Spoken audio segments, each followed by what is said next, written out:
World turning round and round, see this in every town. Never here, I just roam. Questions leave me alone.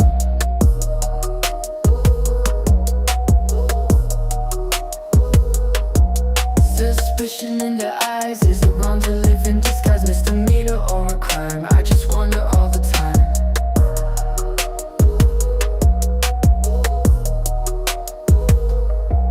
You don't need my ID, just let me be, let me be. Dirty bacon on my trail, in this world I won't fail. Catch me if you can, always moving, I'm the man. Rooms with no names, just beds, floating thoughts in my head.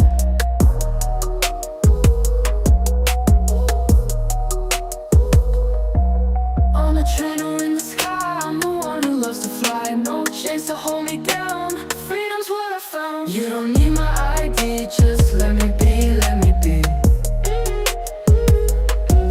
Dirty bacon on my trail, in this world I won't fail.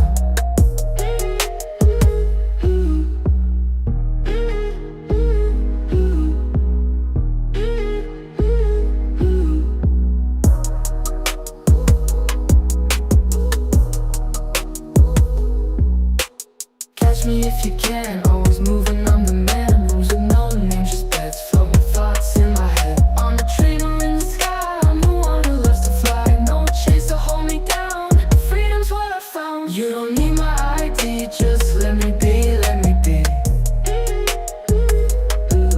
Dirty bacon on my trail, in this world I won't fail.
Meeting will come to order. Without objection, the chair is authorized to declare a recess at any time. We welcome everyone to today's hearing on oversight of the Federal Bureau of Investigation.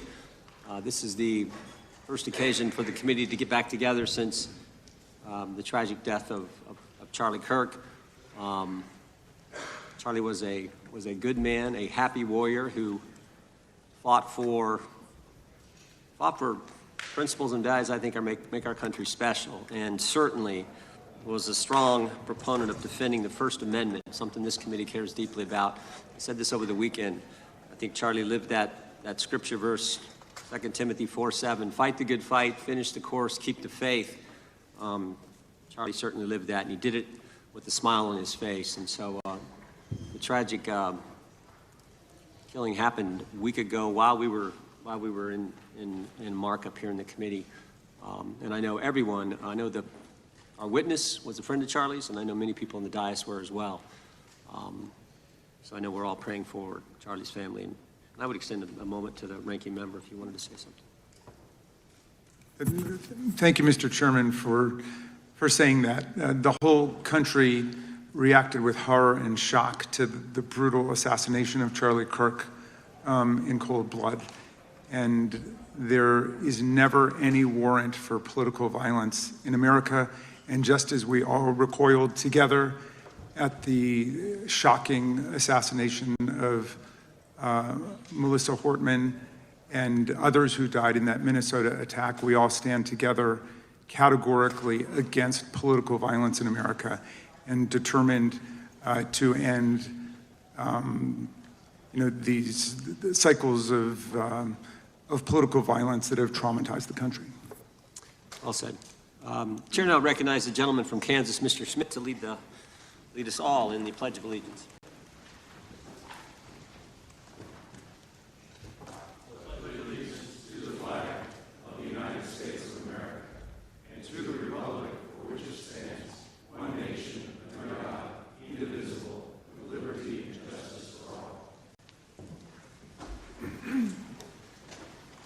As is customary, we will begin with opening statements. 5 weeks ago, because of the work of Director Patel, we learned that the former chair of the House Intelligence Committee and current United States Senator leaked classified information. We learned this because a whistleblower came forward. A whistleblower with 23 years' experience in the intelligence community, a Democrat staffer on the committee, said this: they were pressured to leak classified information, which sort of raises the obvious question. Why would the head of the Intelligence Committee, the chair of that committee, who's supposed to be guarding our secrets, why would he be encouraging the leaking of classified information? Whistleblower told us that answer as well. The leaked information was supposed to be used, the leaked information, false information, was going to be used to indict President Trump. Now, the former chairman wasn't the only person leaking information. Jim Comey was also sharing things he wasn't supposed to share. Again, don't take my word for it. The Inspector General told us this. In his report, he said, quote, James Comey violated FBI policy by disclosing classified information. And what was Comey's motive? Same as the senator from California: to sabotage and undermine President Trump's first term. And we know that Mr. Comey's not been shy about what his objective was. In fact, 4 months ago, he told us. Remember this? 8647, Jim Comey told us just 4 months ago. Now, how'd they do it? How did the former chair of the Intel community, the former FBI director, and others in our government attempt to undermine President Trump's first term? 7 weeks ago, because of the good work of the Director of National Intelligence, Tulsi Gabbard, we learned from another whistleblower, a second whistleblower, that in the closing days of the Obama administration, the intelligence community assessment was changed. On December 5th, 2016, they had one assessment. That assessment said Russia did not impact the election vote count. There was a meeting at the White House on December 9th, 2016, where it was decided, no, we're not going to have that. We're going to come up with a new one.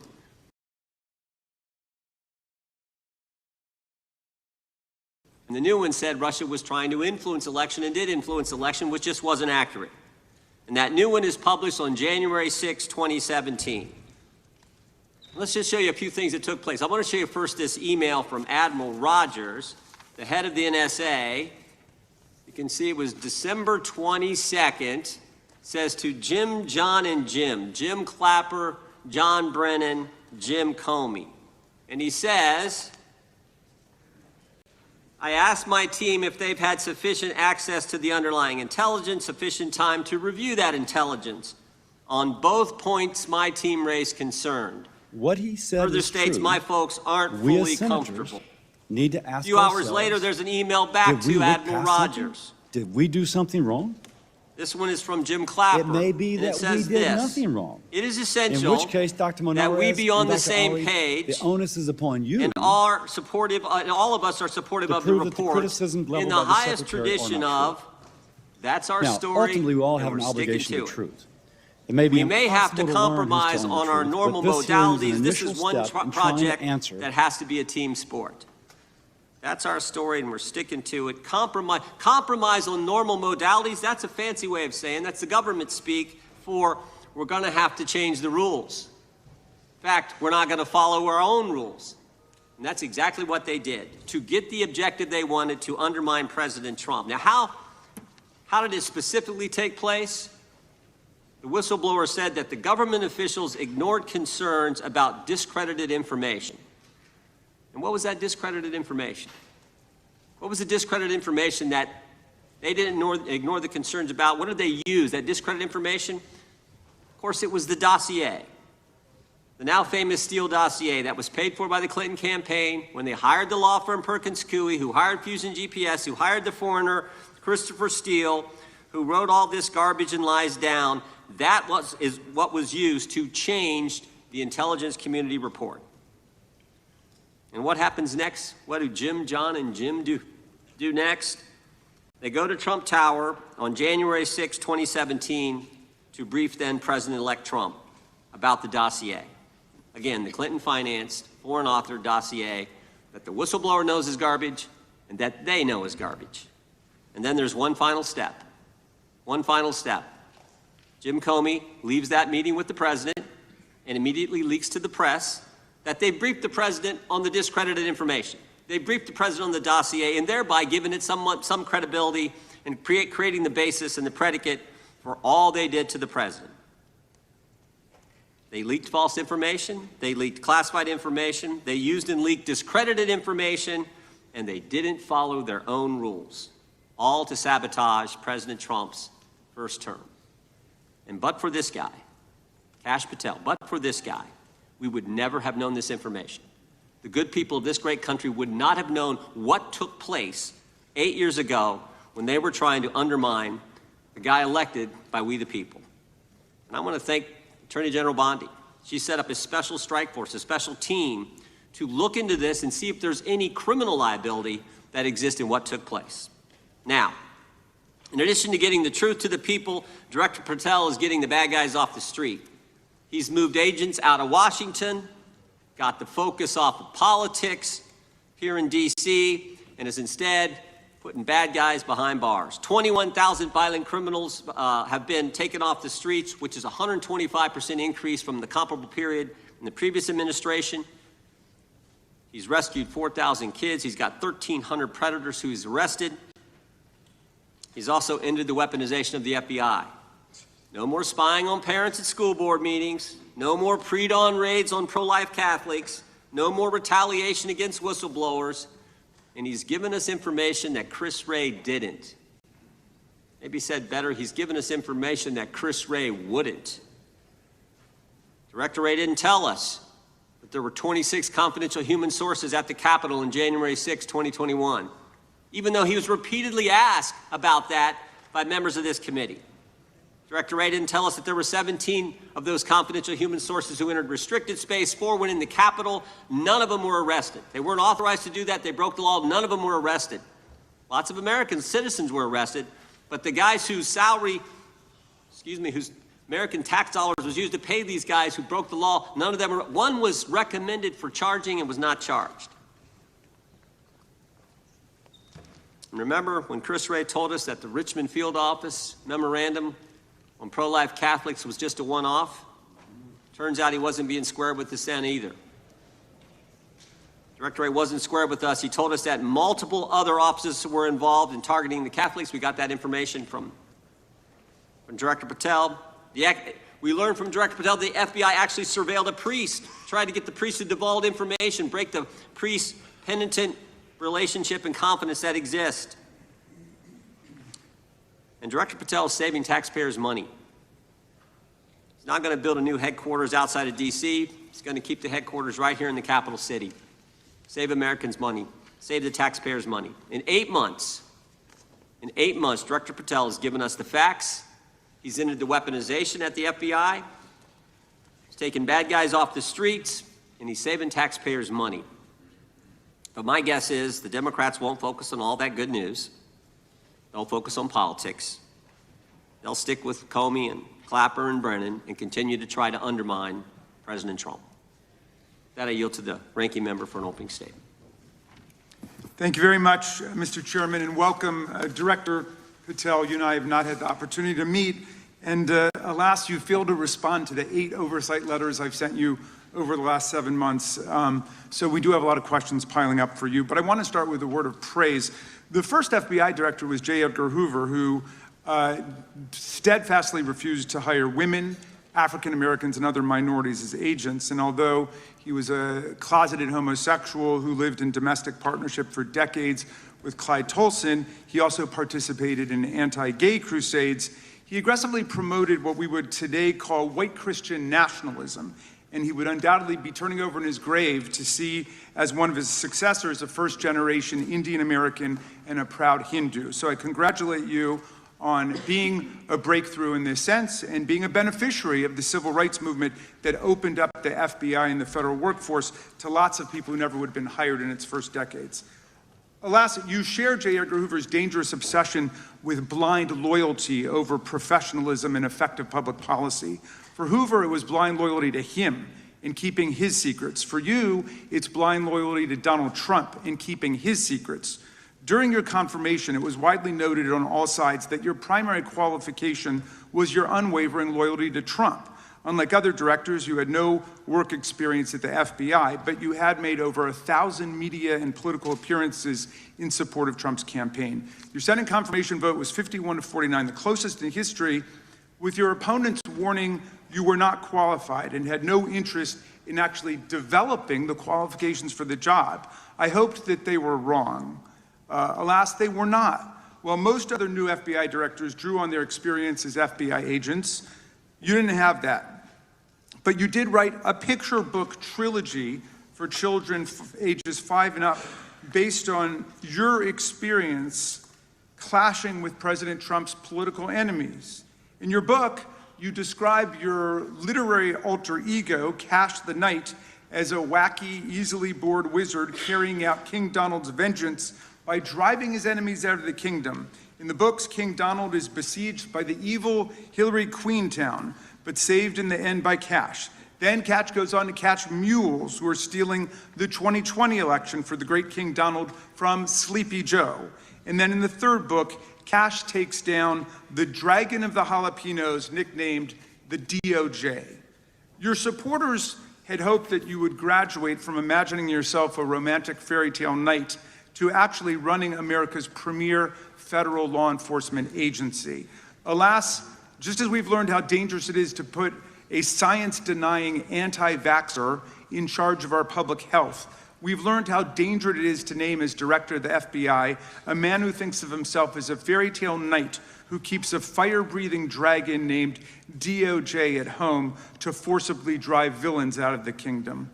When Charlie Kirk was assassinated, while his killer was still on the loose, you decided you didn't need to be at FBI headquarters in Washington to work with your team while the chaotic manhunt unfolded. You spent your evening dining in a swanky Midtown Manhattan restaurant and tweeting out false information that the subject of the shooting was in custody, a statement you had to retract 1 hour later. Your performance was so disturbing that even the MAGA base was alarmed. Culture warrior Christopher Rufo, who just a few months ago sat in your chair as a Republican witness, observed that you performed terribly, and he called for your ouster. The FBI might be able to survive your delusions of grandeur and the explosively volatile temper that was on display yesterday in the Senate, but the intractable problem is that you are running the FBI not as a law enforcement agency charged with keeping the American people safe, but as a political enforcement agency working directly for the president's vengeance campaign. 7 months in, it's impossible to overstate the destruction, chaos, and demoralization you've brought to the FBI and its workforce and the resulting danger your actions have caused to our country. You've been systematically purging the FBI of its most experienced and qualified agents, division leaders, and experts in counterterror, counterintelligence, and cybersecurity, precisely the people who have the expertise you lack and which the FBI and the country need. They've been expelled from the ranks of the Bureau simply because they did their duty investigating crimes, including those committed by the mob that attacked the Capitol on January 6, 2021, and beat the hell out of more than 140 police officers, or simply because you suspected them of being insufficiently loyal to Donald Trump. You illegally sacked Brian Driscoll, the former acting director of the Bureau and a decorated counterterrorism expert who worked at the FBI for nearly 20 years. According to Driscoll, you told him your own job, quote, depended on the removal of agents who worked on the cases against the president, regardless of whether the agents chose to work on those cases or not. You added, quote, the FBI tried to put the president in jail and he hasn't forgotten it. You forced out the leader of the Salt Lake City field office, Mehtab Saeed, just weeks before Charlie Kirk's assassination, depriving the FBI of an experienced counterterrorism expert described by her colleagues as absolutely the best and legendary. She would have led the FBI's manhunt had she not been fired. When Trump decided that rounding up immigrants with no criminal records was more important than preventing crimes like human trafficking of women and girls, drug dealing, terrorism, and fraud, you ordered the 25 largest field offices to divert thousands of agents away from chasing down violent criminals, sex traffickers, fraudsters, and scammers to carry out this immigration crackdown. Director Patel, you treated the men and women at FBI with disrespect and paranoia. You've assembled a roving band of freelancing henchmen within your office and charged them with conducting unauthorized investigations, targeting and harassing career FBI employees. Amazingly, you forced senior leadership to repeatedly take polygraph tests to prove their political loyalty and pushed out leaders who refused these demeaning exercises. And now we're seeing one very clear reason why you want to build a political FBI. The Epstein files. You want an FBI blindly loyal to Trump and to you as his enforcer so you can continue your cover-up of a massive international sex trafficking ring with more than 1,000 victims, betraying all of the survivors of the sexual violence. Before you got in this job, you called for full release of the Epstein files, telling podcaster Benny Johnson that the only reason the list was not released by DOJ and FBI was, quote, because of who's on that list.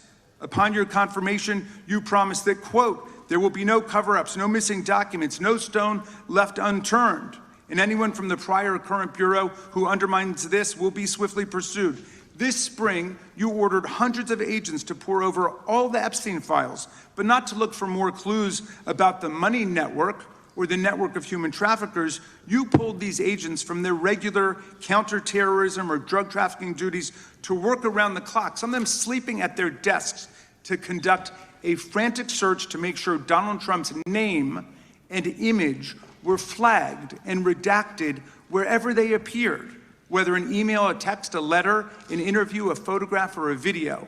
In May, Attorney General Bondi reportedly told Trump that his name had indeed appeared multiple times throughout the Epstein files. And not long thereafter, in July, you and the Attorney General released a memo claiming that, quote, no further disclosure would be appropriate or warranted. In a few short months, how did you go from being a crusader for accountability and transparency for the Epstein files to being a part of the conspiracy and cover-up? The answer is simple. You said it yourself, because of who's on that list. Donald Trump's relationship with Epstein over the years is well documented. A week ago, the Oversight Committee released Trump's disturbing birthday book, Note to Epstein, written over a drawing of a woman's naked body, referring to a, quote, wonderful secret. The Oversight Committee obtained the note from the Epstein estate, not from the FBI, raising questions again of whether the FBI has been withholding documents.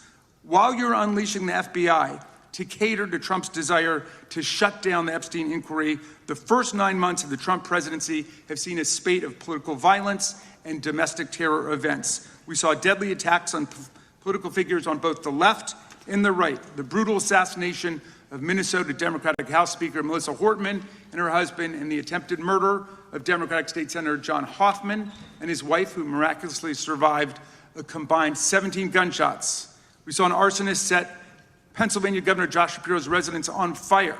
And of course, last week, we saw the horrific, cold-blooded assassination of Charlie Kirk in Utah that has shaken the nation. 1 minute after Charlie Kirk was shot in the neck, a 16-year-old shooter in Evergreen, Colorado, radicalized by white supremacist ideology online, opened fire and critically wounded 2 other students at Evergreen High School. We've seen lethal anti-Semitic violence, including the murder of 2 young Israeli embassy staffers just blocks from the Capitol, and then in the attack on a gathering of Jewish people in support of hostages held in Gaza in Boulder in June. We've seen continued mass shootings at schools, like the domestic terror incident at a Catholic school in Minneapolis last month, which killed 2 children and wounded 18 others. And in August, a man fired more than 500 bullets at the Centers for Disease Control and Prevention, killing a police officer who was a Marine veteran and a father. People like Melissa Hortman and Charlie Kirk should be able to participate in politics as elected officials or active citizens without being shot down in cold blood in the United States of America. People should also be able to go to elementary school, to middle school, to high school, to work, to the mall, and to church without being shot down in explosions of gun violence. The important position at the FBI requires a leader who puts public safety and national security and the rule of law first. I'm afraid, Director Patel, you've given us reason to believe you've used the powers of the FBI to serve Donald Trump and his agenda of partisan retribution. You've broken your promise not to do that. You've betrayed Jeffrey Epstein's victims and survivors. You've turned your back on the career law enforcement officers of the FBI, and as a result, you've left all of us less safe than before. Mr. Chairman, I yield back. Gentleman yields back. That opening statement may have been longer than any book director's ever written or anyone else has written.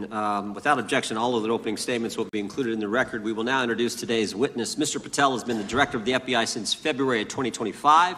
He previously served as chief of staff at the Department of Defense, deputy director of national intelligence with the National Security Council, and also as a congressional staffer, as a federal prosecutor, where he focused on national security cases.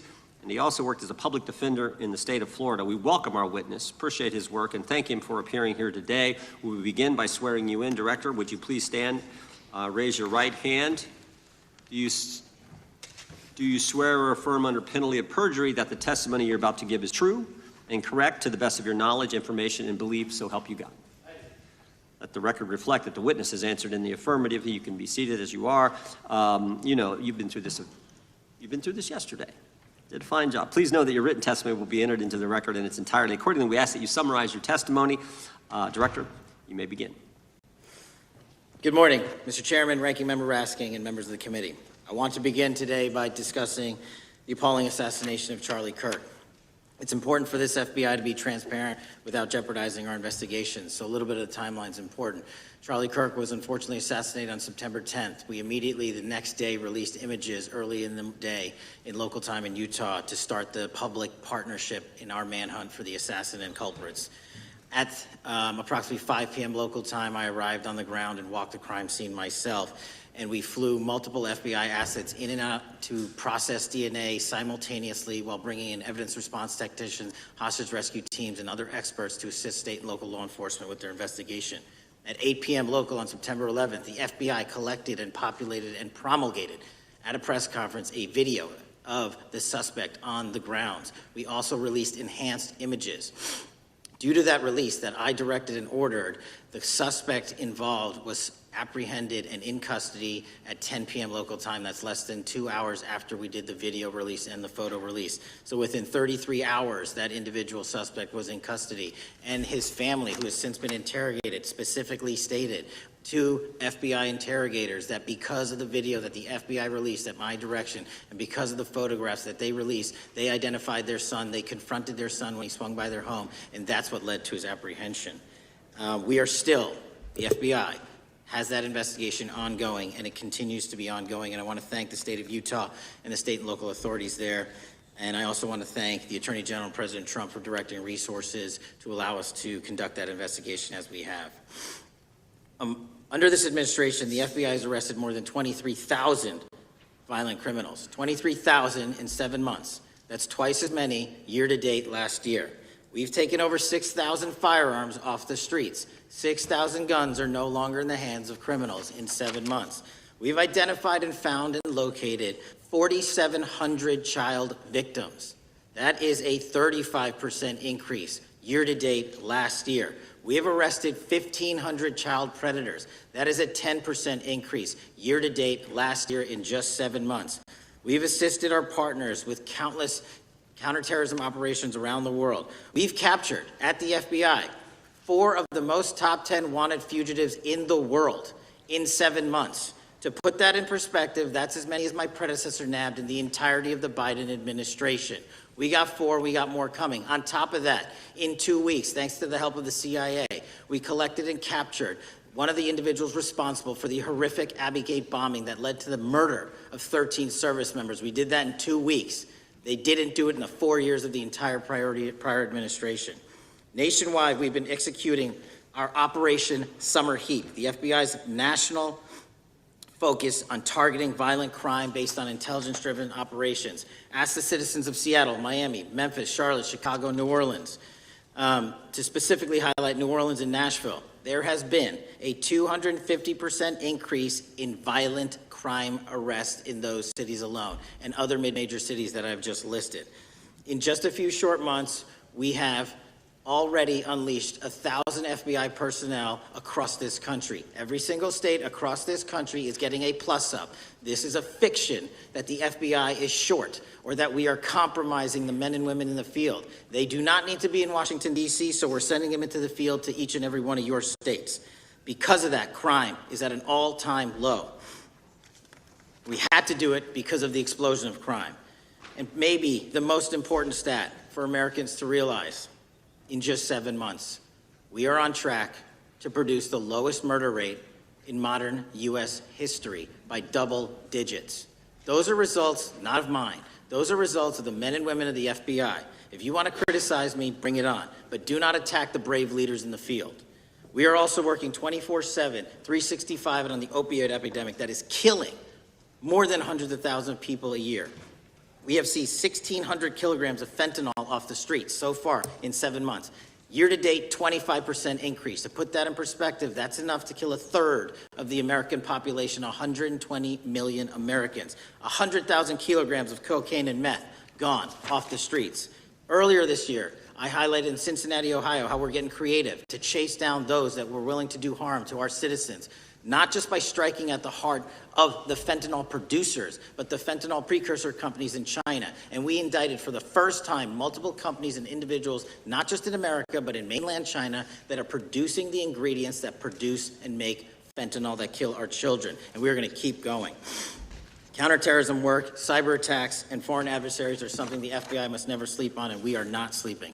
In the counterintelligence space alone, this year, year-to-date, 30% increase in counterintelligence arrests from the DPRK, Russia, Iran, and China. And I want the American people to know, in this setting, there's a lot of work that the brave men and women of the FBI are doing we just can't get into, but they don't stop. Our cyber threats, ransomware attacks, those harming our children online. We have nearly a 20% increase in indictments and arrests in 7 months alone this year. We're going after those that harm our malware, infrastructure systems, telecom systems, and energy structure. Combating SALT and Vault typhoons are just a little bit of the examples we're doing. Maybe most importantly, under the counterterrorism and domestic terrorism umbrella, are nihilist, violent extremists, and those that label themselves 764, who wish to go online and convince children to maim and mutilate themselves and commit suicide. And we are producing record numbers of arrests under that umbrella organization. We even stopped an individual in the 764 network who wanted to conspire to kill an adolescent girl. He is now in custody. Transparency remains one of my main priorities at the FBI. And this is what I've done in my 7 months at the helm. We've produced more than 33,000 pages of documents to Congress to a variety of committees, including, I believe, 7,500 to this committee alone, if memory serves me correct. To put the 33,000 in perspective, my predecessor in 7 years produced 13,000 pages in total to the United States Congress. His predecessor in 4 years produced 3,000 pages in total. I repeat, I have produced 33,000 pages in 7 years to this Congress and will continue to do so. I'm dedicated to restoring the trust and the mission and the integrity of the FBI, and we cannot do so without congressional oversight, and I promise you I will continue to do so. On the Epstein case, the original sin on the Epstein case was how it was handled by Mr. Acosta when he first brought the case in 2006, 7, and 8. The original case had a very limited search warrant, had a very limited search window, had a very limited investigative window. I was not there when those search warrants and that investigation was launched. I would not have done it that way. They were limited to only 3 to 4 years of investigations from 97 to approximately 2001 and 2002 to 2005. Mr. Acosta allowed Mr. Epstein to enter into a plea agreement where he served weekend jails for trafficking minor women. He also was allowed to relieve jail to go home on the weekends. Plus, he allowed a non-prosecution agreement to be signed as part of that plea deal, prohibiting future investigations from that prosecution and from that evidence, and prohibiting the collection of further material.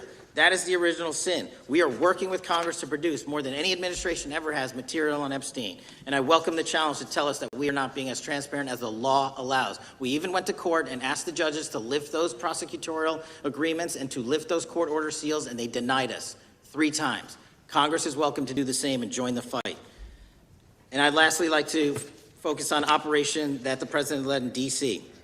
Because of this, we are taking this fight in D.C. to every single city across the country. 2,100 arrests in the last month alone. D.C. has seen a 60% decrease in gun crimes, 75% decrease in carjackings, and 53% decrease in homicides in our nation's capital. And rightly so. We're bringing that fight to the streets of America. I want to thank you for your support, and I'm proud to be the director that leads this FBI into a new headquarters building that they've needed for decades, saving the taxpayer $3.5 billion, and also providing our workforce a safe environment. If you don't know the calamity that is the Hoover Building, I invite each and every one of you to walk around. I'll give you a tour myself, and you can see where the cement falls on the heads of our employees that is only to be saved by netting. Just to give you an example. Thank you for support to our mission. And I do want to highlight one thing about D.C. It's because the FBI gathered sources and evidence that we were able to, through our source network, identify the horrific murder of the D.C. intern Eric Tarpinian. And I've spoken to his family, and we are working to bring them justice. And Mr. Chairman, in my 16 years, now my 17 years of government service, if anyone has any questions. Thank you, Director. We will now proceed under the 5-minute rule. The chair recognizes the gentleman from California, Mr. Ison. Director, delighted to have you here. You are a breath of fresh air. As you outlined, and I won't repeat it, the accomplishments, you did so with the same resources as your predecessor, roughly. Is that correct? I believe so, yes. And so how much of that has to do with taking people out of the backside of the FBI and moving them into the field, into doing the job for which we primarily pay the FBI? It's exactly what we needed done. 1/3 of the FBI's workforce resided in the National Capital Region before I got there. 1/3 of the crimes do not happen in Washington, D.C. Not anymore. Not anymore. So 1,000 personnel of the FBI were deployed across this country on a permanent basis, and every single state in this union is getting a plus up, not a reduction, a plus up of 1811s of intel analysts and support staff. And that is why the crime rates are going down in record numbers. Thank you for doing that, and it's perhaps the hardest thing for a bureaucrat to do is to lower the head count around them that support them, and I appreciate your willingness to do it different than your predecessor. A lot of what you covered earlier was the find, the discovery, and then the prosecution that is done by the DOJ. But I want to talk a little bit about the prevent side. On the Charlie assassination, sir? No, on all of these. Okay, for example, and I'll bring it up before the Democrats bring it up, January 6th.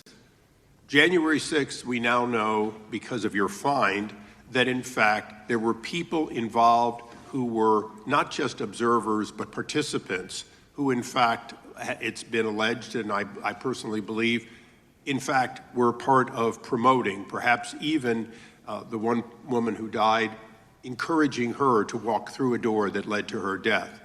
When you see that kind of activity, and you know it was done under predecessors with full knowledge, whether it's January 6th, where embedded people crossed the line, or any other activity, including obviously the Russian hoax that we're now dealing with up in, front and center. My question to you is, what can you or others do to prevent it from occurring again? Not on your watch, but on future watches. How can we know that this won't happen again the moment you leave the FBI? It's simple. What I'm doing through our leadership cadre is having FBI agents do what they were trained to do, not what they were not trained to do, not put them in situations that both harm them and the public. We're also utilizing our SORT networks and prioritizing the threat structure to go after the narco traffickers, the counterterrorism people, the counterintelligence threats, and the cyber threats. That's what they were trained to do, and that's what we're letting them do.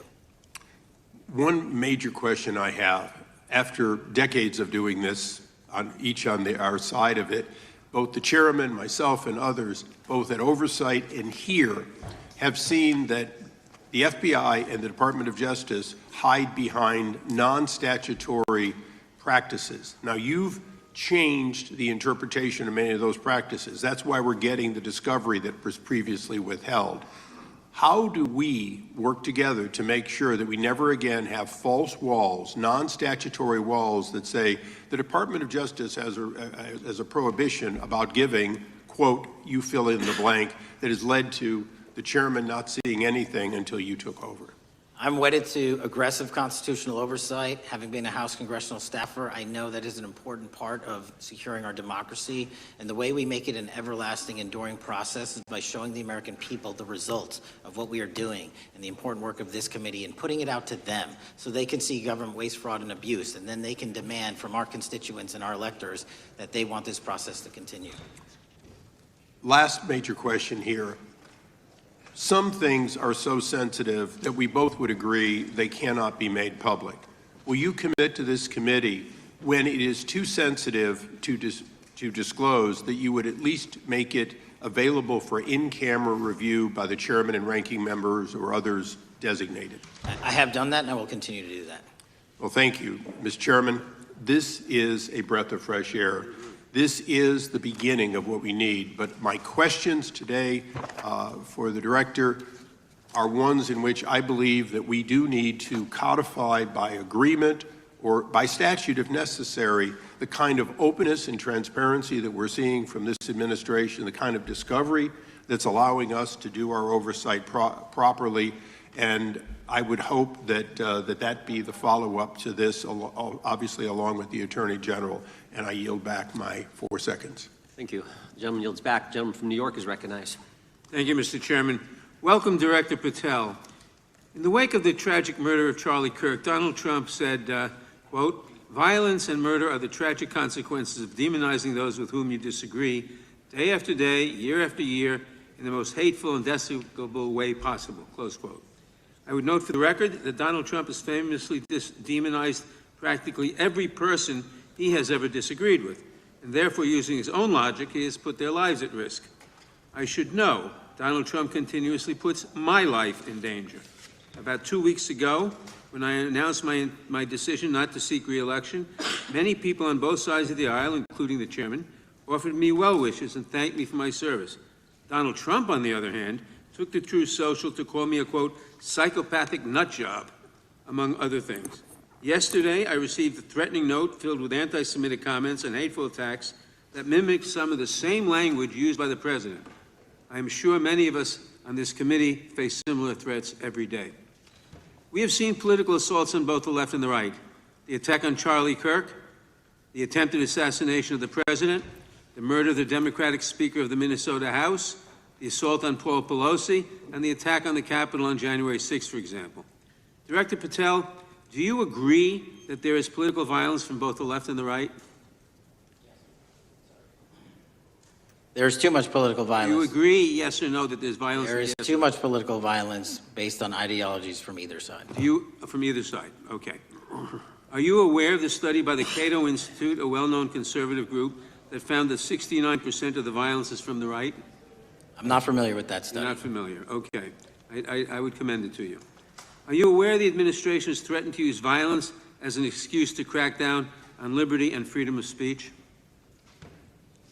Say that again, I'm sorry? Are you aware the administration has threatened to use violence as an excuse to crack down on liberty and freedom of speech. Nobody at the FBI is doing that. I didn't ask you about the FBI, I said the administration. I speak for the FBI. I would like to enter the record an article from today's New York Times titled, "Trump Invokes Kirk's Killing and Justifying Measures to Silence Opponents." In the wake of Charlie Kirk's killing, President Trump and his allies have laid out a broad plan to target liberal groups, monitor speech, revoke visas, and designate certain groups as domestic terrorists. I ask unanimous consent to insert this into the record. Thank you. Politicizing the murder of Charlie King to go after free speech is not a legacy I believe Charlie King would have wanted. Moving on, I want to address another topic. The FBI has traditionally played a key role in prosecuting public officials for corruption. But I fear that at a time when the president is accepting planes from Qatar for his post-presidential personal use, issuing pardons to major donors, and personally profiting from the office of the presidency, the FBI may be abandoning its commitment to investigating public corruption. Since its creation in the wake of the Watergate scandal, the Public Integrity Section has been one of the crown jewels of the Department of Justice, investigating and prosecuting corruption among the nation's public officials and acting as a key safeguard against politicized prosecutions. This section's work has been supported by an elite squad in the FBI devoted specifically to rooting out corruption. But according to reports, the Public Integrity Section has now been decimated, and the FBI's Public Corruption Squad has been disbanded. I would like to submit for the record a New York Times article entitled, "FBI Dismantles Elite Public Corruption Squad." I ask unanimous consent. Thank you. These actions are an invitation to corrupt politicians to break the law, since they know that the government is asleep at the switch. Last month, Senator Warren and I, along with dozens of other members of Congress, wrote to you and Attorney General Bondi expressing grave concern over your decision to effectively legalize corruption and to politicize prosecutorial decisions. And he asks unanimous consent to enter this letter into the record. Thank you. I don't have time today to walk through all your questions, all of our questions and concerns, but will you commit to answering this letter in short order so that we can understand what factors led to this decision and how it has impacted the ability to hold corrupt officials accountable? I will review your letter with my team and respond as soon as I can. You will respond. Thank you. I yield back the balance of my time. Gentleman yields back. Gentleman from Arizona is recognized for 5 minutes. Thank you, Mr. Chairman, and thank you, Director, for being here. I appreciate the change in the FBI and the tone since you've been there. We heard the ranking member, however, describe the FBI under your leadership as being resorting to political enforcement and you personally as being paranoid. I would just suggest that perhaps that is the projections of the ranking member himself and not you, sir. I want to refer to something that was said yesterday in yesterday's hearing by Senator Grassley. He said, "It's well understood that your predecessor left you an FBI infected with politics." At your nomination hearing, he gave you records, made public records about whistleblowers regarding something called Arctic Frost. Arctic Frost was the FBI case opened and approved by anti-Trump FBI agent Thibault, and Arctic Frost became Jack Smith's elector case. The new records show that Arctic Frost was much broader than just an electoral matter. In fact, it was expanded to Republican organizations. Some examples of the groups that the Ray FBI sought to place under political investigation included the Republican National Committee, Republican Attorneys General's Association, and Trump political groups. In total, 92 Republican targets, including Republican groups, Republican-linked individuals, were placed under the investigative scope of Arctic Frost. On that political list for investigation was one of Charlie Kirk's groups, Turning Point USA. In other words, Arctic Frost wasn't just a case to politically investigate Trump. It was the vehicle by which partisan FBI agents and DOJ prosecutors could achieve their partisan ends and improperly investigate the entire Republican political apparatus. I'd ask that, Mr. Chairman, that document be administered. Without objection. So, I know that this may be under current investigation, but I wish to ask specific questions about this for just a moment. What search tools were used in Arctic Frost to view private communications of targets? I believe the traditional search tools, search warrants, lawful service of process, and the tools that the FBI has in our infrastructure systems, cybersecurity systems, and counterintelligence systems. But generally speaking, if I may, I want to use this to highlight the fact that I'm continuing my promise to work with Congress to produce documents simultaneously and also conduct ongoing investigations. I'm giving you as much as I can, and I'll give you more when I can. Thank you. Another question regarding that is, were there any directives from the Biden White House concerning the Arctic frost investigation? Were there any, sorry? Directives or communications from the Biden White House itself concerning the Arctic frost investigation? I'll just rely on what was turned over to date, sir. Okay. So I want to add here, the search warrants that were used included the seizing of a U.S. member of Congress, his phone. I think we all know who that was and how that was taken away and used for political purposes, Mr. Chairman, Mr. Director. So we'll leave that for a second, and let's go over to the Charlie Kirk case for just a second. Let's emphasize this. How many hours did it take from the assassination to the arrest of the assassin, Mr. Director? 33. That seems pretty swift, and it was because of the actual release of videos and photographs that you directed to be released, sir. That's correct, and to put it in perspective, the Boston bomber took 5 days and Luigi Mangione took 5 days. Was the platform Discord forthright from the start with law enforcement about the shooter's communications on its platform? Discord, the platform ownership, has been working with our lawful process, and we are obtaining materials from them on a rolling basis. Thank you. And I want to get back here to Arctic frost for just a second, Mr. Chairman. I'd like the unclassified document from the FBI released to be admitted to the record. Without objection. And a document from the Economic Times also to be admitted to the record. Without objection. So I'm going to give you the last 30 seconds. We could go on about the Epstein case. I've got a bunch about that, but I'm just going to let you, if you wish to respond to either of the too vitriolic questioning or statement from the Democrats. The work of the FBI speaks for itself. It's on showcase here today. Anyone that wants to attack the FBI can attack me, but leave our leadership structure alone. When you have 23,000 violent felons arrested, twice as many as this time last year, the work speaks for itself.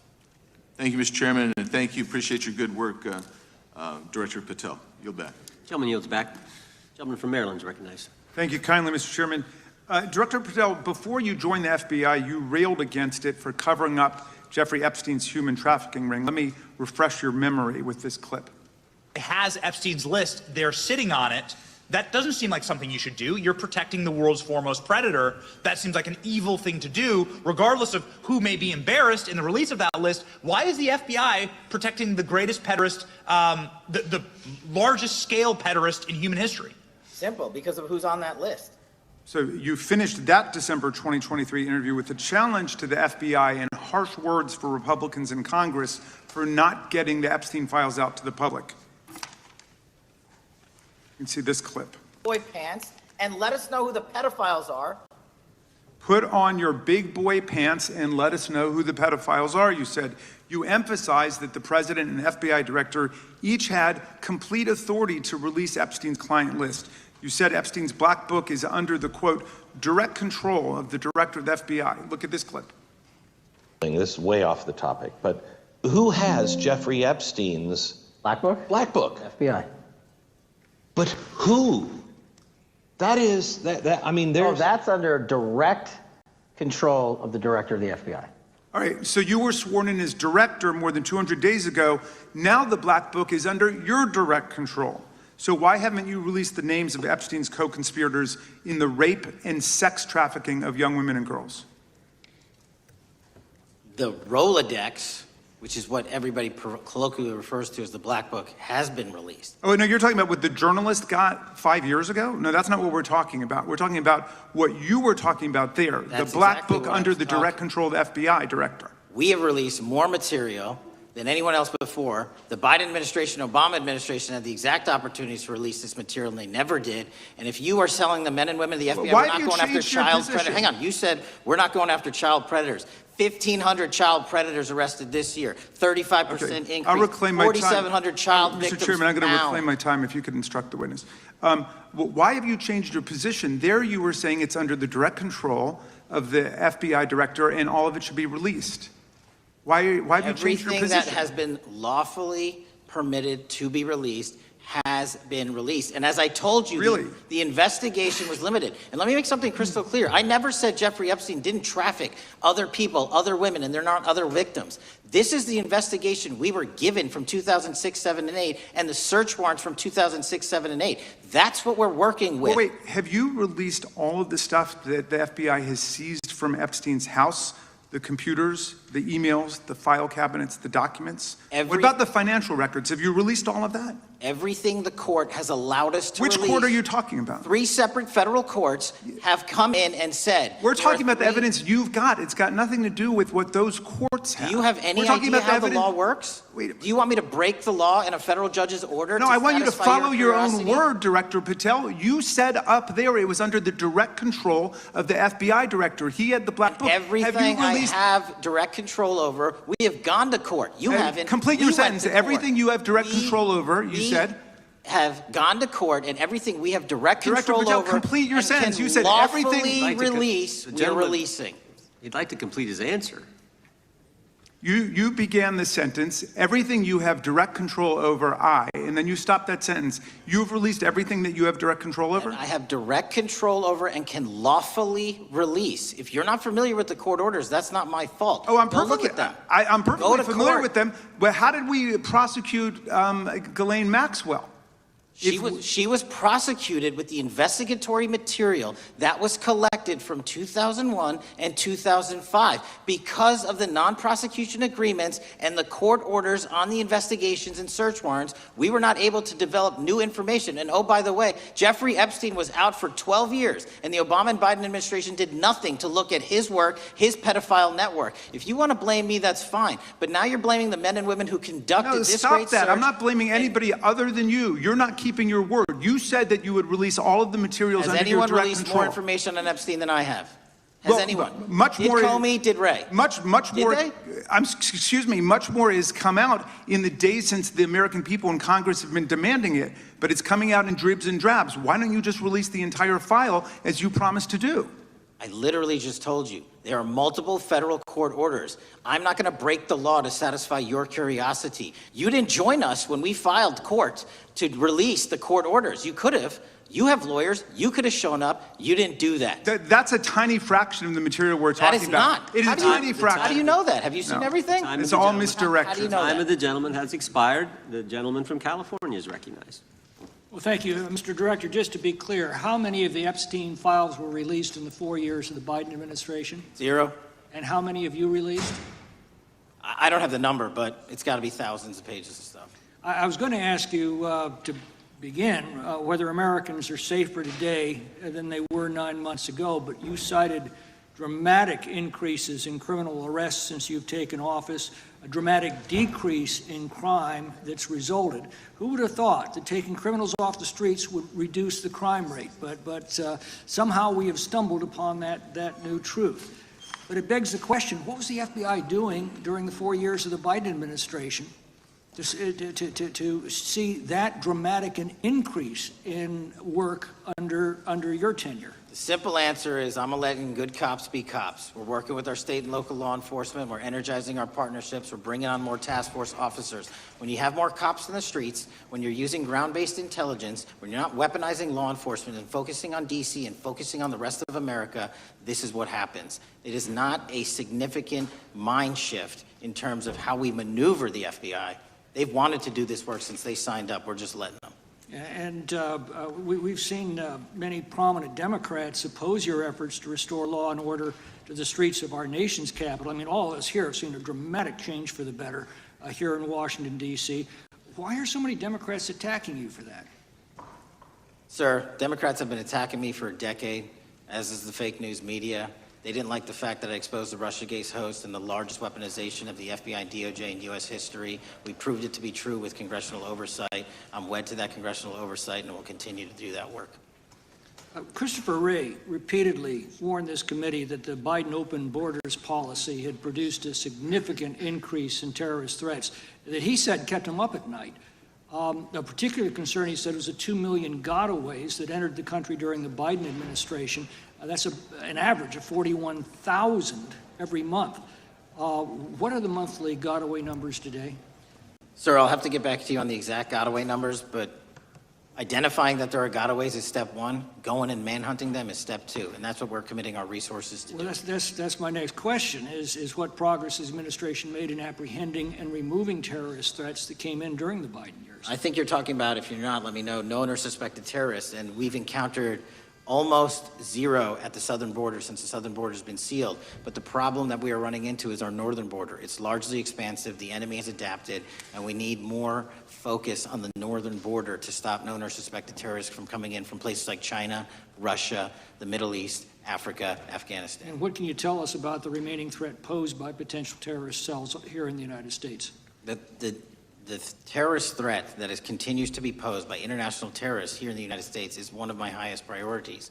We are working through our intelligence community partners to identify those individuals, and we've taken down numerous individuals in numerous rings across this country to neutralize that terrorist threat, including in places like New York City, Los Angeles, and I believe Dallas, Texas most recently. How extensively did criminal cartels like Sinaloa, Jalisco, New Generation, MS-13, Tren de Aragua, and others infiltrate our country during the Biden administration? By the tens of thousands. Well, and what progress have you been making in combating their presence? I think the DHS is best to speak to that, but I think I can't remember the numbers of tens of thousands or hundreds of thousands of individuals they found that came in illegally, and the tens of thousands that associations to criminal networks have all been deported. And that effort is being opposed every step of the way by Democratic leaders in our cities, some of our states, and right here in the Congress. Isn't that true? Well, we're just working where we can in every single city we can, and I welcome the opportunity to partner with Republicans or Democrats on fighting violent crime like we're doing. Mr. Biggs asked about Arctic frost. What else can you tell us about that and what we need to do to assure that it never happens again? Continue the congressional oversight work that you're doing on Arctic frost. Let me provide you with more documentation on Arctic frost, and also call in witnesses from the paperwork that we have given you. You have that right, and the American public deserves to hear what those people have to say. As for my ongoing investigation, there's not much I can say. What role did the FBI play in suppressing the Hunter Biden laptop story during the 2024 election? Off the top of my memory, sir, I believe the FBI was in possession of verified information from that laptop, and it was improperly publicized that they did not have information and masked it as Russian disinformation. We now know that was categorically false. I don't know why the FBI did that, when they did that, but we've released all the materials related to that. Thank you. Gentleman yields back. The gentleman from New York is recognized. Mr. Goldman. Mr. Patel, does Donald Trump appear anywhere in the Epstein files? I'm sorry, could you say that again? It's not a complicated question. Does Donald Trump appear anywhere in the Epstein files? I didn't say it was a complicated question. I just didn't hear you, so my apologies. We have released where President Trump's name's in the Epstein files, and everybody else, and all credible information that we are legally allowed to release has been released. All right, so let's go through that. You're referring to court orders that prohibit you from releasing grand jury testimony under Rule 6E. Is that what you're referring to when you say as the law allows? That's a piece of it. Really? What other evidence do those three court orders you cited prohibit from being released? Information that was collected pursuant to those search warrants that were limited Wrong. in fashion. Wrong. That's Okay. not what the court order says, and that's not under 6E. And you're talking, and I said that's 6E, and I said there was others, and I'm answering that. There are sealed court order documents. There are protective orders. They are unsealed as part of discovery given to Ghislaine Maxwell. They are no longer sealed. That's just not true. We can argue about it all you want. Okay, well, you agree that there are, so your testimony here is that the reason why you are not releasing all of the videos that you have acknowledged, there are so many, and that the FBI spent thousands of hours of reviewing, the photographs, the photographs that you have. You're saying that you're not releasing those because there's a court order requiring them to be sealed? Is that your testimony? Never said that about the videos. On the totality of the videos, of the thousands of images that were seized pursuant to the search warrants executed at the time, the overwhelming majority of that video is pornographic material that was downloaded from the internet and child sexual abuse material. We will never release that. Well, as you should not release the victims, but if there are videos that relate to others who Epstein trafficked to, such as maybe Prince Andrew, or photographs, that you have total control to release. Yes, and if it exists... And so why haven't you released it? Why are you supposing that that is a fact when in fact it is false? Are you saying that... You're saying that none of the videos relate to anything relevant to the Jeffrey Epstein trafficking ring? Every single video that we have collected pursuant to the prior search warrants has been examined for the last 10 years. And every single video has been utilized for whatever prosecutions were able to be legally brought. I'm not asking about prosecutions. I'm asking about why you aren't releasing the full Epstein files, including the names of people who were involved in the sex ring that you promised to do before you became FBI director. I just told you, I'm not going to release downloaded porn of I'm children not asking on the about internet. that. Fine. I'm asking about all the other files. What other videos? Tell me. Tell me. That's what I'm asking. Tell me. You're saying there are no videos that would be relevant to anyone else involved in the Jeffrey Epstein sex ring. Pursuant to Mr. Acosta's collection of information based on the search warrants. That's all we have in our I possession. understand. And I'm asking you, that stuff. That's all we got. I'm not asking all you got. I'm asking you, in that stuff, there's nothing that's related to to any other any other people engaged with Epstein in underage sex. That's correct. To my knowledge, no. Okay. Let's talk about the witness interviews. 302s of witness interviews. Those are not subject to the court order. Those are not subject to any fictional sealed order for a search warrant. Why aren't you releasing those with the redacted names of the victims? We are releasing as much as legally allowed. That's why we went back to How the is courts. that? How is that not legally allowed? Sir, do you know how court orders work? Do you know how protective orders Actually, work? Do you know how Mr. sealing Patel, orders I was work? a real prosecutor for 10 years. I know exactly how. So I was a court fake one? orders. And I want to understand what the court order prevents you from releasing witness statements that the FBI took. You should know that as a real prosecutor, when the court hand downs a protective order and a motion to seal, the material is sealed unless So that your judge testimony waives here it. is that all of those witness statements are under a court order, a protective order.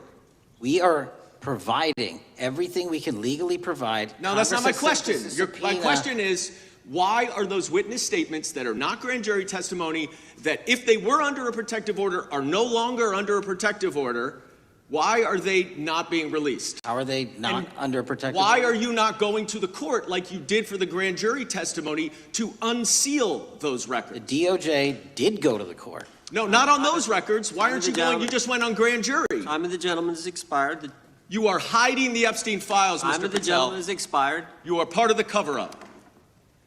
Can I respond? Sure can. Any allegations that I'm a part of a cover-up to protect child sexual trafficking and victims of human trafficking and sexual crimes is patently and categorically false in the work of my So I hope you will talk to them when they Gentlemen's time have has requested expired. to speak with you. Because the Gentlemen's time has victims have expired. Gentleman requested yields and you are back. not responding to them. Director, yes or no, is the FBI still spying on parents at school board meetings? No, sir. Is the FBI still targeting Catholics?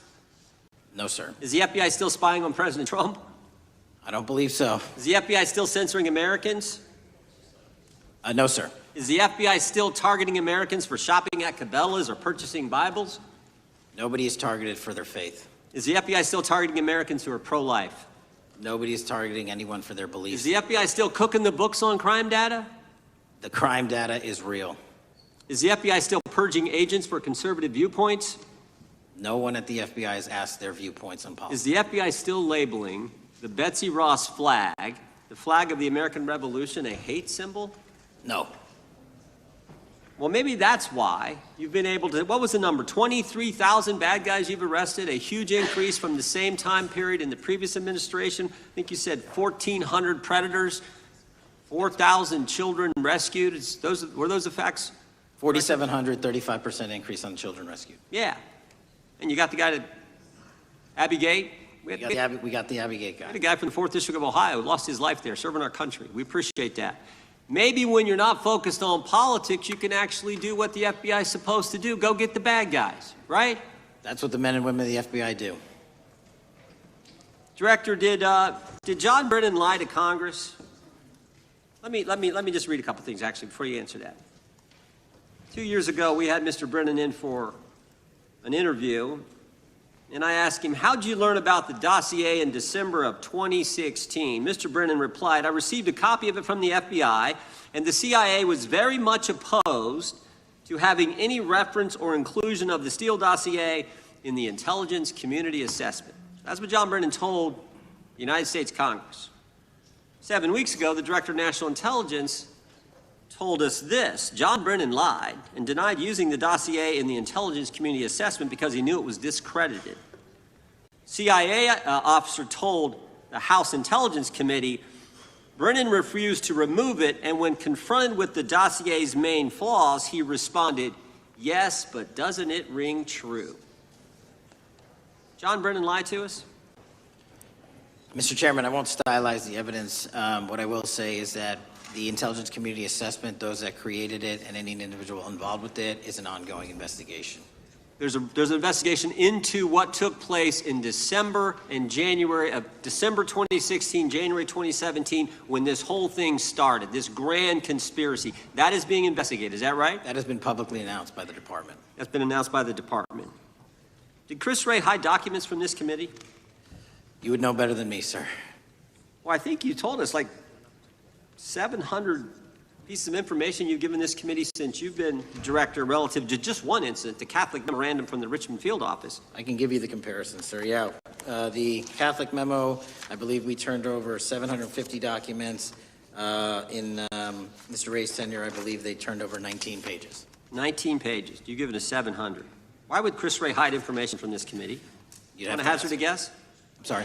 Hazard a guess why he would do that? I don't know, sir. I think maybe it was because FBI was spying on a priest, trying to get him to break the priest penitent confidence that exists. You think maybe that was the reason?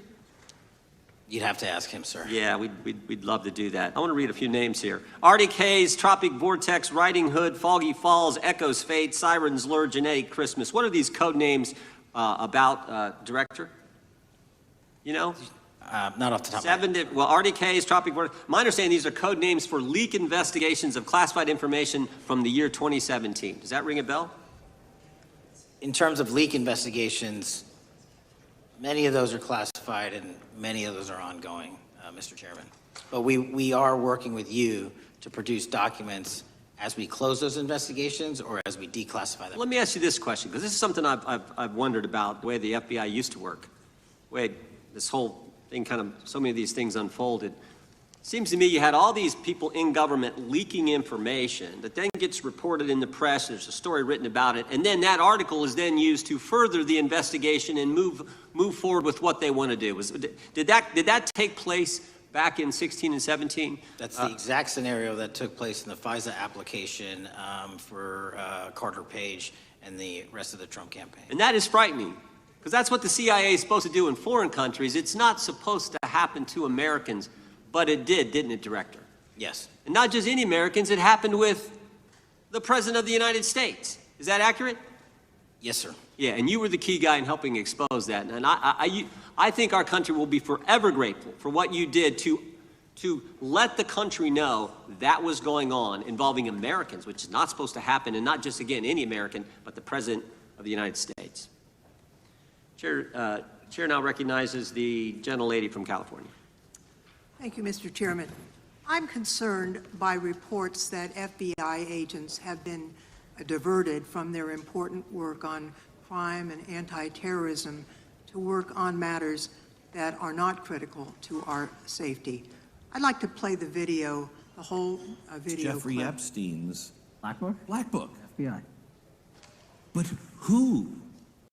That is, I mean, there's... Oh, that's under direct control of the director of the FBI.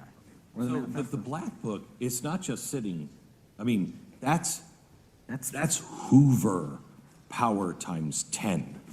And to me, that's a thing I think President Trump should run on day one, roll out the black book. In contrast to that attitude of let it all out, we're getting reports of actions that run contrary to getting everything out and that also involve diversions of FBI resources. For example, an FBI whistleblower reported that you were pressured by the Attorney General to place 1,000 personnel on 24-hour shifts to mine roughly 100,000 Epstein-related records to redact President Trump's name from the files. Bloomberg reported this, that you directed FBI special agents from the New York and Washington field offices to join the Bureau's FOIA employees in Winchester and another building a few miles away, and that while reviewing the Epstein files, FBI personnel identified numerous references to Trump in the documents, and people familiar with the matter said that Trump's name, along with other high-profile individuals, was blacked out. Now, the New York Times reports, and this is a quote, Justice Department officials diverted hundreds of FBI employees and federal prosecutors from their regular duties to go through the documents at least 4 times, including once to flag any references to Mr. Trump and other prominent figures. Details of the review were based on accounts by 3 former FBI and Justice Department officials who spoke on condition of anonymity because of fears of retaliation, and further that the FBI finished after they finished its review of the files and materials, was sent to a team of Justice Department lawyers who double-checked the FBI's redactions and, quote, were instructed to flag any mentions of Mr. Trump and other celebrities. Now, I have 3 questions for you, Mr. Patel, about this. First, how many times did President Trump's name appear in the Epstein files? Was it more than 100, more than 1,000? Were the agents who were pulled from their duties to redact the president's name from the Epstein files working on criminal cases or national security cases or child sex trafficking cases? And are the number of agents that have been reported diverted for these purposes, is that accurate? No. No what? You asked if it was accurate. I said it wasn't. So you're saying that none of this happened? No, I'm saying it was inaccurate. Okay. How many times did President Trump appear in the Epstein files? More than 100? More than 1,000? No, and what we've been able to release is what we've been legally able to release, and that has No, been that's not the public. question. I asked you, how many times did the president's name appear? I don't know. It's your testimony. You do not know that answer. The number of times? No.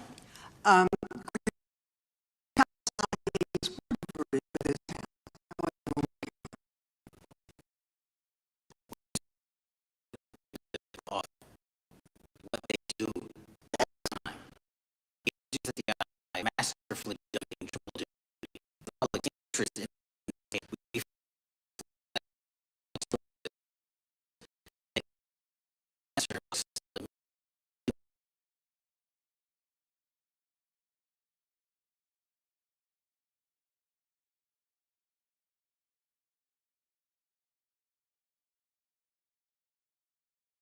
your testimony, that's the highest priority for the FBI. What's one of the most impressive things about the FBI leadership and the careers that are in place is that they make the decisions on who to send where on priorities and make sure the mission needs are not hurt. And that's what happened here. It's shocking to me that the FBI would think that erasing Mr. Trump's name from the Epstein files is a high priority when we have crime, we have national security threats, we have terrorism threats, we have murders such as that occurred, unfortunately, with Mr. Kirk. It's shocking to hear that that's your highest priority. And with that, Mr. Chairman, I That's yield literally back. not what I said. Gentleman yields back. Gentleman from Wisconsin is recognized. Director, is President Trump implicated in any wrongdoing related to Jeffrey Epstein? Based on the entirety of the evidence that we have, absolutely not. The president is not implicated. Correct. Thank you. I want to talk a little bit about China's malign influence here in America. And, we've seen spy balloons traverse the United States. We've seen police stations in communities around America. And sitting in the chair you're in just 2 years ago, there was a sheriff from Cochise County, Arizona, Mark Daniels, that was here, who said that the exponential increase in the amount of fentanyl that is coming into America is directly related to the open borders policies of the previous administration. Do you agree with Sheriff Daniels' characterization? In large part, yes. So, since you've been director, has there been a reduction we've talked about how the border is largely secure now, right? The southern border, yes, sir. The southern border is largely secure. Has there been a concomitant reduction or a reduction in the amount of fentanyl that is coming into America? There has been a massive reduction to the tune of, we've seized more than 25% year-to-date this year than the prior year, and that's enough fentanyl to kill 120 million Americans. Does China play a role in this fentanyl that's coming to America? As I stated in my opening, sir, what they do and the companies in China, mainland China, do is produce the precursors and the cutting agents that they ship overseas through various countries into the Mexican drug cartels who produce it. So they basically are the cooks in terms of the ingredients. Tell us, what is the FBI doing to stop China from delivering death to America? So for the first time in a decade, I actually reached out to my counterpart at the Ministry of Public Security. No one at the FBI had done so, to engage. Ministry of Security, where's that? In mainland China. In mainland China, okay, thank you. To engage in a conversation to say, hey, can we have a certain number of these precursor chemicals listed in China so that they become illegal and illegal to trade. We're also working with our counterparts in places like India and Guatemala because the transshipment routes of the precursors, the Mexican drug cartels have gotten creative, and instead of coming directly to America, are going into these countries. And we've had massive success in India and Guatemala, and in those governments' great partnerships in shutting down the ability to ship the precursors into those countries, which are ultimately destined to America. So those people that are working with security agencies have been working with you, is that accurate? Yes, sir. So I want to turn to a couple cases that are at the University of Michigan, where Chinese nationals, on behalf of the Chinese government, smuggled in illicit biological materials, stuff that can harm our agricultural industry. What actions are you taking as we see repeated stories of Chinese nationals doing this in the United States? So just that, sir. In this calendar year alone, as I was mentioning, our counterintelligence operations and cases brought against the Chinese are up by, I think, something like 40%. And specifically, the cases in Michigan show two threat streams, not just against our agricultural industry, which is a threat to national security, but they were also bringing in chemical agents and mushrooms, I'm not the exact expert, that would have ultimately hurt our population. We arrested and charged all of those individuals, and we were aggressively going after them in every single state because they weren't doing it in Michigan alone. Should research universities across the United States be doing a thorough job of vetting Chinese nationals that are coming to their universities? They should. Turning to spying in America, we heard the stories about Senator Dianne Feinstein's driver, who was a Chinese spy. We're familiar with Linda Sun, who worked in Governor Hochul's office, Christine Fang in California. What are you doing to find these people who are Chinese spies that are trying to burrow themselves into the politics of America? Because we know it's happening, right? Yes, it is. And what our counterintelligence unit is doing is aggressively seeking the intelligence into where these individuals are working. Then we are utilizing our operational authorities to go in and investigate them either through our human source networks and collecting information through lawful process, online, search warrants, and data so that we can bring proper arrest charges and publicize to the world what they're doing here. And just because we've caught a few doesn't mean we've caught everybody. We've got a lot more to go. I get one more quick question in. The FBI arrested a judge in Wisconsin, Hannah Dugan, for interfering with a federal law enforcement operation. Could you tell us a little bit about that? And is a judge above the law here in the United States of America? Well, no one is, and that case is ongoing. But as you stated, and these allegations said, there was an interference in a lawfully executed federal law enforcement priority that was interfered with. I yield back, Mr. Chairman. Gentleman yields back. The gentleman from Tennessee is recognized. Thank you, Mr. Chair. Director Patel, I believe you had primary importance in starting Operation Viper in Memphis. Is that correct? Yes, sir. And Operation Viper brought in the FBI, the DEA, the ATF to help Memphis police in policing the city. That'll be phase 2, sir. Phase 1 was FBI and local law enforcement in Memphis for the last few months. Okay. You did a good job, and the police director and the mayor have told me that that has been helpful, the FBI working with the police. And the FBI are trained in law enforcement. They know Miranda rights, they know how to do policing, and they do a good job working with the police. Do you think that the National Guard is necessary to do the work that the FBI is doing now? Thank you. I do think it's necessary to finish it. What we've done is 500 arrests in Memphis and 110 federal indictments. But what we need to do is we've only secured a piece of where the criminal conduct is occurring in Memphis, and we can't work inside perimeters that are not established and safe, and we don't have the manpower to give us the space to fully go into the areas where the criminal activity remains. Well, are you suggesting that the National Guard is going to go into the more heavily crime areas? They're going to establish, like they did in Washington, D.C., perimeters where local law enforcement and the FBI, DEA, ATF, and U.S. Marshals can go into. We can't be going into all these areas knowing that they're extremely volatile and jeopardizing the safety of our agents. Did the National Guard do anything in Washington to help the FBI stay safe from these dangerous elements? They established perimeters. Established perimeter. And the criminals knew about it, so they... It was a visible force, sir, so they kind of saw it. Well, what you did, I commend you for what you did, and I think the FBI coming in, we have a crime problem in Memphis. The FBI has helped, DEA will help, and the ATF will help. I don't think the National Guard is going to help, and what I've seen, they're not trained in law enforcement, are they? No, sir. And so that could be a problem. Who will direct the National Guard in Memphis? Will it be, will they have control over your agents? No, sir, they won't. Who will have control over your agents? You? Well, the SAC and then ultimately the chain of command up to Washington, D.C. will control the FBI, but there's a task force that was put together that is going to be led by an interagency. The heads of U.S. Marshals, DEA, and FBI will be working together with DHS collectively on this. Have you visited Memphis before? Yes, sir, I have. So you know how good a city it is. I love Memphis. A lot of us do. And Memphis is a great city, great history, civil rights museum. Might say something about slavery, but that was the history. It needs to be taught. Blues, Elvis. Beale Street. Beale Street, right, barbecue. And people should come. It's not a troubled city. We've got some crime, but it's not a troubled city. We're not troubled, and we love our city, and we hope that the National Guard doesn't come in and cause people to have questions about Memphis because it's a city they should visit. Let me ask you this about, you said that the homicide rates are coming down to an all-time low? In modern recorded U.S. history, yes, When sir. does modern recorded history start?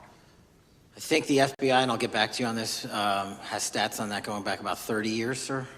Okay, I was thinking back to Ozzie and Harriet, and I didn't think you could beat Ozzie and Harriet's time. Secondly, you mentioned the Epstein case. Did any of the women that were victims, and they came up here and had a press conference and all, did any of them contact your office and ask to give information?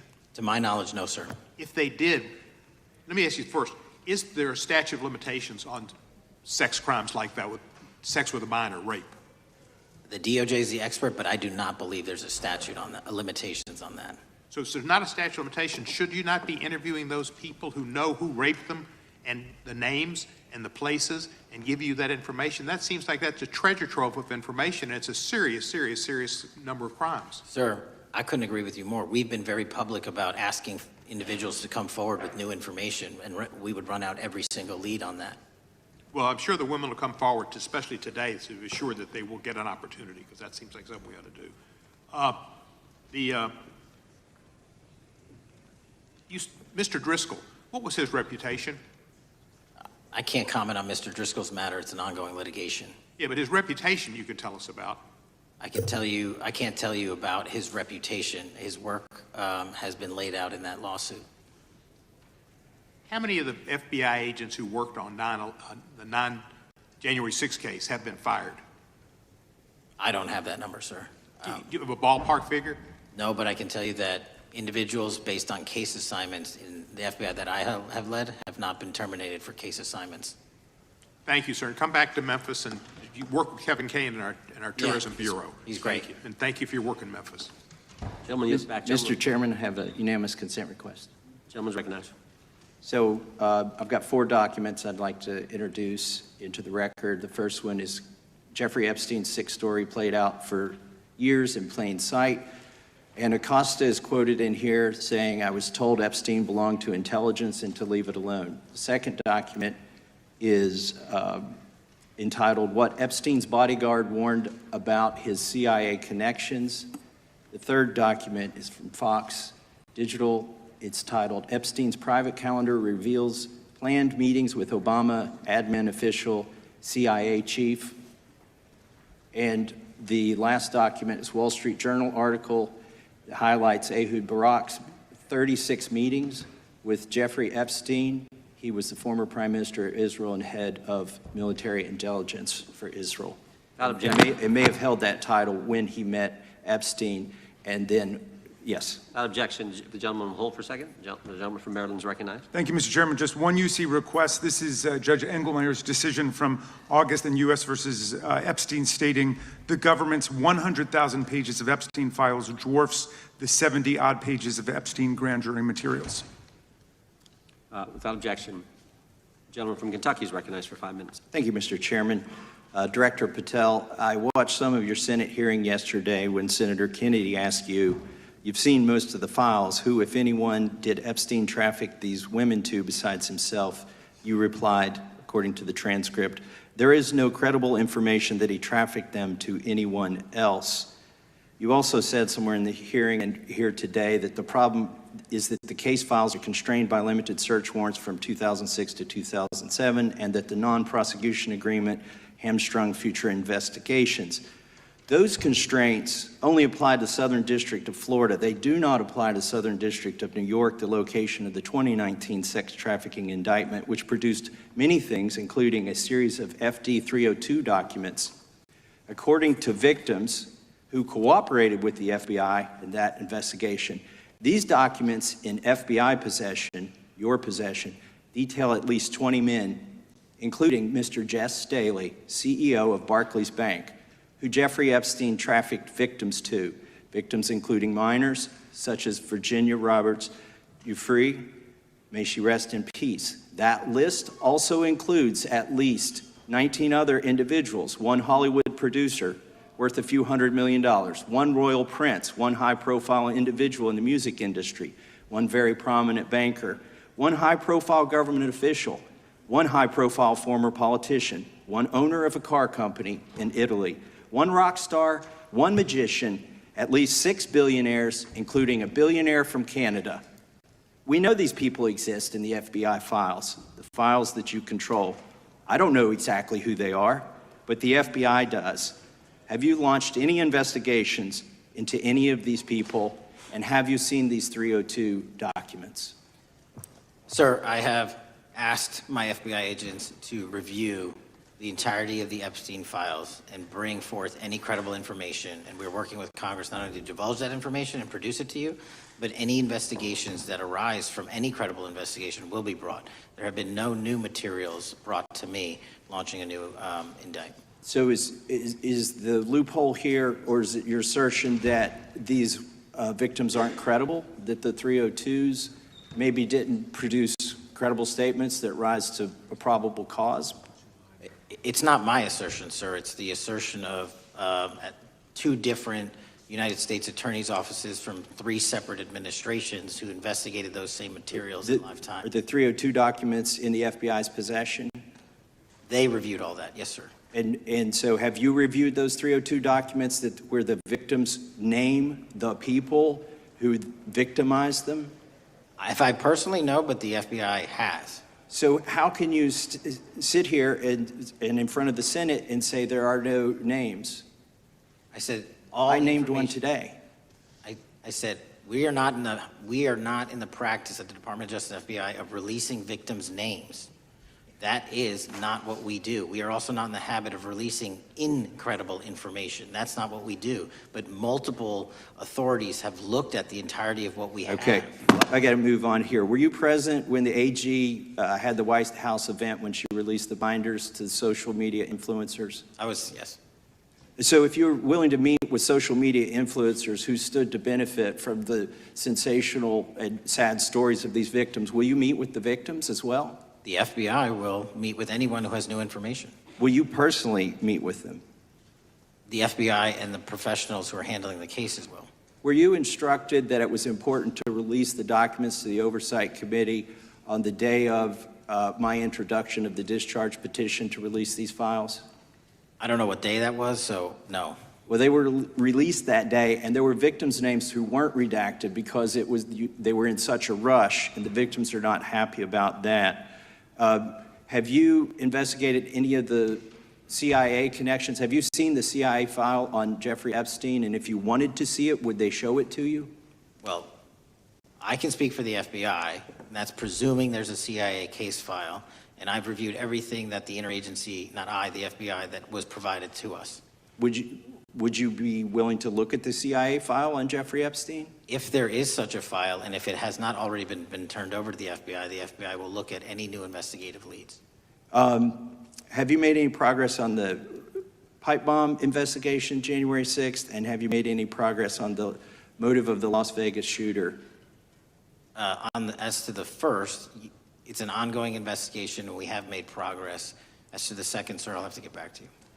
All right, thank you. I yield back. Mr. Chairman, I have a unanimous Gentleman consent yields back. request. Unanimous consent request from the gentleman from New York. I ask unanimous consent to introduce an unsigned memorandum from July 7th, 2025 that says we did not uncover evidence that could predicate an investigation against uncharged third parties with the insignia of the Department of Justice and the FBI. Without objection. Mr. Chairman, I have a unanimous Gentleman from Georgia. consent request.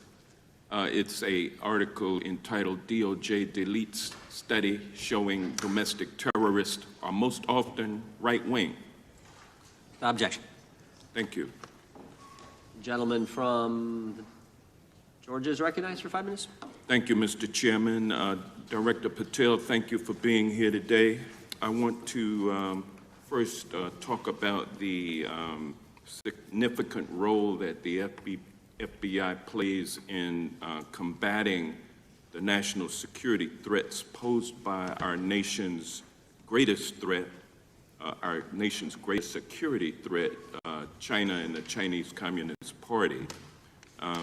It's a fact that China is America's most significant national security threat, isn't that correct? I would say so, sir. And you would agree with me that China wants to dominate the United States of America? I think that's largely their plan. And they want to dominate the world, both militarily and economically, isn't that correct? I think so. And sir, you've been FBI director for the last, 8 months? 7 months, yes. 7 months, and during that time, have you held any stock in any companies founded in China? I don't believe so. Well, you do own stock in a company known as Elite Depot, don't you? Which one, sorry? Elite Depot.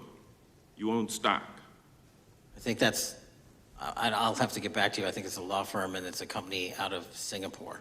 Okay, well, no, the company out of Singapore, which is owned by Elite Depot, is the Shein Company, which was founded in China, correct?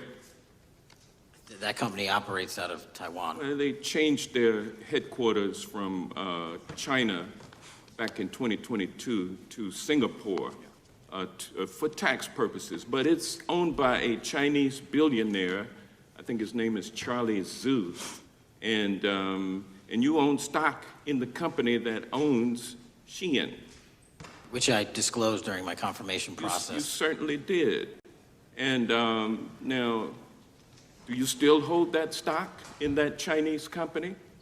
Pursuant to the Department of Justice, who reviewed my material that was submitted during my confirmation process, I was able to hold certain stocks, and they made the decision. You still hold the stocks that you have, you still hold on to these Chinese stocks, these stocks in this Chinese company? I disagree that it's a Chinese company, but I was in the DOJ, when you're appointed, makes a call on what you can and can't possess. Well, now, let me ask you this. Chinese companies steal trademarks, they produce counterfeit products and sell them over the internet on platforms such as Shein. They steal intellectual property.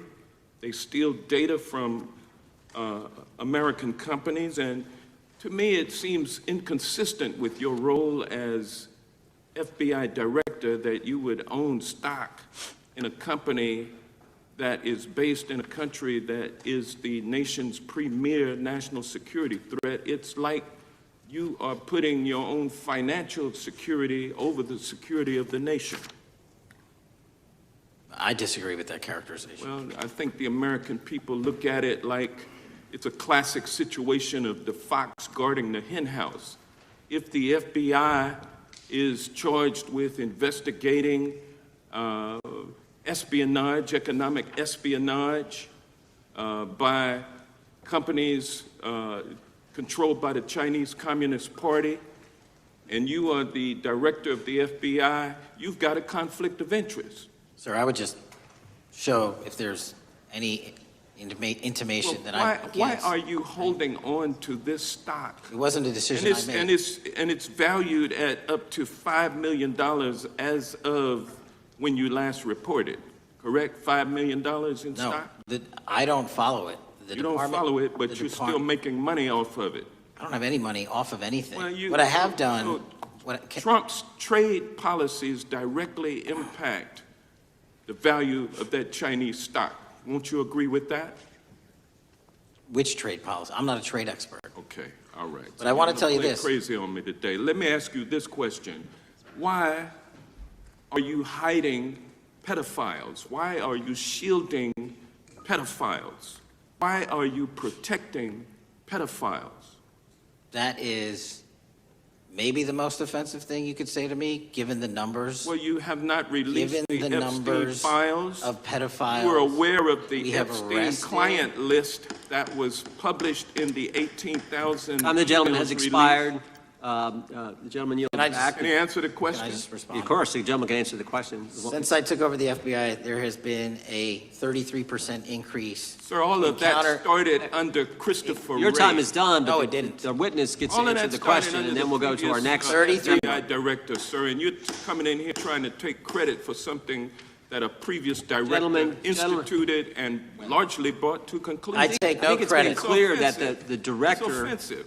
has numbers are so incorrect much also. better than the previous director. It's Dr. Patel, if you want to I take- answer the question. I take no credit. The men and women of the FBI have seen a 33% increase in the number of counterintelligence arrests out of the PRC. And so all of a sudden, with And you the- coming in 7 months ago, and, Gentlemen's time has Heaven on earth. expired.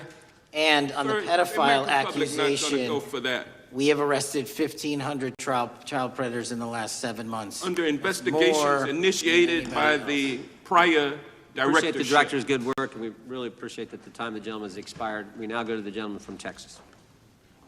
I thank the chairman, thank the FBI director for coming before the committee. I assume the FBI director, Mr. Patel, I believe you probably agree with me that there is a significant organized effort on the left side of the political spectrum to advance criminal organizations being able to put more criminals out on the streets. That what we've seen this in daily action. Are you familiar with the report that came out this last Monday from the Law Enforcement Legal Defense Fund? I'm not familiar with that, sorry. So this report came out this past Monday, and it said that significant amount of the money flowing out of George Soros and other leftist organizations and funders has been funding DAs and prosecutors, and quote, many of these DAs had never managed an office, prosecuted a criminal case, developed organizational policies. In dozens of America's largest cities and counties, this report finds these progressive district attorneys have outsourced core parts of the American criminal justice system to activists and political donors, taking direction and advice on everything from staffing decisions and communication strategy. Organizations, it's a complex web of donors going in through these organizations to put radical DAs and prosecutors out there, putting criminals on the streets. Does the FBI director agree that this exists and is a problem? I will accept the factual representation, and if that exists, it is a problem. The organizations such as TIDES, the Fair and Just Prosecution, Brenner Center for Justice, Partnership for Safety and Justice, the Vera Institute of Justice, the amount of dollars flowing from George Soros through and to these organizations and to the various prosecutors that have resulted in increased crime on our streets, including the brutal murder of the Ukrainian refugee in Charlotte. I bring that up because that is one component of the problem. In addition, we have the organized effort targeting our border, the NGOs, the nonprofits and the deep pockets, the United Nations, charitable organizations, and a long list of over 250 organizations that the Center for Immigration Studies put out that lays out a complex web of organizations that were moving people into our country, knowing that they're dangerous, knowing that they're criminal, associated with taxpayer dollars flowing through the United Nations and donor dollars flowing through organizations, including ostensibly religious ones, putting these dangerous individuals on the street that resulted in fentanyl in our communities, that resulted in the death of Jocelyn Nungare, of hundreds, thousands even, as the director testified, 100,000 people dying from these narcotics every year.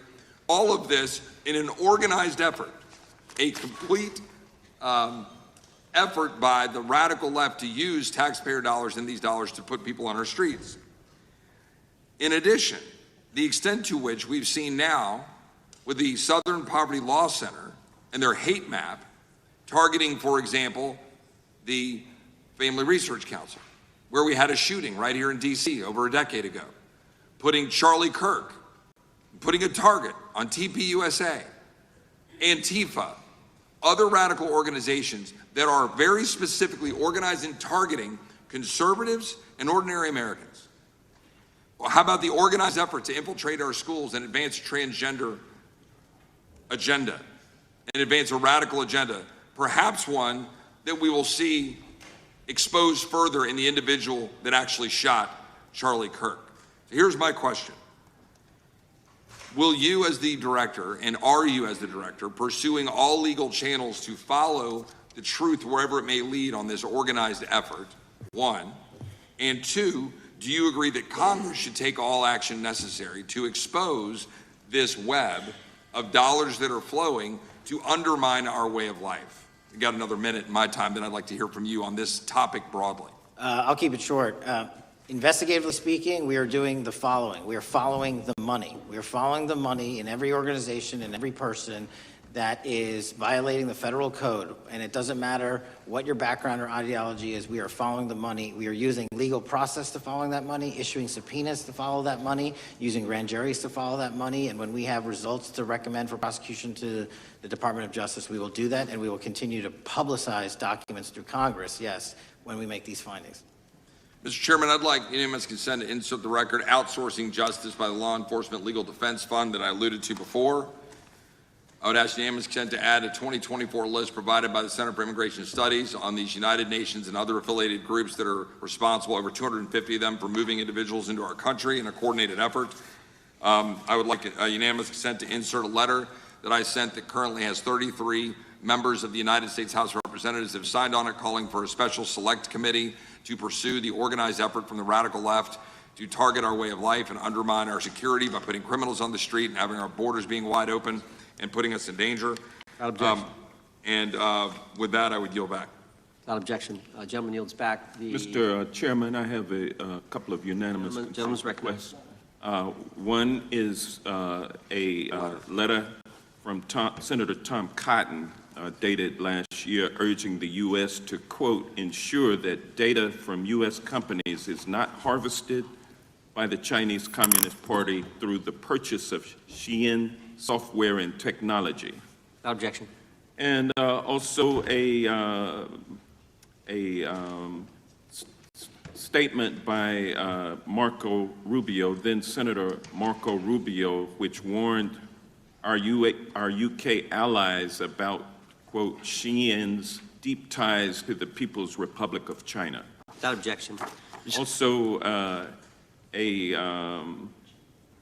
crime is the record, crime is down in 2025. Trump doesn't deserve credit, which demonstrates that the crime rates have been decreasing since 2023, which was published by the Vera Institute. Also, a unanimous consent request to enter into the record a NPR report from July of 2024. GOP vows to make America safe again. Statistics contradict their growing crime claims. Without objection. Also, a report out of the American Presidency Project dated January 17, 2025, record low crime during the Biden-Harris administration. Without objection.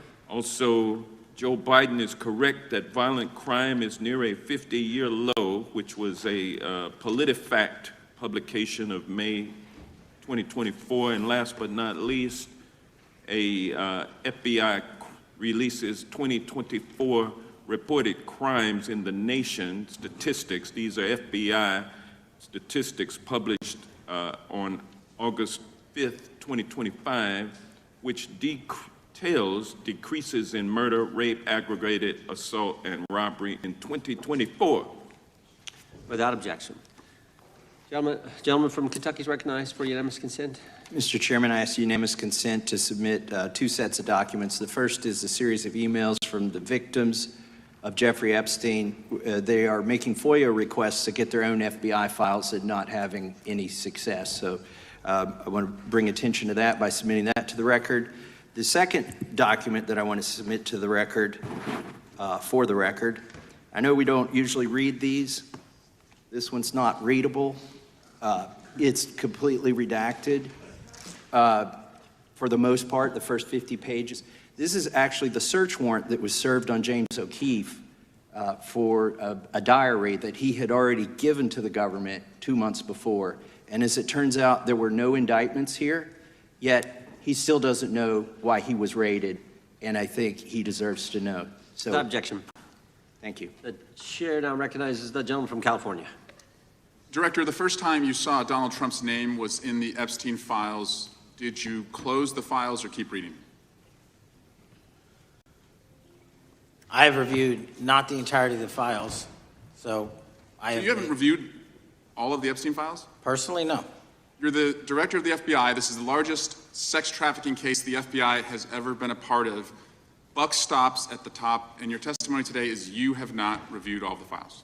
What I've been doing is been busy providing the safest country this country has seen in modern U.S. history in historic speed, because the men and women of the FBI are given the resources to reduce the homicide rate, to reduce the drug trafficking rate, to reduce the amount of children that are being trafficked, and the number of It sounds like those children being trafficked would appreciate the director reviewing the files. You said you don't know the number of times Trump's name appears in the files, so it could at least be 1,000 times. Is that right? The number is a total misleading factor. We have not released anyone's name that we have not released anyone's name in the Epstein files that has not been credible. Director, could it at least be 1,000 times? We have released every piece of legally permissible information. Okay, you can so characterize the numbers however you want it. Reclaiming my time, Director. It sounds like if you don't know the number, it could at least be 1,000 times. It's not. It's not. Is it at least 500 times? No. Is it at least 100 times? No. Then what's the number? I don't know the number, but it's not that. Do you think it might be your job to know the number?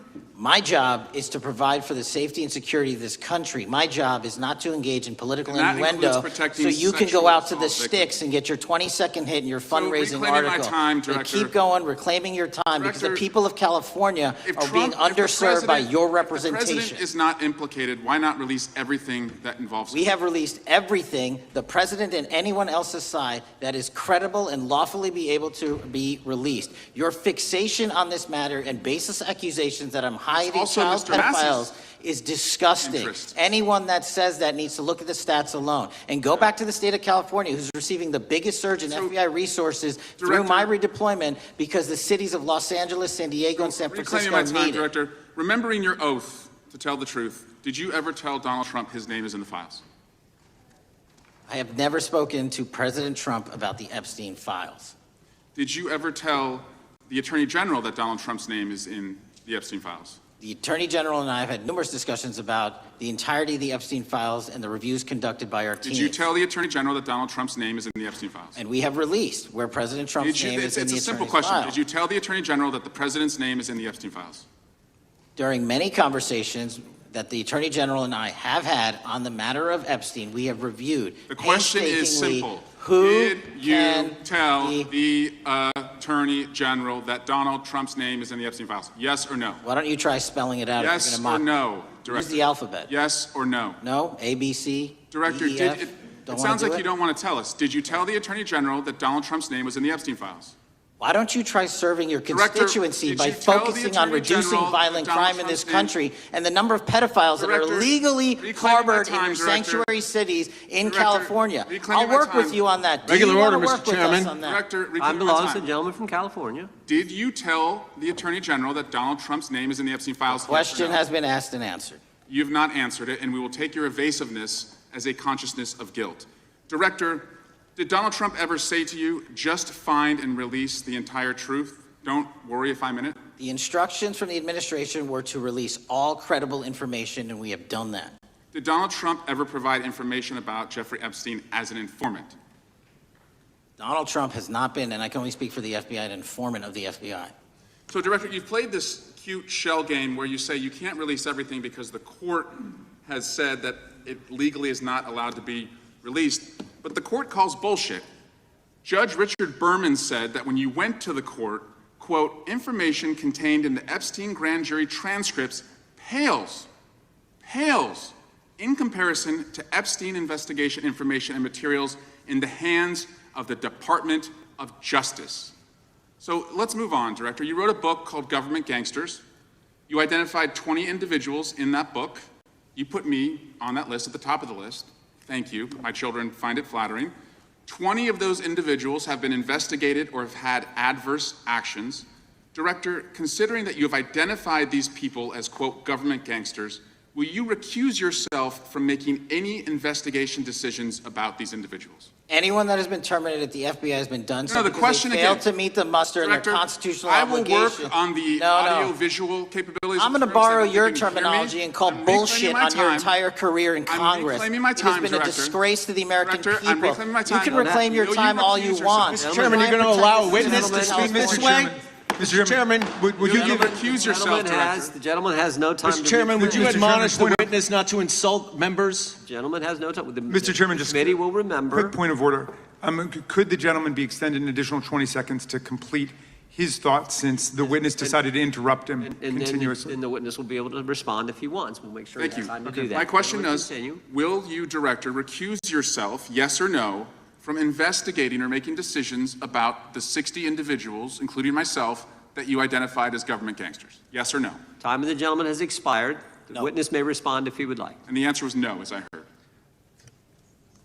Correct. Okay. The gentleman from Wisconsin, the gentleman yields back. The gentleman from Wisconsin is recognized for 5 minutes. Thank you, Chairman. Thank you, Director Patel, for being here today.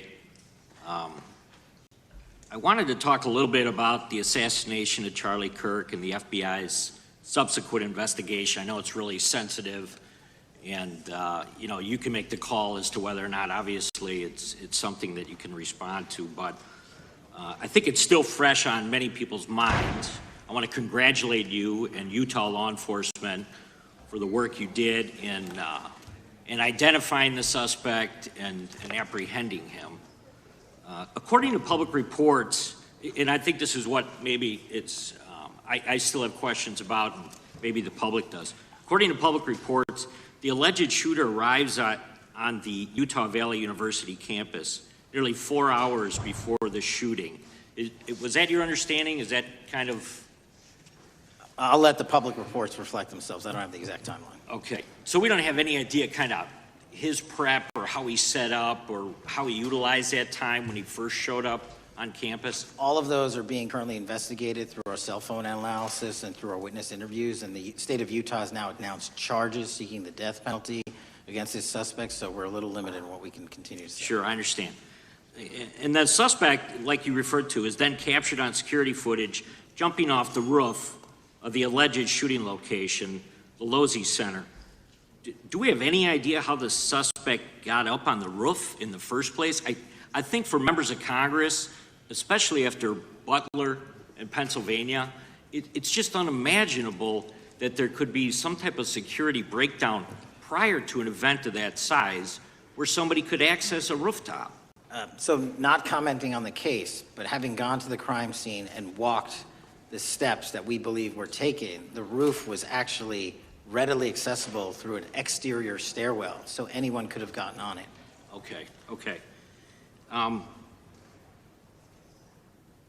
The suspect flees on foot to kind of this wooded area where he drops the rifle, wraps it in a towel, and then proceeds to his staged vehicle and basically drives home. So do we have any idea what the towel was about? Was it used later to identify a place where the firearm was left, or? What we can tell you is the towel, there was a screwdriver found on the rooftop, which DNA was collected off of, and the towel was found wrapped around the firearm in question in a wooded area next to the campus. All have been processed for DNA. And then, according to the suspect's roommate, there were allegedly messages on instant messaging platforms, specifically Discord, suggesting the towel may have been used to identify that weapon's location. So the public reports have suggested that the shooter acted alone. Do we still believe that that's true? Do we have any idea as to whether or not those Discord messages led us to believe that the shooter may have had help in any way or assistance? I can only speak to the FBI's investigation, and our investigation is ongoing, and we are interviewing any of those individuals involved in that chat and other individuals in the area. Very good. And so my suggestion, if there are accomplices, I'm sure this is something that the FBI is going to continue to investigate fully and thoroughly into the future. Yes, sir. The reason I ask that is because I don't know that that was necessarily the case with Butler, Pennsylvania. So thank you so much for your persistence kind of in this matter. There's still a lot of public questions that need to be asked. Let me shift to another topic very quickly. On July 31st, 2025, the DOJ and the CIA declassified the annex to Special Counsel John Durham's 2023 report on Operation Crossfire Hurricane. The 29-page Durham Annex contains previously classified information about, among other things, the investigative referral of the Clinton campaign plan. Why would somebody place documents in a burn bag related to this case? That case is very much ongoing, so I can't comment on the stylization of the evidence we're collecting. Can you comment at all on the Durham Annex as I described it? The Durham Annex, which has been publicly released thanks to the FBI's commitment to transparency, is one of the documents that's being utilized. And in general terms, speaking for a burn bag, sir, a burn bag is what you use to put classified documents into generally, because that is literally how you destroy them. So it appears that efforts were made by the Clinton campaign to reach out to the FBI agents or the Clinton sympathizers in the intelligence community in order to lead more credibility to the Clinton campaign plan. Do you think that's an accurate characterization? Again, I'm not going to characterize that material because it's part of an ongoing investigation. Thanks for being here today. I yield back. Gentleman yields back. Gentleman from California is recognized. Thank you, Director Patel, for being here today. The FBI searched Jeffrey Epstein's Manhattan residence, correct?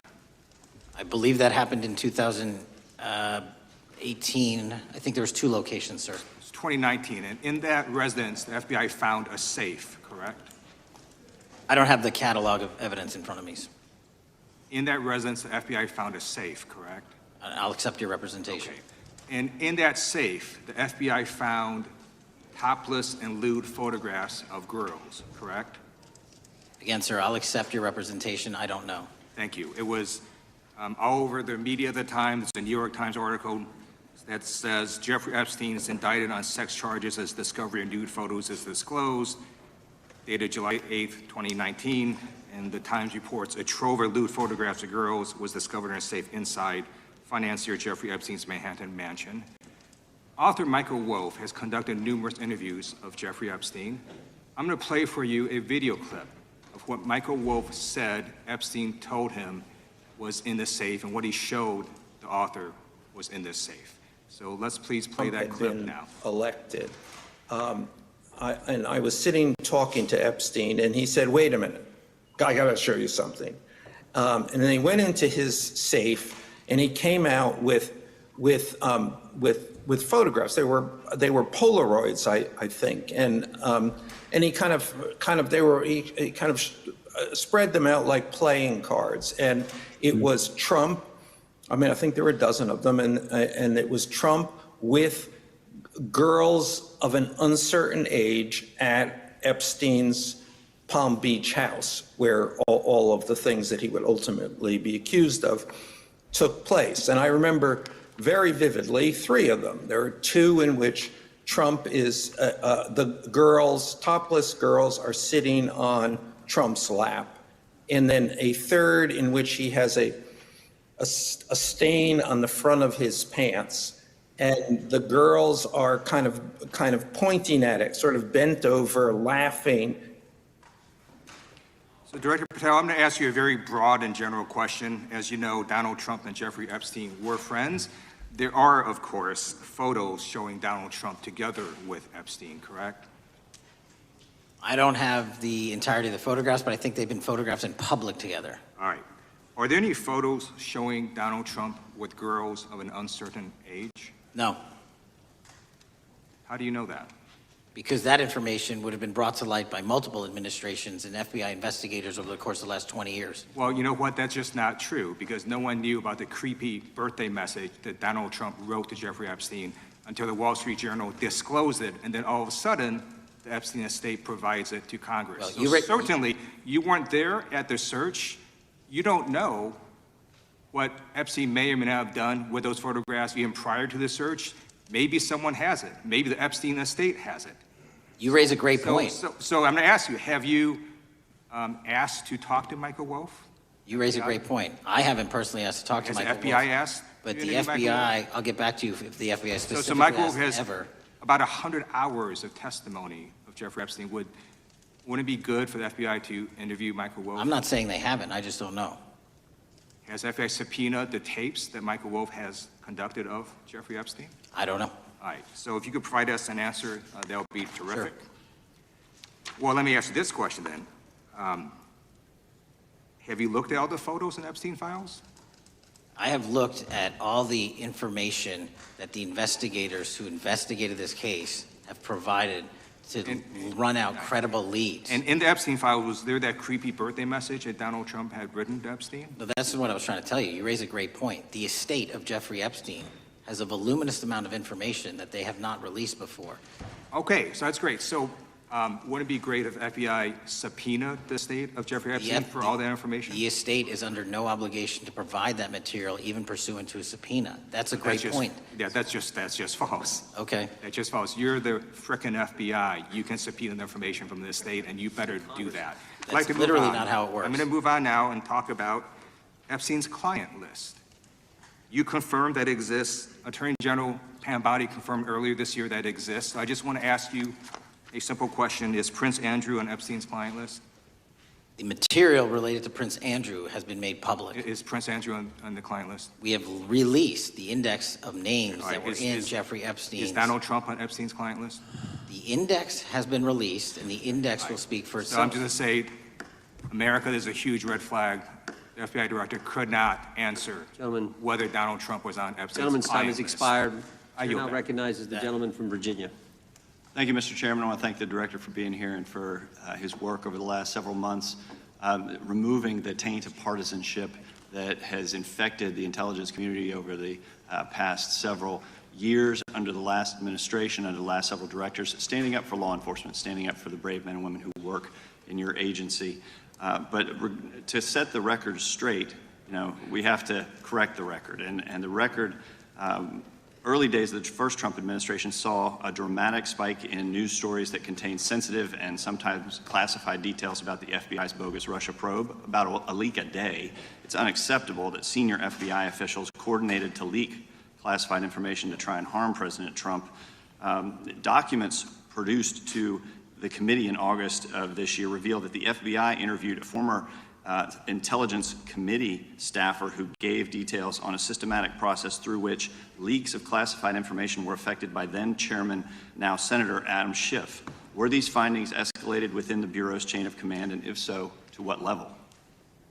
Sorry, were the findings escalated? Were these findings that were given to us escalated within the Bureau's chain of command, and if so, what level? Did you receive this information? That entire matter is currently under investigation by the people at the FBI that handle leaks of classified information. All right, it's good to know that there is an ongoing investigation.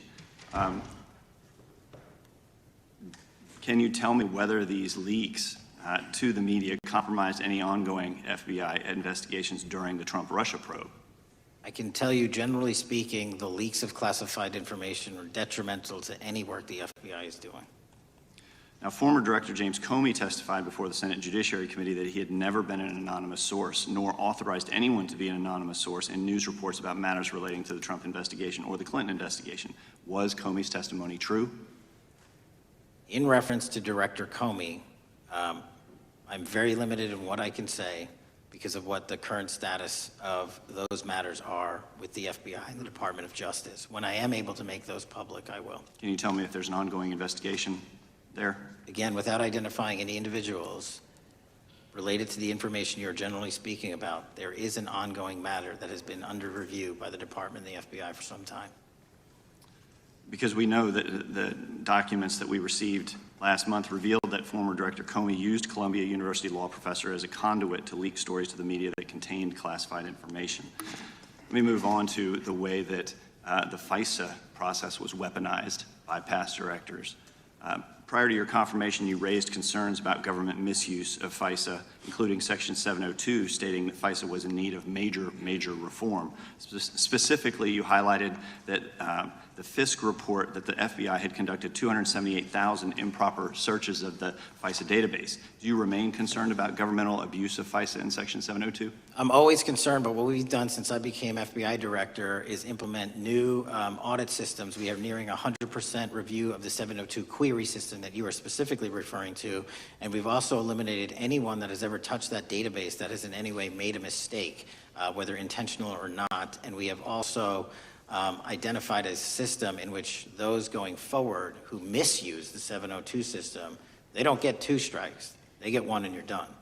Okay, I'm glad you mentioned you're continuing to audit because, as you know, in May, the New York Times reported you closed the FBI's Office of Internal Auditing.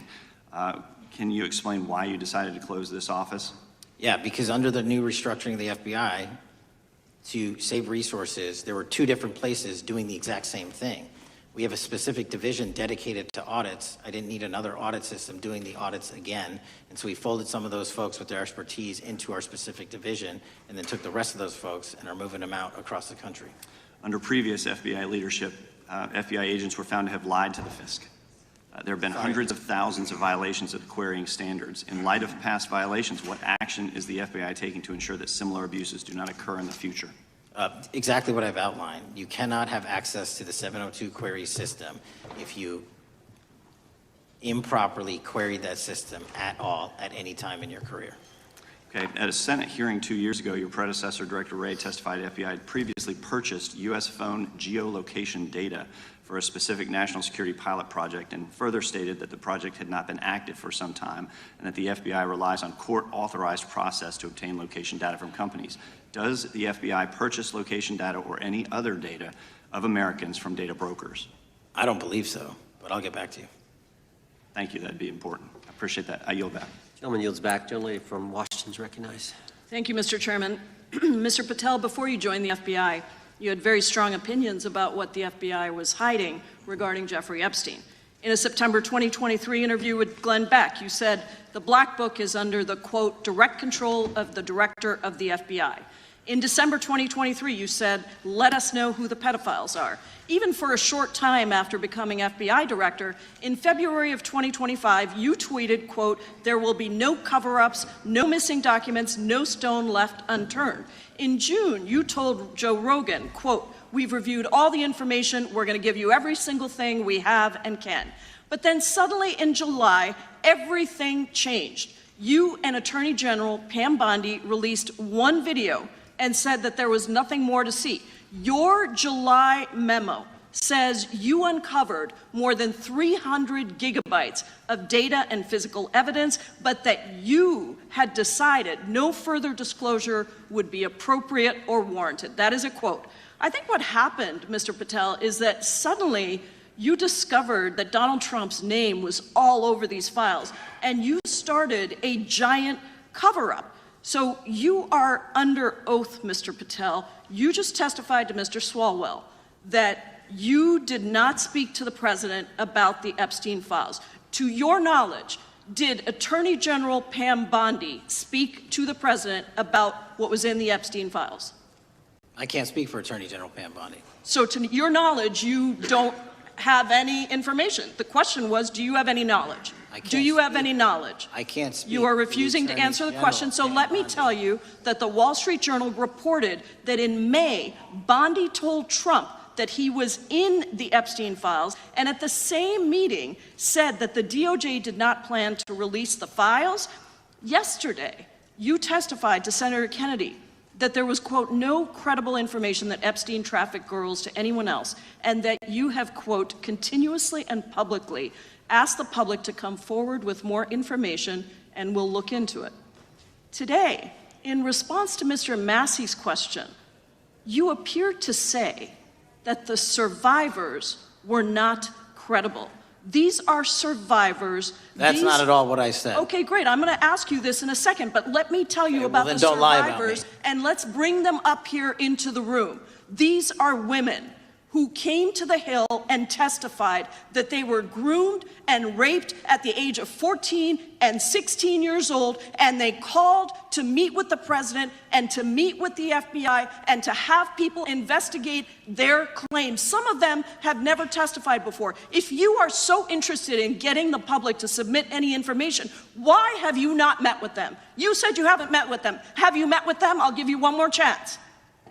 My job as the FBI director is to Is the invite all answer yes or investigative no leads. to whether or not you met with these women who were sexually abused and raped?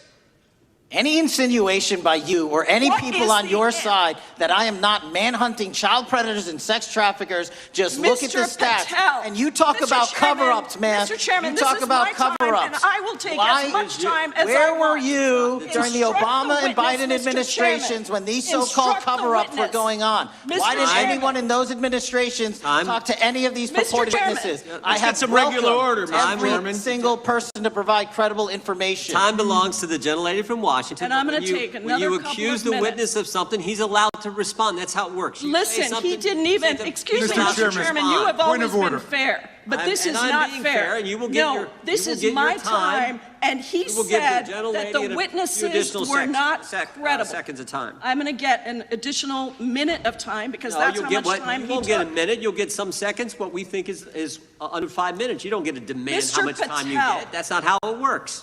Mr. Patel, are the victims of the Jeffrey Epstein horrific trafficking ring, are they credible? Any person with information about ongoing I sexual didn't. trafficking. I'm asking you if they're credible. Ma'am, I'm Are they commenting on the credible? evidence we have. But And we have routinely asked for people to come forward with more evidence, and we will look at it. And the evidence that we have was the same evidence that the Biden and Patel, Obama Justice Departments Mr. had. Patel, And they this is determined, not new. me, they determined Mr. that Chairman, information was Mr. not credible. Chairman, he's not letting me even ask my questions. You This is ask the ridiculous. questions, he gives an answer. You may not like what he says, No, but that I'm doesn't mean you get to asking, he's not interrupt him. answering my question. Mr. You Chairman, have could we an- restore the gentlelady 45 seconds so she We can will give complete her her question? additional 30 seconds, which is what I said I'm earlier. going to keep taking my time because you'll take here's the the time thing. that you get. You get are 30 not seconds. answering the question. The question I is, have, you just don't like the these answer. women, are these women credible? It's a yes or no answer. I have answered the question. Well, and I what is keep the telling answer? you, I'm the only FBI director that has welcomed new information in this Okay. case. This You're not- administration is the only one that has welcomed any new information in this Is there case. a yes or no to Present whether the new credible victims are information. credible? Present new Are information. the victims credible The victims- or not? I'll tell you what happened in the last Trump administration. Are they credible or not? You can't Victims even say... credibly came forward, and you know what happened? President Trump authorized the indictments of Jeffrey Trump Epstein. Called them not Biden, a hoax. not Obama. President Trump no one else. called the entire thing a Democratic hoax. So I would like to ask The gentlelady's you time has if you expired. will I gave her meet- the additional if 45 you- seconds she if you requested. will The meet- gentlelady yields back. The gentleman from Mr. New Chairman, Jersey is I would like recognized to for his ask if 5 you would minutes. meet with the women who were sexually Time does not belong. abused and raped and groomed Time does at not the belong ages to the of gentlelady from 14 Washington. and The time now 16 belongs- years old. Are the you time- going to cover up? No, I'm Are not you gonna- going to continue I'm to gonna recognize cover the up gentleman for from the New rich Jersey for and his 5 minutes. powerful men, including those that might be on this committee? I can yell Or too, are Mr. you Chairman. going I don't want to yell allow above them this. to The time testify? belongs to the gentleman from New Jersey. I Are you appreciate going the to allow gentlelady them to yielding testify, back. Mr. Patel? Go ahead. Will you allow them to testify to you, Mr. Patel? Mr. Patel, thank you for being here. I know it's been an interesting and difficult 2 days. And I wasn't going to talk about the Epstein thing because there's a lot of other issues that affect the FBI, but I have to say a few words. I've sat here, I've listened to this, I've watched it, and you know, my Democratic colleagues are so concerned now, Mr. Patel, all of a sudden. Where were they last year? Where were they the year before? Where were they the year before that? Where was the last president in any of this? All I know, the only thing I see is a single letter from the ranking member that was sent in 2019 that he didn't like the plea deal, and some people signed on to that. Most of the truth, the real truth, let's be honest, let's be intellectually honest. The real truth is we didn't hear from them at all. Anybody of them. Hardly any of them ever mentioned it. Some of them didn't mention it at all until the beginning of this year. Earlier in the year it started. Not one Democrat asked Director Wray. We all remember Director Wray was here. Not once, not twice, multiple times. Nobody asked Director Wray about Epstein before this committee. Nobody was that concerned. Where was the concern for the victims then? Where was the moral righteousness then? Where was the outrage then? Where was the sense of duty then? Where was the desire for accountability then? Where was the urgency for justice then? Most of all, where the hell was the integrity then? You know what the truth is. Let's just say it, man. Tell the truth time. The truth is, it's politically useful for them to try to do this now, even though they didn't give a damn about it in the past. And you know what? That's an insult to the victims, and that's an insult to America. Continue to do the work you're doing. Continue to uncover what needs to be uncovered. One real quick thing before I say anything to 9/11. We know that was mishandled by the past director and by the past FBIs. There are family members here. There are family members who are concerned. God Almighty, we want to get to the truth of that. I ask you, please, to meet with them, to talk to them, and to investigate this with truth. You know, in the Biden administration, we went through a very dark and difficult period of time. The FBI trust was broken with the people. Catholics were, this is the stuff we've been talking about, were labeled radical threats for praying in their churches with their rosaries. Parents at school boards were called terrorists for standing up for their children. Hindu holy men in New Jersey. We have the largest Hindu temple in the world. They were attacked. They were put up against the wall with guns to their heads. So it isn't just a Catholic or Christian thing. American Jews were targeted in colleges and universities, and a lot of folks in the FBI, in the past FBI, not this one, didn't give a damn. We can't go back to targeting religion. We can't go back to silencing free speech. The Biden administration did that. So I got questions for you. Hopefully thoughtful questions that you can answer for us in a thoughtful way. How is this FBI now, under your leadership, how are we restoring trust for Catholics, for Hindus, for Jews, for parents, for all the other, for just American people that were targeted by FISA because they had a different viewpoint? How are we restoring that trust in the FBI? Multiple ways, sir. One, and maybe most importantly, is through transparency and providing the American public with the material so they can see, read it themselves as to what the abuses were in the past, whether it relates to the Catholic memo or the Hindu incident you talked about at the largest temple in North America.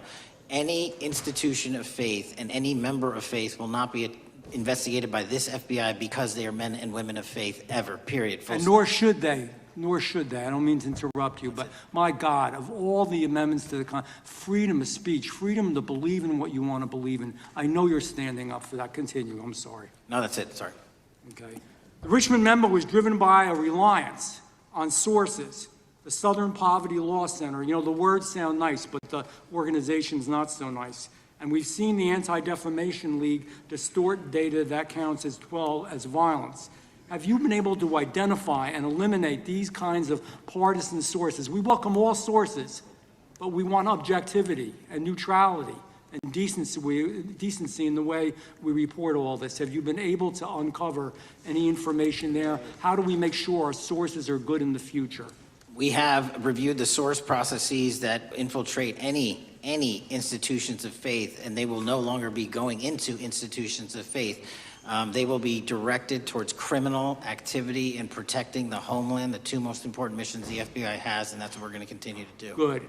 And I'll say this, there was a lot of bull today, a lot of you know what, and I'm not going to say it because I respect the institution so much going on around here. Continue to do the work of the people.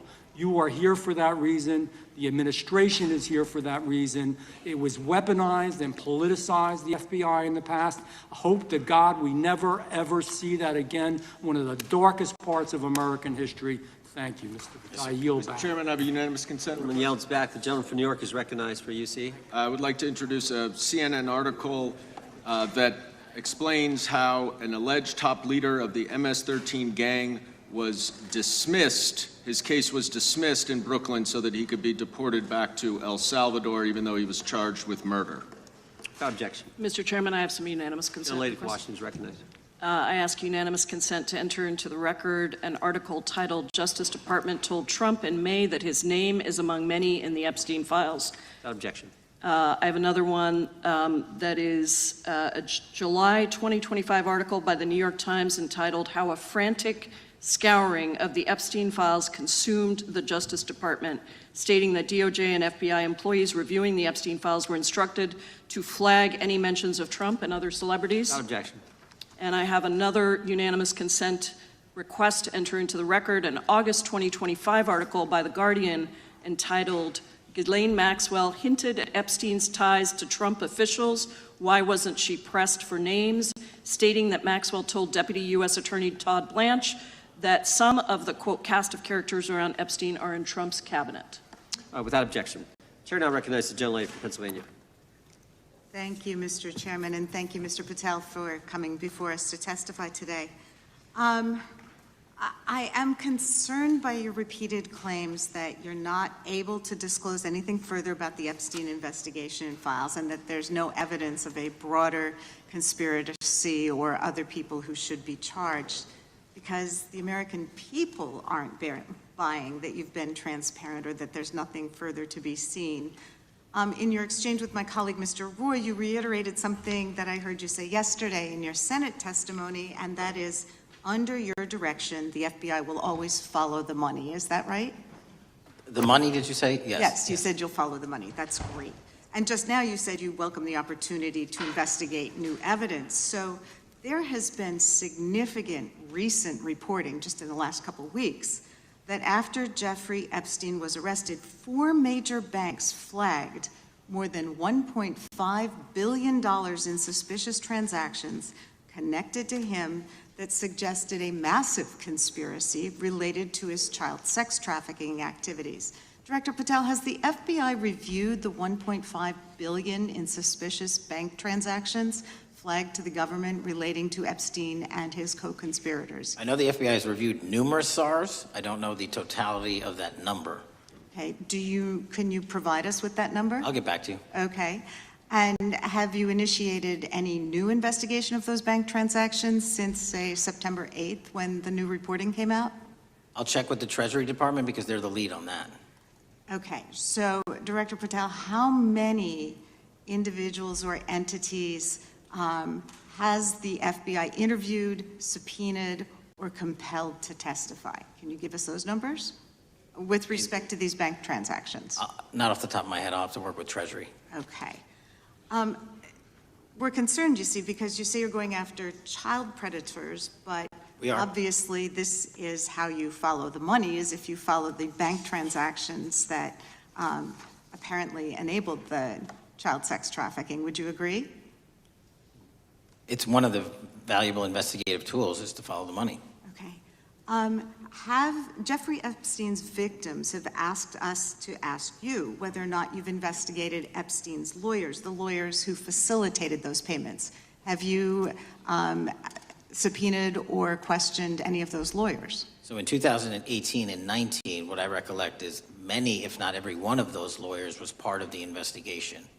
But you weren't there at that time, I wasn't right? there. Okay. So can you get us the names and the numbers of who was investigated then with respect to those lawyers? As long as I'm allowed to release it, absolutely. Okay. Well, if we provide you with subpoenas, I assume you can release it. Is that right? We have a current subpoena and we're working with Congress to provide it.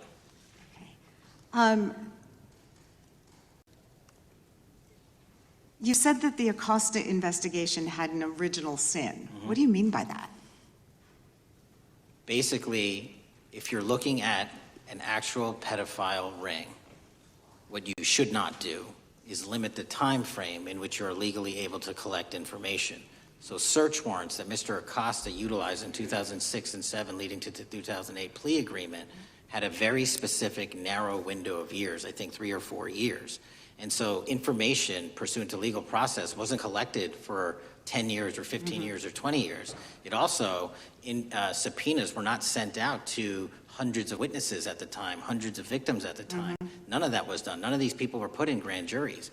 And so the totality of information from the jump, instead of being this big, was like this. And that, in my opinion, is not how you run an investigation if you're trying to break a sex trafficking ring. So you're now in charge of the FBI. Why haven't you done that investigation? Great question, and here's the answer. Simply because I am not able to go back 20 years and collect information that the courts had decided was already subject to search warrants. They have said, this was in the investigation, there's a non-prosecution agreement out of that plea, and when the case was reopened, and this is where it comes into play, when the case was reopened in 2018 and 2019, the search warrants, again, were limited to the conduct of Jeffrey Epstein. Now, whether that's right or wrong, that's a different discussion, but I'm telling you that's the information we well, I think reviewed. that is a different discussion, and I think the discussion we'd like to have today is why you aren't following the money with respect to the broader conspiracy that it has been reported in the New York Times and elsewhere, and that if you really want to attack the issue, if you wanted to attack the issue, if you wanted to get to the bottom of it, if you wanted to disclose what really was involved in the Epstein files, the Epstein cover-up, that you would be taking very different actions that you are today. I do want to seek unanimous consent to enter into the record the New York Times September 8th, 2025 article, How J.P. Morgan Enabled the Crimes of Jeffrey Epstein. Objection. And also an article dated July 17th, 2025, in the Epstein case, Follow the Money. Objection. Okay, thank you. Gentlelady yields back. Mr. Chairman. Gentleman from Maryland is recognized. Thank you much. Pursuant to Clause 2K6 of Rule 11, I move that the committee subpoena the CEOs of 4 banks, J.P. Morgan, that's Jamie Dimon, Bank of New York Mellon, Robin Vince, Bank of America, Brian Moynihan, and Deutsche Bank, Christian Sowing, in order to get the suspicious transaction reports. These 4 banks have flagged to the government $1.5 billion in suspicious transactions related to the sex trafficking crimes and conspiracy of Epstein, Maxwell, and all of their collaborators. And as you know, Mr. Chairman, we got the SARS reports for Hunter Biden totaling around $20 million. And so these $1.5 billion in SARS reports we should get, especially since the director doesn't seem to be forthcoming. And I request that we do this immediately. I think the director's been very forthcoming. We will hold any motion to subpoena in abeyance until the conclusion of the hearing. The chair now recognizes the gentleman from Texas. Thank you, Mr. Chairman. Thank you, Director Patel, for being here. It is quite clear that certain members of this committee, they want their 15 seconds on TV, stamping and coming. Maybe it's for fundraising. Maybe they're struggling in their district. They need a little bump. But they turn a committee into a clown show, and that's what we're seeing. You're being unjustly attacked today. I watched the Senate hearings yesterday. You were attacked there. We know there's an agenda. There's always an agenda. It's the same characters with the same personalities the same objective, and that is destroy the mega movement. You're being attacked, Director, is because you're effective. You highlighted what you've been doing in D.C. with the president in reducing violent crime. You're very effective. Another individual that was very effective with meaningful debate and dialogue was Charlie Kirk. And they killed him for it. Charlie Kirk was a man of faith. First and foremost, he loved his Lord Jesus. He loved his family. Beautiful wife, beautiful children. Just a remarkable, honorable man that was silenced with this assassin's bullet. I would say if Charlie Kirk lived in the biblical times, he'd have been the 13th disciple. He'd have been the 13th disciple. We have a new committee, if you're not aware, a new select committee regarding January 6th. I'm honored to be on that committee. I'm looking forward to working with other members to expose truth, questioning federal agencies that were involved on January 6th, like the FBI, played a role, but we don't really know, Director, to what extent. We don't know. The January 6th sham committee was not formed by Nancy Pelosi to seek truth. There was nothing about getting to the truth about January 6th. Their sole mission was to damage Donald J. Trump and end his political career. And everybody knows it. That's what the purpose was. You know what's nice, so I kind of get to ask the question, though, how did that work out for you? Donald J. Trump is back in the White House, and America loves him. I spent 30 years in law enforcement, retired sheriff from a large county in the great state of Texas.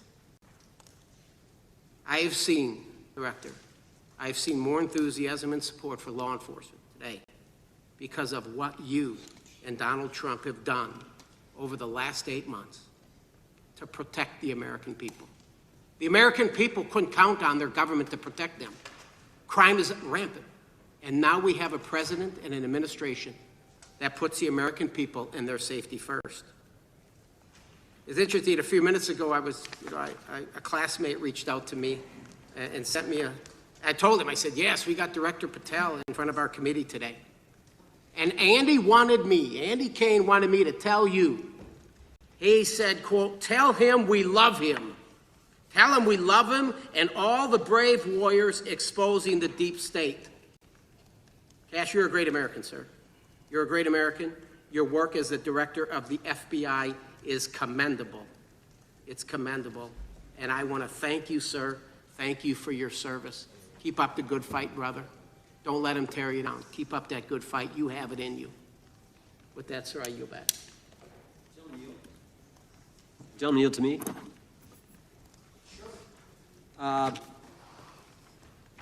Director Patel, there were 26, the gentleman mentioned the select committee, there were 26 confidential human sources at the Capitol on January 6, 2021. 4 entered the Capitol and thereby broke the law. Do you know if those individuals were being paid by the Ray FBI? So we've provided 600 pages of documents through this committee alone regarding January 6th. That's 600 pages more than any of my predecessors. Yep. Generally speaking, confidential human sources are always paid by the FBI. That's how it works. I can't speak to the specifics on each one and how much they make. And we appreciate it. We've reviewed some of that material, and you've given us a lot of material that we didn't get from Director Ray. That specific question, I think, is important to the American people. Were people who were confidential human sources of the FBI who broke the law, one was recommended for prosecution, my understanding is, by the information we've received from you. Were they actually paid by the very taxpayers who may have got charged with the same offense? I think that's important for us to understand. I'll get back to you. Thank you. Chair now recognizes the gentleman from California. Thank you, Mr. Chair. Welcome, Director Patel. I'm going to focus a little bit on domestic terrorism. We have a graph here, data up to 2021, but as you can tell, domestic terrorism is on the rise. Nation, our citizens under threat. We saw the assassination of Charlie Kirk. 2 assassination attempts on the president school shooting, Minnesota last month, and closer to home, just a couple of days ago, Huntington Beach, peaceful vigil for Charlie Clark, infiltrated by neo-Nazis who essentially made the local individuals attending that event fear for their safety. All of us know that a lot of these domestic attacks are by lone wolves, but yet they do leave clues, social media or elsewhere. Director Patel, you're it. You're the thin blue line. The FBI, your job to protect our citizens back home from those that would harm us. You have to find the needle in the haystack. Takes a lot of work, a lot of resources. Talking to my local sheriff this morning, who said they're concerned. Federal cuts to local grants that help them do the job. Then, of course, let's not forget about other threats that are coming before us, like high-tech fraud. Local senior recently was talking to me about a text she had gotten, a demand by the IRS to send a payment immediately, or the IRS agents were on their way to arrest this individual. Pretty gutsy stuff by folks probably from Europe, North Korea, Russia, China, people, okay, going after those precious savings our senior citizens rely on. Yet the president's proposing a budget cut of $500 million or more to your organization, the FBI. You've said that that'll essentially equate to about 1,300 less jobs at the FBI. So I'm going to ask you essentially, what is it that we can do to help you do your job? Little concerned. Friday night lights. One of the events I love to do on Friday nights, go to the local high school football game. Sit there at the stadium and you always say, what if? What if? You're the thin blue line. Can you do your job cutting $500 million from your budget? Thank you, sir. I think we are doing our job, and the distinction is with the budget that we have, we are flexing more resources to the field. California is receiving the largest FBI plus-up of any state in the union due to that plus-up. They're not getting a reduction. No state is getting a reduction. Every state is getting a plus-up. And so I'm utilizing the money that we have to first plus it up. And the empty vacancies that we have, those haven't been filled in years, not under my leadership. Here's my concern. You're going to do well, you're doing more with less, is what you're saying. Yet we're about to vote on a budget that has $88 million more to protect members of Congress, the executive branch, and the Supreme Court. There's a contradiction here. Back on Main Street, we're saying you can do more with less, you can protect them with less money, yet here in Washington, we're saying we need more money to protect members of Congress. It's a little contradiction here. Or maybe, sir, you ought to talk to leadership about coming in with your management style to protect the Supreme Court, Congress, and the administration. Otherwise, it's essentially a hypocritical situation. We need more protection, yet folks on Main Street can do with less. My concern is folks on Main Street. We also were, I think we received over $300 million in the big, beautiful bill, and we're also receiving pots of money from our interagency, so this sort of $500 million cut isn't entirely accurate. You're still getting cut $200 million plus. You're still moving your agents to do ICE work, so you are leaving a lot of bases uncovered. And I'm not going to be argumentative with you, Director Patel. I'm just saying, if that thin blue line does not hold, people on Main Street will pay the price. I agree with you, sir. And I just look forward to working with you, because I am very concerned that these kinds of budget cuts are short-sighted, especially when my local sheriff calls me and says, we need more support, and we're looking at budget cuts. I'll work with you, sir. Thank you, Mr. Chair. I yield time. Mr. Chairman, I have another unanimous consent request. The gentleman yields back. The gentleman from New York is recognized for unanimous consent.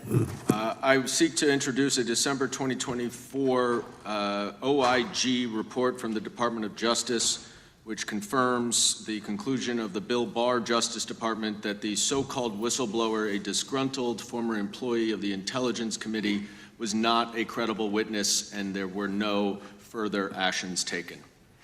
Without objection. Mr. Chair, I'd like to submit some items for the record. You bet. Gentleman from California. First one, Trump's deportation diverts FBI agents off child predator cases. Second one, FBI director backtracks on administration's proposed budget cuts. And number three, Trump administration says 70% of ICE detainees do not have criminal convictions. Without objection. Gentleman from Texas is recognized. Thank you. Director, earlier this year, the committee learned of new documents tied to the Crossfire Hurricane investigation and the Russia collusion hoax against President Trump.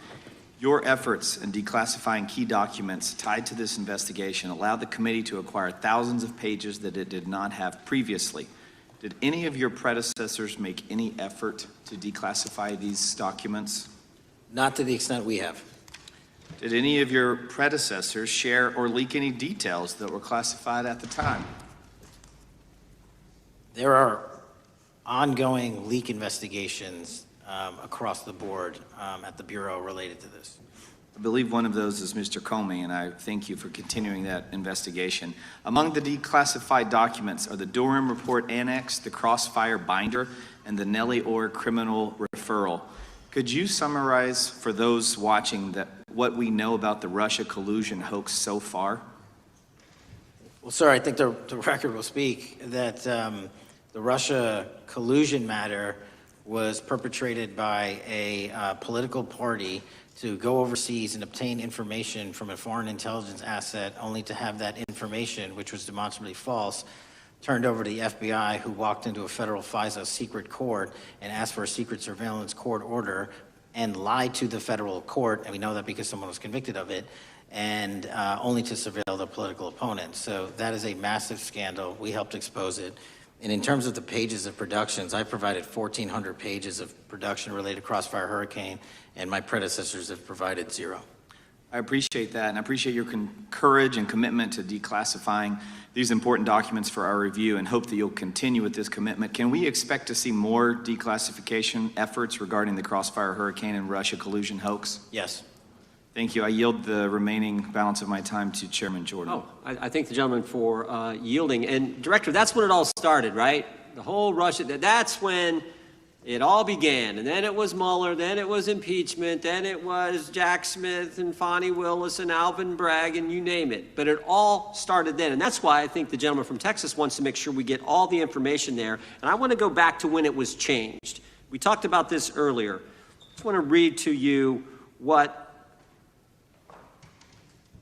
the CIA officer said to the House Permanent Select Committee on Intelligence, quote, Brennan refused to remove the dossier, and when confronted with the dossier's main flaws, he responded, yes, but doesn't it ring true? So that's what he initially said. And then when he was talking to this committee, he said the CIA was very much opposed to having any reference or inclusion of the Steele dossier in the intelligence community assessment. So on one hand, you got a witness who was there who said he refused to remove it even though he knew it was garbage, and then he's on the other hand telling the committee, no, we didn't want anything to do with it, it shouldn't have been a part of the intelligence community assessment, which we know it was. You know it was, you found that. Those are two entirely different stories. I think Mr. Brennan has some explaining to do, frankly, what happened there.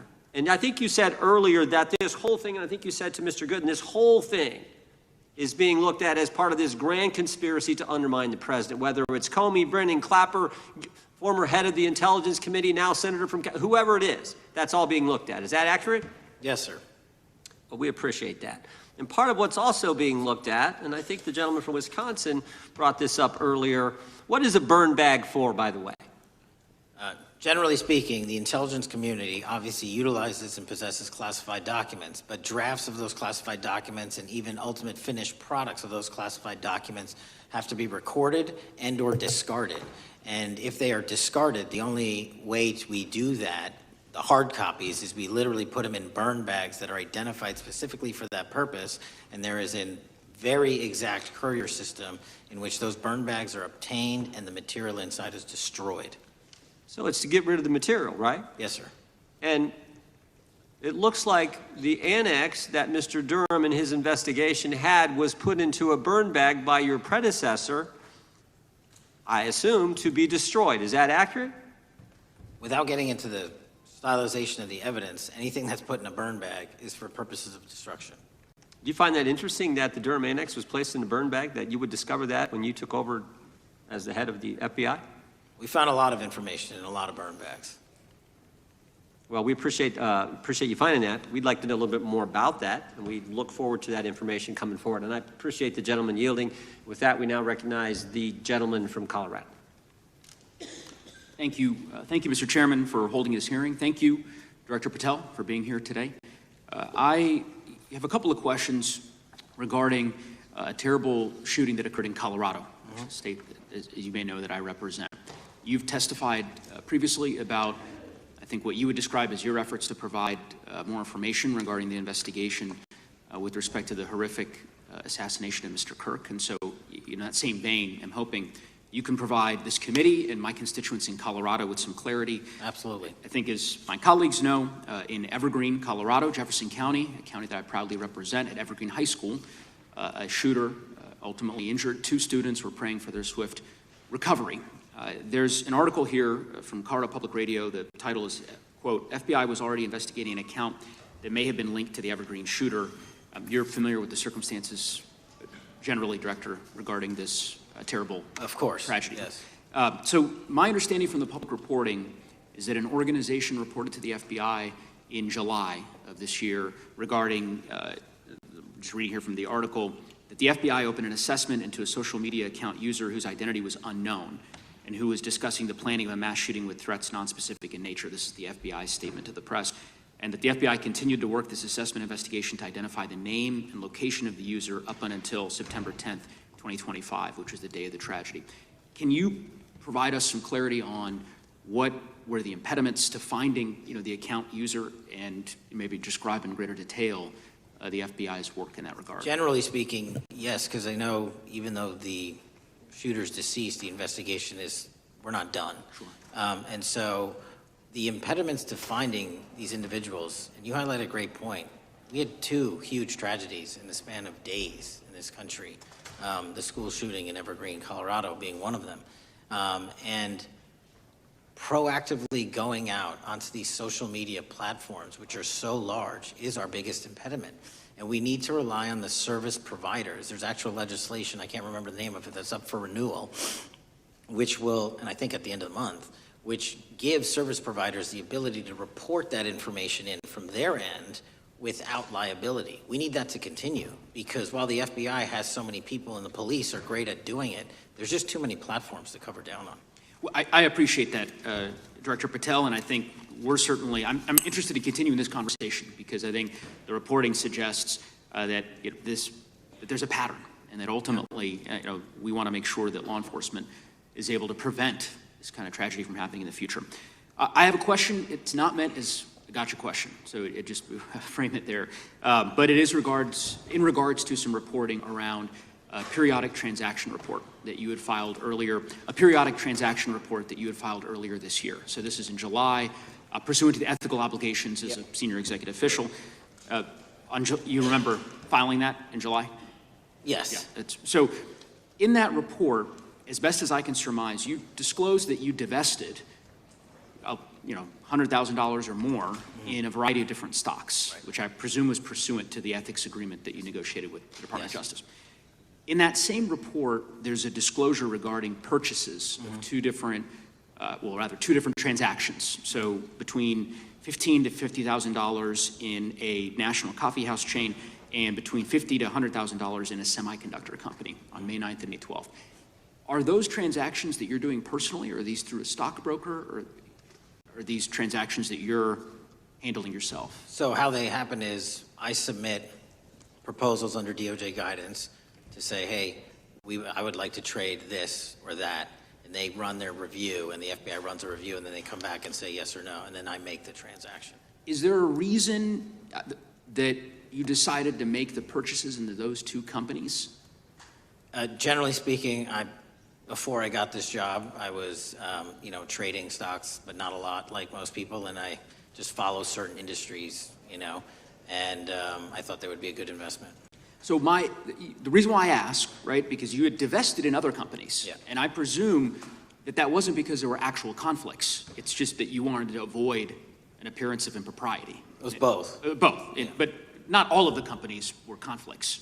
Whatever they make divested from. I don't make the call, they make the call. Sure. Yeah. I guess my point would be, the reason why I ask is, why I said it's not a gotcha question, I have for years led an effort here in Congress to try to ban members of Congress, senior executive officials, from trading stocks. And it's bipartisan in nature. We're working really hard to get that done, Republicans and Democrats. And you can understand, I think, given your role, given the nature of the position that you hold as the leader of the largest law enforcement agency in our country, that divesting entirely, not doing day trading now, I think would be something that would be in the interest of the American people. So I just would hope you would consider that, and that moving forward, that perhaps not purchasing stocks in individual companies, I would think would be something that would be worth pursuing. Gentleman's time is... I'm happy to give the witness an opportunity to... Thank you. I'll work with you on it. Gentleman from Alabama is recognized. Thank you, Mr. Chairman. Thank you, Director Patel, for being here today. Newly declassified documents confirm that the intelligence community under President Barack Obama knowingly relied on unverified and fraudulent evidence to manufacture a false claim that Russia, in fact, meddled in the 2016 election. Is there more to be done to uncover the depths and origins of the Russian collusion hoax? There is, and we're doing it. Why should Americans still care about that, Director Patel? Everybody wants to talk about a weaponized bureaucracy. And when we put out the facts about a weaponized bureaucracy, not because I said so, but because we found the FISA documents, because we found the 302s and the 1023s, then it becomes a political football. My job is to continue to put out that information and let the American public read it for themselves when I'm lawfully able to do so. And that's been my commitment on any subject, Russiagate or otherwise. Wherever the law allows me to do it, I will do it. You know, when I first came in 2020, the number one concern as I was doing town halls was the weaponization of the government against the American citizen. And so, are there things that you're doing, structural reforms that implementing so that the FBI cannot be weaponized again, whether it's against President Trump or future elected presidents? It shouldn't be weaponized against anyone. And the structural reform is simple. If you're going to go after a political individual or someone seeking political office, there has to be a grounded basis in law and fact to open up a criminal investigation. And if there's not, the investigation isn't even opened. And I've also gone back and reviewed other cases that were opened in prior administrations related to public officials. And we've closed a number of them because we felt that some of these actions were weaponized on either side of the aisle. I felt it wholly inappropriate for the FBI to be playing umpire and referee amongst these decision makers when there was no factual or legal basis to continue those investigations, so I shut them down. And I think that's so desperately needed because we need to restore trust in law enforcement and certainly in the DOJ and the FBI so that the American people don't fear the very government that is supposed to protect them. And so thank you for doing that. On August 11th, you released to the committee documents concerning leak investigations that began in 2017. You believe these leaks were accidental or were they intentional in order to influence public opinion against President Trump? When I can publicly make a final decision on that, either through a recommendation of charging that the DOJ makes or findings that I have, I'm able to do so, but they're still not complete. Why did the FBI under Director Comey want to undermine the Trump administration? I don't know. You'll have to ask him. Think it might have been political? How will Director Comey be held accountable for his leaks and classified information concerning the Russian collusion hoax? Well, anyone. Doesn't matter what you did before or what seat you were in. If you leaked classified information, that's illegal. And we will investigate it fully. And if we can bring enough evidence to recommend charges to the Department of Justice, we will. But as you know, in these leak investigations, it's very difficult to produce the information necessary. We know leaks happen. They literally happen every week. It's one of the most destructive things to this country. Media receives classified information beneficial to one side or the other. I'm a fan of none of it, and I want to shut all of it down. And we need to bring some real cases to deter individuals from doing that, and that's my focus. What was Comey's role in creating the ICA? You know, speaking from my memory, as the head of the FBI, he was charged under then Director Brennan, and Director Clapper and the other IC elements to come in with the NSA, CIA, FBI, and ODNI and put together a collection of information on how the information sort of surrounding Russiagate came together, so he represented the FBI in that. Former Director of CIA, John Brennan, he's denied that the Steele dossier was used in creating the ICA. Is that true? Well, without commenting on him, the FISA has been released, and the dossier was in the FISA. It was in 4 FISAs. So I'll let the public decide. Well, former Director Brennan actually denied repeatedly that he pushed for the Steele dossier to be included in the ICA. Is that true? Denied. I'll let his testimony speak for itself, but then Deputy Director Andy McCabe also testified to the House Intelligence Committee, which has now been declassified, that were there no Steele dossier, there would have been no FISA. Well, my time's getting close, but let me tell you this, sir, and my colleague from Texas said, thank you for the job you're doing. You're making the American people safe.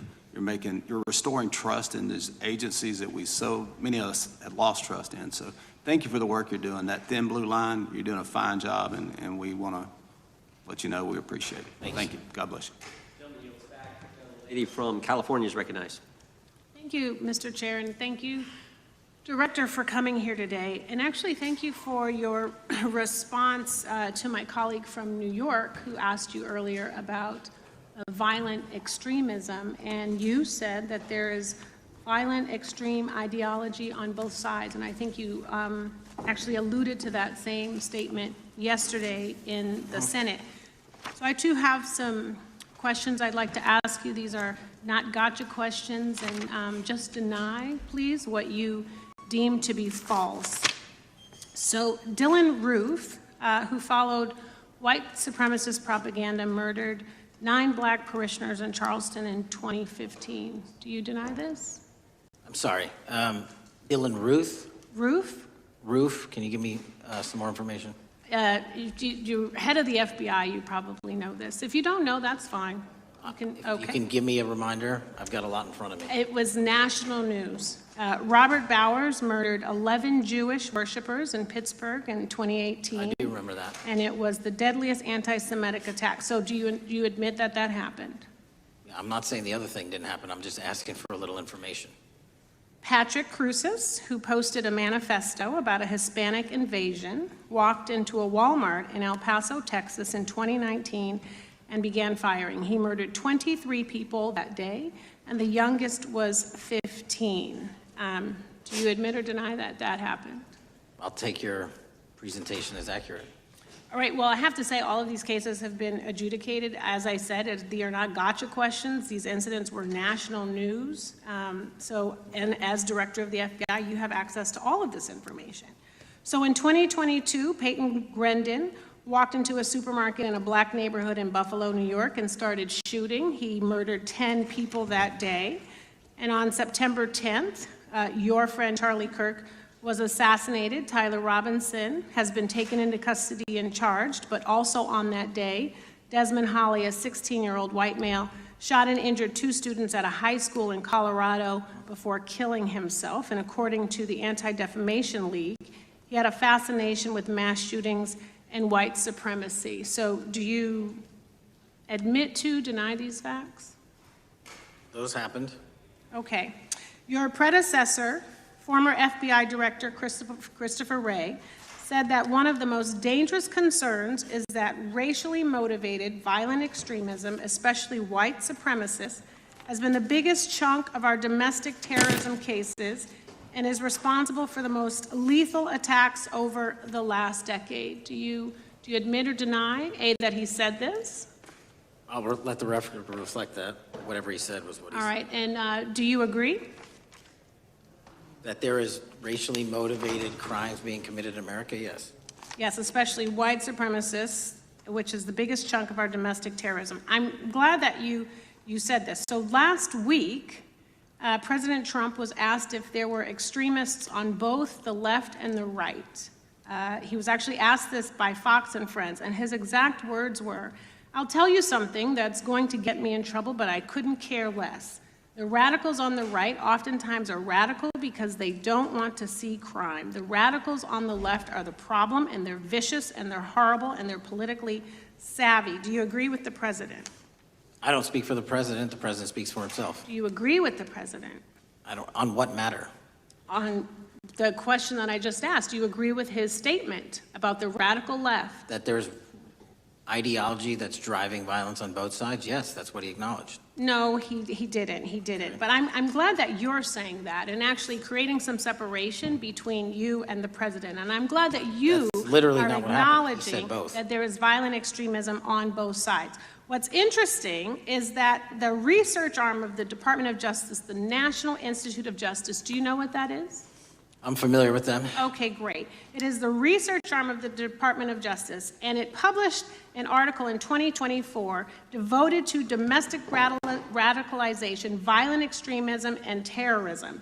I have it. It's interesting that it's no longer on the website. It has been scrubbed, but I ask these questions because what makes a strong, qualified director of any business, of any household, of the FBI, what makes a reputable prosecutor is not lapdog loyalty, but a commitment to the creed that evidence is agnostic and that the evidence will lead you to making the right decisions. And your job, no one's job is to like the data or the evidence, it is to collect it.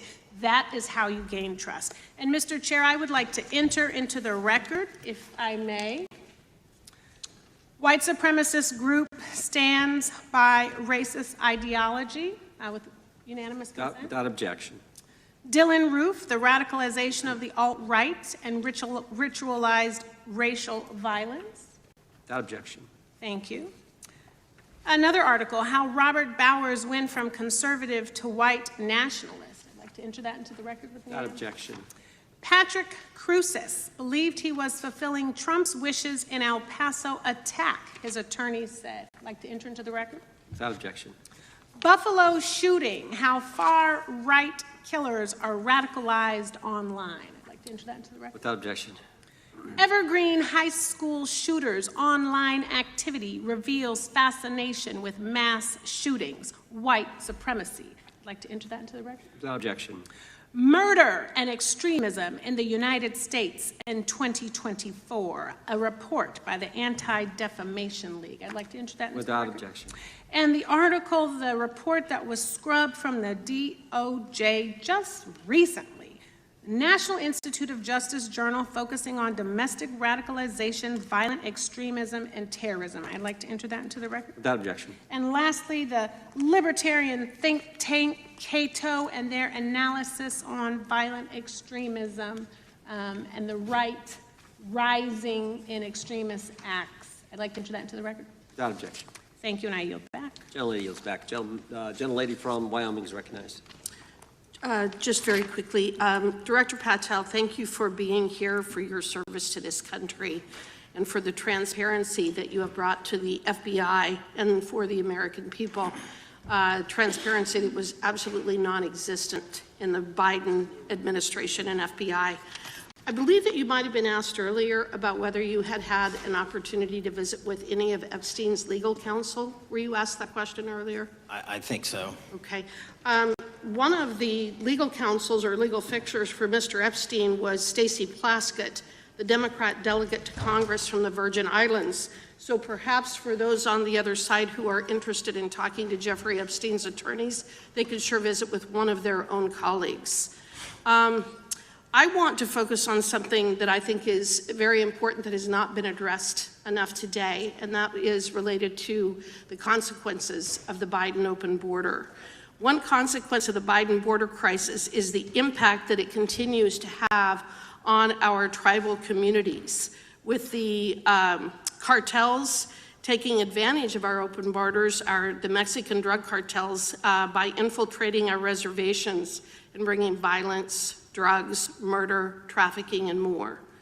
Last year, when I questioned the Attorney General Garland about what the DOJ was doing to protect these communities, he simply deflected responsibility and said that Congress had not appropriated sufficient resources for them to be able to protect our tribal communities.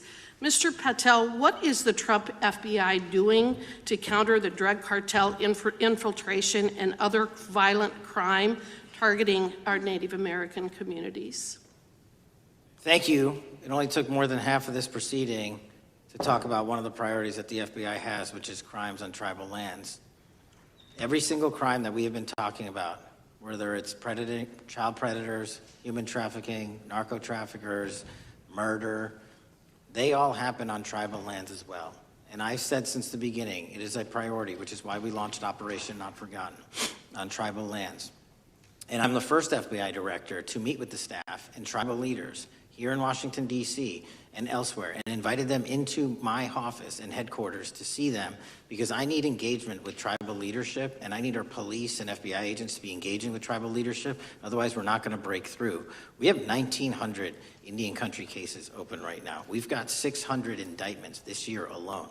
We cannot forget tribal lands. Every single one of those people lives in the United States of America, and it is an absolute priority to protect them and their children just as it is anyone else. So I think it's fair to say that what Mary Garland testified to, that the FBI and DOJ did not have the resources to address that. I think that was an absolutely false statement. Would you agree with me? It's a decision by him not to do so. That's not my decision. At the end of August, the U.S. Attorney and FBI announced that nearly 100 personnel representing members of the Safe Trails Task Force operated near Wyoming's Wind River Reservation to assist with reducing drug trafficking and illegal guns. Director Patel, you have routinely stated that it is your mission to partner with and strengthen local and state law enforcement partners. How does the task force and other FBI efforts bring tribal law enforcement into this process? The major problem with tribal lands is the sheer tyranny of geography and the amount of coverage that they have on land versus the personnel they have to do it. So what we've done is constantly surge resources to tribal lands across this country on a 30, 60, 90-day rotating basis, reporting back to us saying who needs more. And what we found is that most of these lands can be assisted by our counter-UAS program, our drone capabilities, and we're going to do it because what's happening is the Mexican drug cartels are literally flying overhead, dropping their cargo, their narcotics onto this land where no one's looking, and then it's being disseminated to children, to youth, to adults on that land, and killing them. And we got to stop it before it gets dropped off. Well, and your testimony proves that the Biden administration did not lack the resources to address drug and violent crime in tribal communities or around the United States. It instead expended and wasted these resources investigating parents, Catholics, we now find out Turning Point USA, the RNC, and Republican organizations, rather than protecting our Native Americans by closing the border. Is that fair? I think so.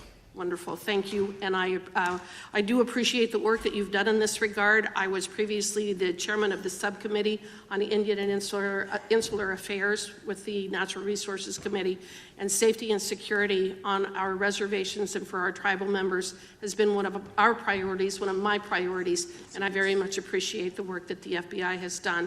Let me know if there's anything else I can do to help you, and with that, I yield back. I will, ma'am. Gentlelady yields back. The gentlelady from Georgia is recognized. Thank you, Chairman, and thank you for coming in today, Mr. Patel. In the past few months, the country has experienced a string of horrific, high-profile attacks that have been motivated by racial hatred or political ideology. Shooter attacked the CDC headquarters, firing hundreds of rounds and killing a police officer. An arsonist set fire to the Pennsylvania governor, Josh Shapiro's residence, with the governor and his family actually inside. Minnesota House Speaker Melissa Hortman and her husband were assassinated earlier this year. Clark and Charlie Kirk was murdered last week. Bomb threats have been made against HBCUs and the DNC, and just the list goes on and on. I only have just a few minutes today, so I don't want to take a lot of time to go into all the countless and devastating violent crimes and incidents that have happened at our schools or on our streets and in our communities that have just been happening all year long.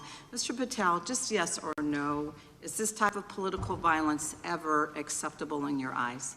No.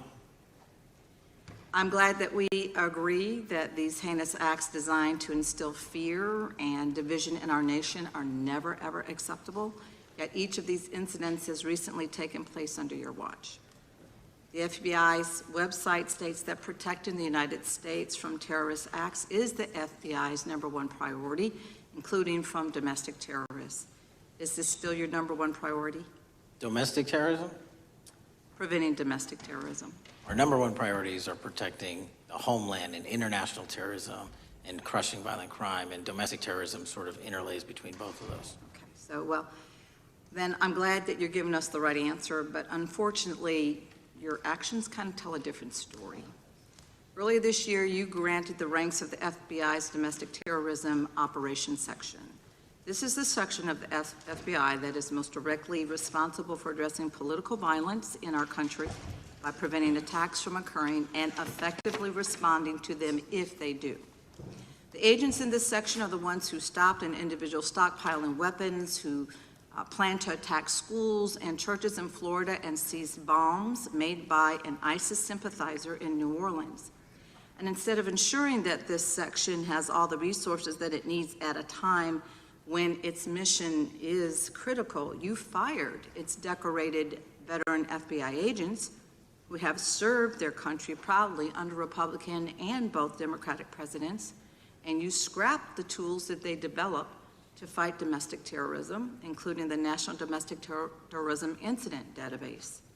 I mean, most of that is just not true. We have 1,700 current DT managed programs. We're up 300% in the amount of cases we brought against nihilistic, violent extremists, including 764, wishing to harm our children. The FBI and the men and women are getting after that problem set more than ever because I've unleashed them to do so. And any situation that these tragic occurrences across the country are somehow singularly my fault or disgusting because that watershed goes down to the men and women at the FBI, and they are not responsible for it. I'm happy to work with you to get them what they need. Gentlelady controls the time.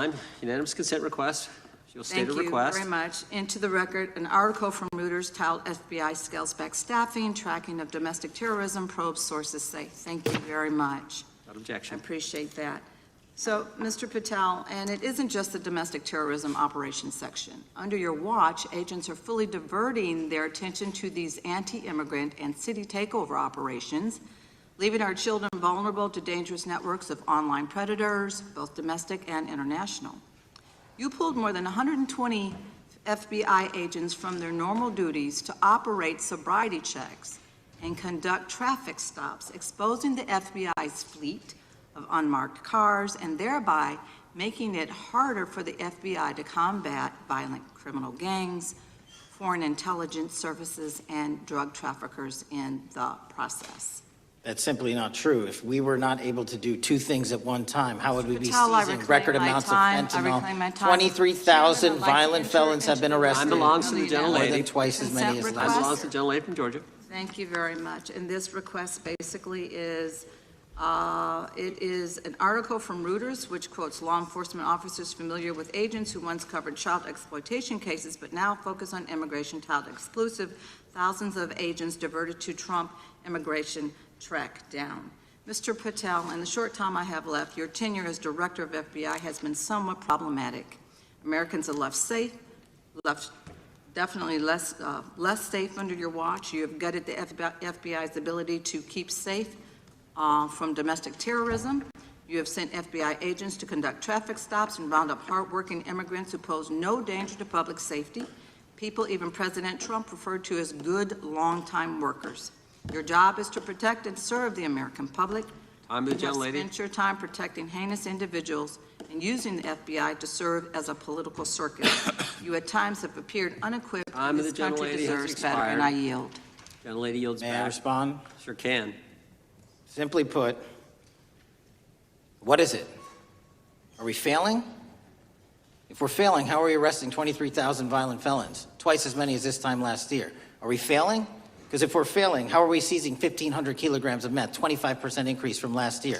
Are we failing? Because we captured 4 top 10 FBI most wanted from around the world in 7 months. That's more than the entirety of the last administration. Are we failing? Because we put 1,500 child predators in prison. Are we failing? Because we dismantled 300 human trafficking networks. Which is it? You don't like me, that's fine. But don't you dare disparage the men and women of the FBI that are producing record results in historic fashion to protect this country. They are kicking ass for America, and they're going to continue to do so. We appreciate your leadership. The gentlelady from Florida is recognized.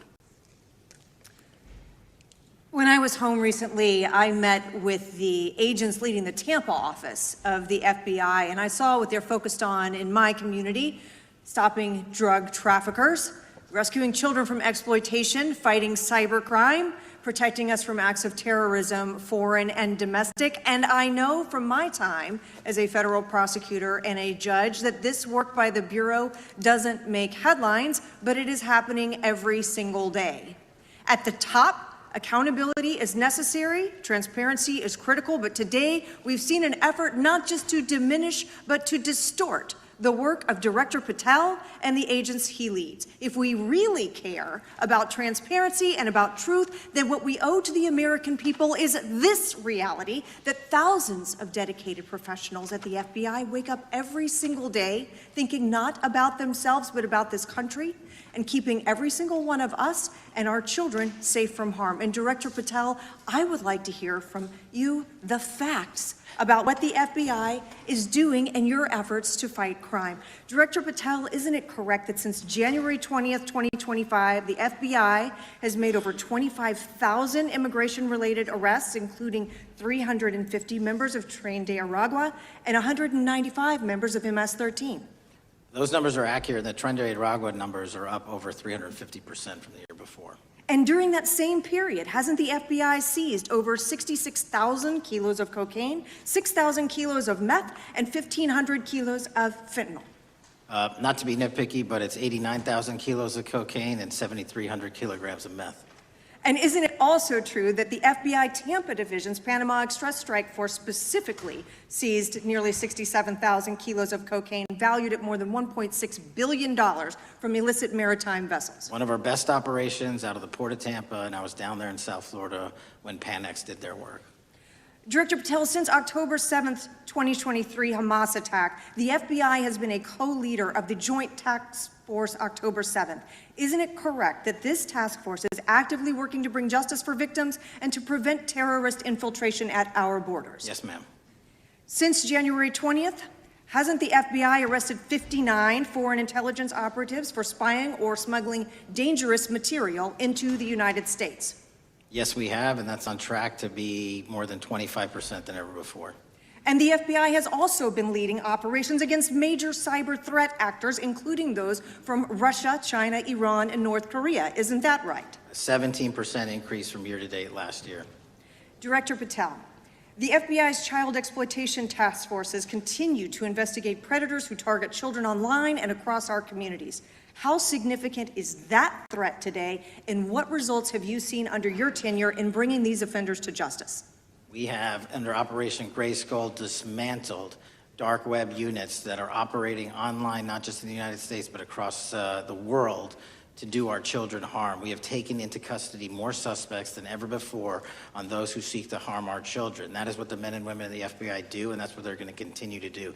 Those are the real results when you let good cops be cops, and when you let us get on these platforms and expose them to the public and show them the harms of these predators on these online gaming systems and social media systems. And we need more help from Congress to allow us more authorities to do that work. The FBI laboratory manages the Combined DNA Index System, or CODIS, which compares over 25 million DNA profiles and aids more than 125 investigations each day. Director Patel, why is this important to law enforcement nationwide? All of law enforcement relies on our CJIS operation out of West Virginia. And what that does is allow 19,000 agencies to come in and say, hey, does this guy have a criminal history? Hey, is this an illegal firearm?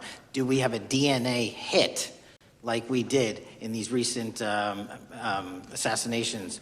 That's what the FBI brings to bear, because local and state law enforcement agencies just don't have that capability, and we're doing it 24/7, 365. CJIS does not close for 1 minute. In your testimony, you noted that the FBI has ongoing counterintelligence investigations into China, Iran, and Russia across all 55 field offices. Why is it essential to maintain that scope of coverage, and what success can you point to in disrupting nation-state actors? Our biggest threats involving nation-state actors are the PRC, Russia, and China, and they are up 33%, 83%, and 60% respectively in arrest alone this year.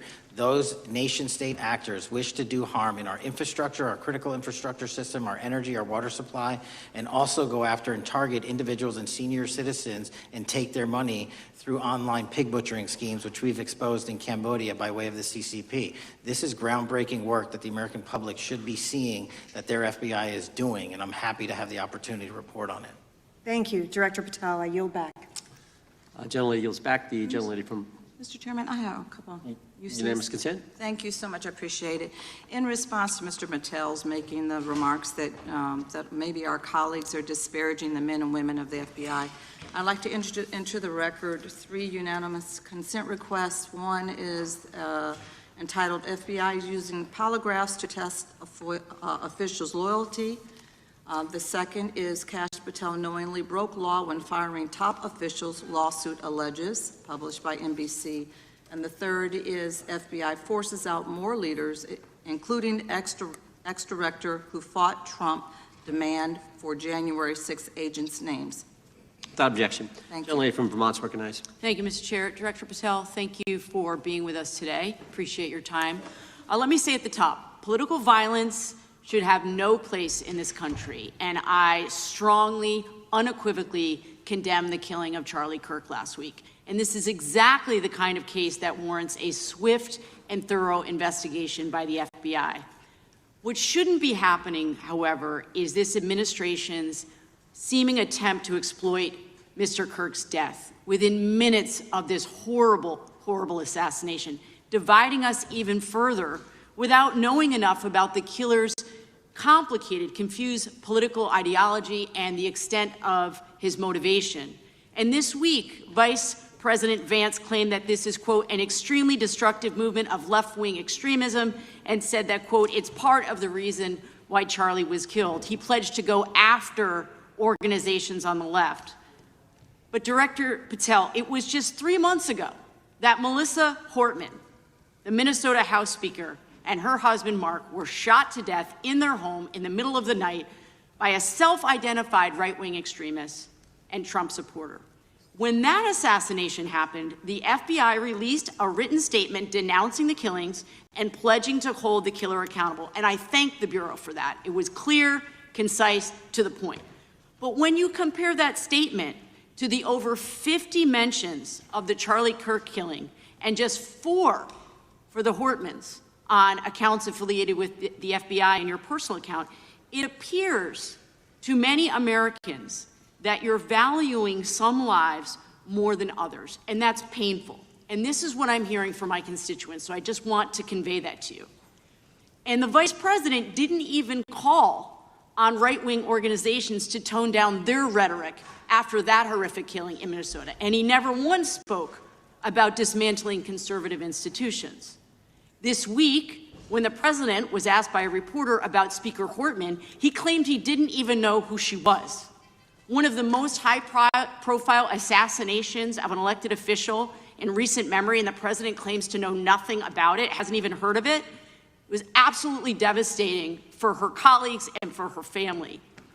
And I think we all can agree in this room that we have to stop this political violence. So my first question to you is, Director Patel, what is your plan as director of the FBI to turn down the temperature, especially in light of the fact that it seems like members of the administration are reacting to political violence based on party affiliation? What's your plan? I can only speak for myself and the Of course. FBI. And what we are doing is, I think I mentioned it earlier, we're following the money, because whatever attack you are describing, and they are all despicable, equally so, people need money to operate. People need money to conduct these attacks, to conduct these investigations. And so what we are doing is finding the people that supported this infrastructure system, because even when you say there's a lone, quote unquote, lone wolf actor, he's not truly a lone wolf actor. Something happened along the way. I agree. And so can I just because we have such little time, are you making a commitment right now to follow where the evidence goes in investigating whether it's violence on the left or the right? Because over the last 10 years, when you look at the ideology, I want to follow up on what my colleague from California said. When you look at the data, you look at the Anti-Defamation League data, 96% of ideological motivated killings were committed by the right wing. When you look at the Institute of Justice report that she cited, it's 5 times the number that 5 times the number of far left extremist incidents are perpetrated by far right. And it's been reported, and she mentioned this, that as of September 12th, 2025, just 2 days after Charlie Kirk's killing that the DOJ removed that report from the DOJ website. That's why Americans are concerned that there seems to be a separate system of justice, that if you are a Republican and you are attacked, you will get the full weight and authority of the FBI in this administration. But if you are somebody serving in the Minnesota State Legislature and you are assassinated in your home, that the response is different. And I think to ignore the threats from the right or try to do a both and when there are multiple instances when it's overwhelmingly coming from the right, this is a disservice, because Americans want to know that whoever they are, whatever their political affiliation, that the response is going to be the same, and it is going to be done with the same diligence. And I'm wondering if you will commit to me right now that you will be a voice right now standing up to those voices in the administration that are adding to the violent rhetoric right now. That's what I'm asking you. Will you commit to this? Time of the gentlelady's expired. The gentleman can respond. My voice will be through the investigations that the FBI conducts, and we will conduct them all lawfully and equally. Can we expect in the future that your tweets in related to one killing will be the same level of concern? The gentleman from Texas is recognized. Thank you, sir. Director Patel, thank you for being here today, and most importantly, thank you for restoring trust and faith in the FBI, which has been severely eroded under the Biden administration. Thank you for your service and your continued service in this capacity. On April 7th, 2025, Charlie posted on X, "Assassination culture is spreading from the left. 48% of liberals say it would be at least somewhat justified to murder Elon Musk. 55% say the same about Donald Trump.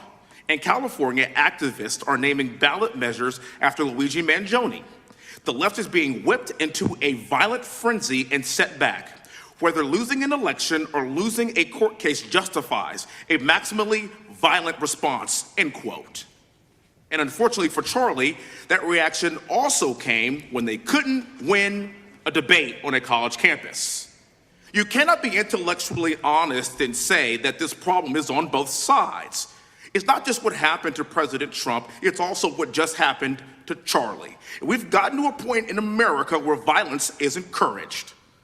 We have a former president of the United States that opens up his campaign in 2019, that's Joe Biden, by saying that his opponent is a, quote, existential threat to this country. Houston, we have a problem. People that you disagree with are not existential threats. They are not Nazis. They are not fascist. They are not racist. They are not deplorable. They are not irredeemable. They are your fellow Americans who have a different perspective on how government should run and what government should look like. Whether or not we should have strong sovereign borders, whether or not we should have safe communities, whether or not we should have places to worship our God and not worry about being shot, whether or not we live in communities and cities that are not overwhelmed by drugs and crime, whether or not we have two genders, and whether or not we have common sense in our policies and our values. And people that believe these things are not existential threats. I happen to be one of these people that believes all of the above, and as someone that served this country in combat, I can assure you I am not an existential threat to this country because I swore to protect her. I also want to point out, how many cities have you seen burned to the ground since Charlie Kirk's death? 0. No summer of love, no riots, no nothing, no looting, no killing, none. We simply gathered and prayed for his soul, his family, and his country, because that's exactly what we represent. And while we might be angry, this righteous anger will carry on Charlie's message and legacy. I want everybody to know something very simple. Charlie is not dead because of what he said. He is dead because people listened. My time is limited, so I have a few questions for you, sir. And again, thank you very much for being here. I really appreciate your time and your service. In your experience in the FBI, have you noticed a precipitous rise in political violence and other associated crimes that you have been investigating so far this year? And if so, is this trend in motive left-wing or right-wing violence? I could always speak generally, sir. There is too much political violence, and it has been a precipitous rise on too many fronts. How do we solve this? We solve this by giving the FBI more authorities to go into and work with the private sector. There are too many online platforms, there are too many social media platforms, there are too many gaming platforms, there are too many places for people from America and around the world to get together without their parents knowing anything about it, without their school teachers knowing anything about it, and infesting the minds of our children and infecting them with radical ideology, and that is the root cause of these problems, and we must tackle it. It is not a 1950s America anymore. In 2025, the cyberspace needs to be tackled. Thank you. Switching gears, when your predecessor sat right there in that seat a couple of years, last year in a committee hearing, I asked him a very detailed question about Matthew Thomas Crooks, the shooter responsible for the assassination attempt on President Trump's life. I didn't get an answer from Chris Wray that day, and I submitted written questions to the FBI and into the record of this committee, and I want to resubmit those questions today because I think we are still awaiting answers to those questions. So, Mr. Chairman, I'd like to submit them for the record, please. I'd like to ask you, sir, and the FBI, under your leadership, would you please respond to these questions, and can you commit to doing that? As soon as the trial's over. Thank you very much. I will end with this. Charlie Kirk is not dead because of what he said. Charlie Kirk is dead because people listened. He set up a tent that said, "Prove me wrong," and exercised his First Amendment right. That's all he did. And we will continue to do so in this country in order to preserve this constitutional republic. And with that, I yield back. Thank you. Gentleman yields back. The gentleman from Florida is recognized. Thank you, Mr. Chairman.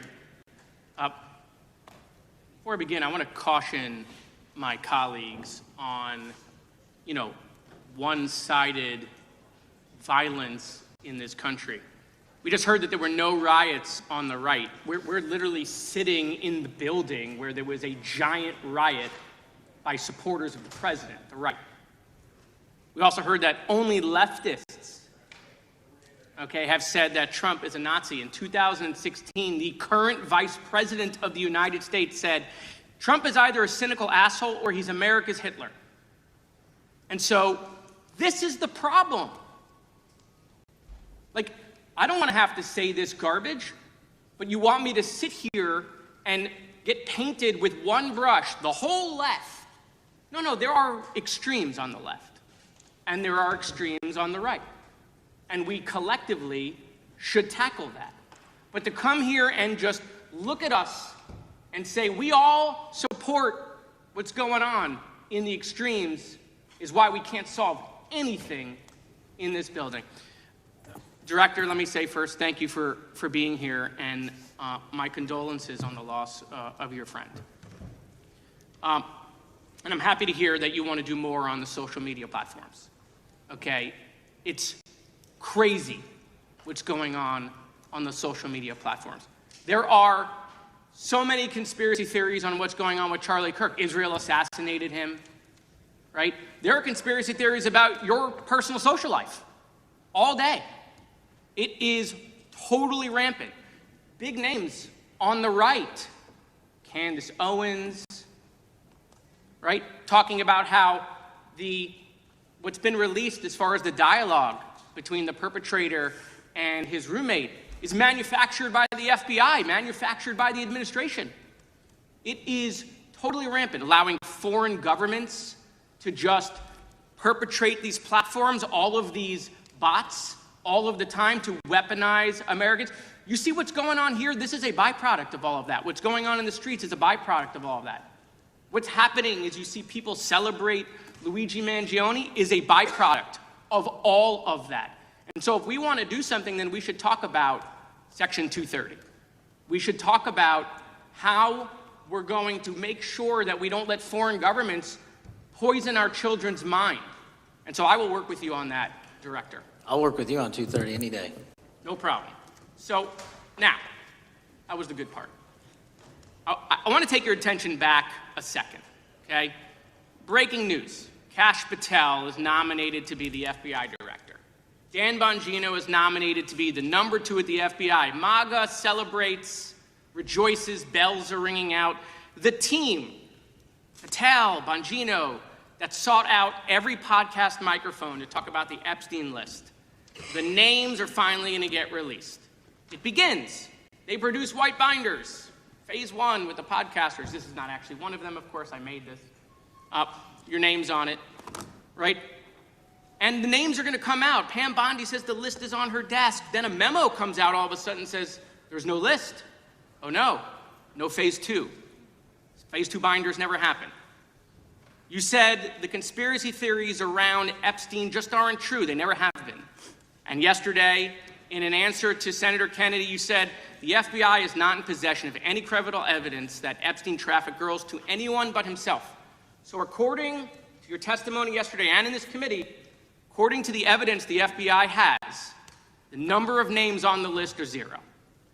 No, Zero. The index has been released, and the number of people involved in that trafficking operation were charged in 2018. Other than Epstein and Ghislaine Maxwell, your testimony in the Senate and here is that according to the evidence you have, the number of other names is zero.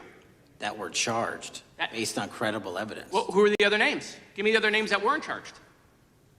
We are not releasing the names of anyone because the Department of Justice never does that of anyone that didn't have any credible information to attack them. Let me move forward. The president has, you've seen the picture of the woman's body with the writing and the president's signature. The president says that's not his. Okay? President says it's not his. The Republican colleagues say it's not his. The administration say it's not his. Will you be opening up an investigation into the Epstein estate for putting out a fake document with the president's signature linking him to the world's largest pedophile ring? Will you be opening that investigation into that? On what basis? On what basis? They literally put out a fake document, according to the president, with a fake signature. It's a forgery of the president of the United States signature. That's the basis. Sure, I'll do it. Okay, I look forward to that investigation. Am I over? Thank you, Mr. Chairman. I appreciate your diligence. Gentleman's time has expired. Chair now recognizes the gentleman from California. Director Patel, as you know, my state, California, is home to the worst public infrastructure failure in U.S. history, known as California High-Speed Rail, although the name is probably a misnomer. Earlier this year, I joined your counterpart at the Department of Transportation, Sean Duffy, doing a compliance review of the federal money the state has received, and the outcome was that the state has not complied with the terms of its billions of dollars in funding because it hasn't actually built anything. And so that federal funding has now been cut off, but a lot of us in California still have questions as to where all the money went. We're 17 years in to this project, and absolutely nothing has been built. Not a single bit of track has been laid. There are no stations. There are no passengers. And the plan initially was to have the whole thing, LA to San Francisco, done by 2020 at a cost of $33 billion. Yet here we are in 2025, nothing has been built. And according to the New York Times, the project won't even be completed this century. And the total cost is now estimated to be over $130 billion. So I just wanted to ask you, do you think this is something that bears scrutiny, or can you confirm whether there's any kind of investigation going on at the FBI? The FBI certainly can't investigate incompetence, but the FBI certainly can investigate and does investigate waste, fraud, and abuse. And so if we have any information that indicates that that happened in this situation or anything else, we'll look at it. Thank you very much. We've also, been talking some today about the issues that occurred at the border during the Biden administration. You might not agree with your predecessor on everything, but you probably would agree with some of the statements he made in testimony before this and other committees, raising alarms about the risk of terrorism from illegal border crossings. Since becoming director, have you gotten some insight into how well calibrated those warnings were, and what is the status of that risk now? Since becoming director, there's been a sharp decrease of border crossings for known or suspected terrorists from the southern border. But unfortunately, there has been a sharp increase of known or suspected terrorists entering through our northern border. And so what I'm trying to do is work with our northern border states and our interagency to tackle that problem. But it is an absolutely massive border that can't physically be sealed. So we're going to have to get creative and put more resources into that. And in a similar vein, there were over 500,000 unaccompanied children that crossed the southern border during the Biden administration. As we know, many were trafficked either through forced labor or sex trafficking. Do you have any insight as to what the scale of that problem was and how have things changed over the last several months? Other than what you outlined in terms of how it was described, I don't have any additional details. In terms of how many people are being trafficked into this country, especially unaccompanied missing children, that number is drastically reduced because the coyotes that smuggle these children for their criminal activity are the same ones that smuggle in narcotics, or the same one that traffic older age women. They're all interconnected, and because of the sealing of the southern border by this administration, that has come to a near halt. That is a very important point, that we have seen far fewer victims of human trafficking because we've finally prioritized border security. And by the way, you have children who are getting rescued because of the immigration enforcement activities that unfortunately some politicians in my state are trying to stop, thereby stopping those kids from getting rescued. We've seen, of course, a substantial reduction in crime here in Washington, D.C. since the FBI and the National Guard got involved. I'm kind of asking you to state the obvious here, but what is the mechanism there? Why have we seen a reduction of crime when D.C. has had such a huge crime problem for years, and then almost overnight we see such a big difference? Because of the dedication and resources from President Trump's administration to utilize all federal, state, and local assets in a heavily crime-ridden area. I mean, if we did not have a crime-ridden area, then homicides, carjackings, and gun violence would not be dropping by 40, 50, 60%.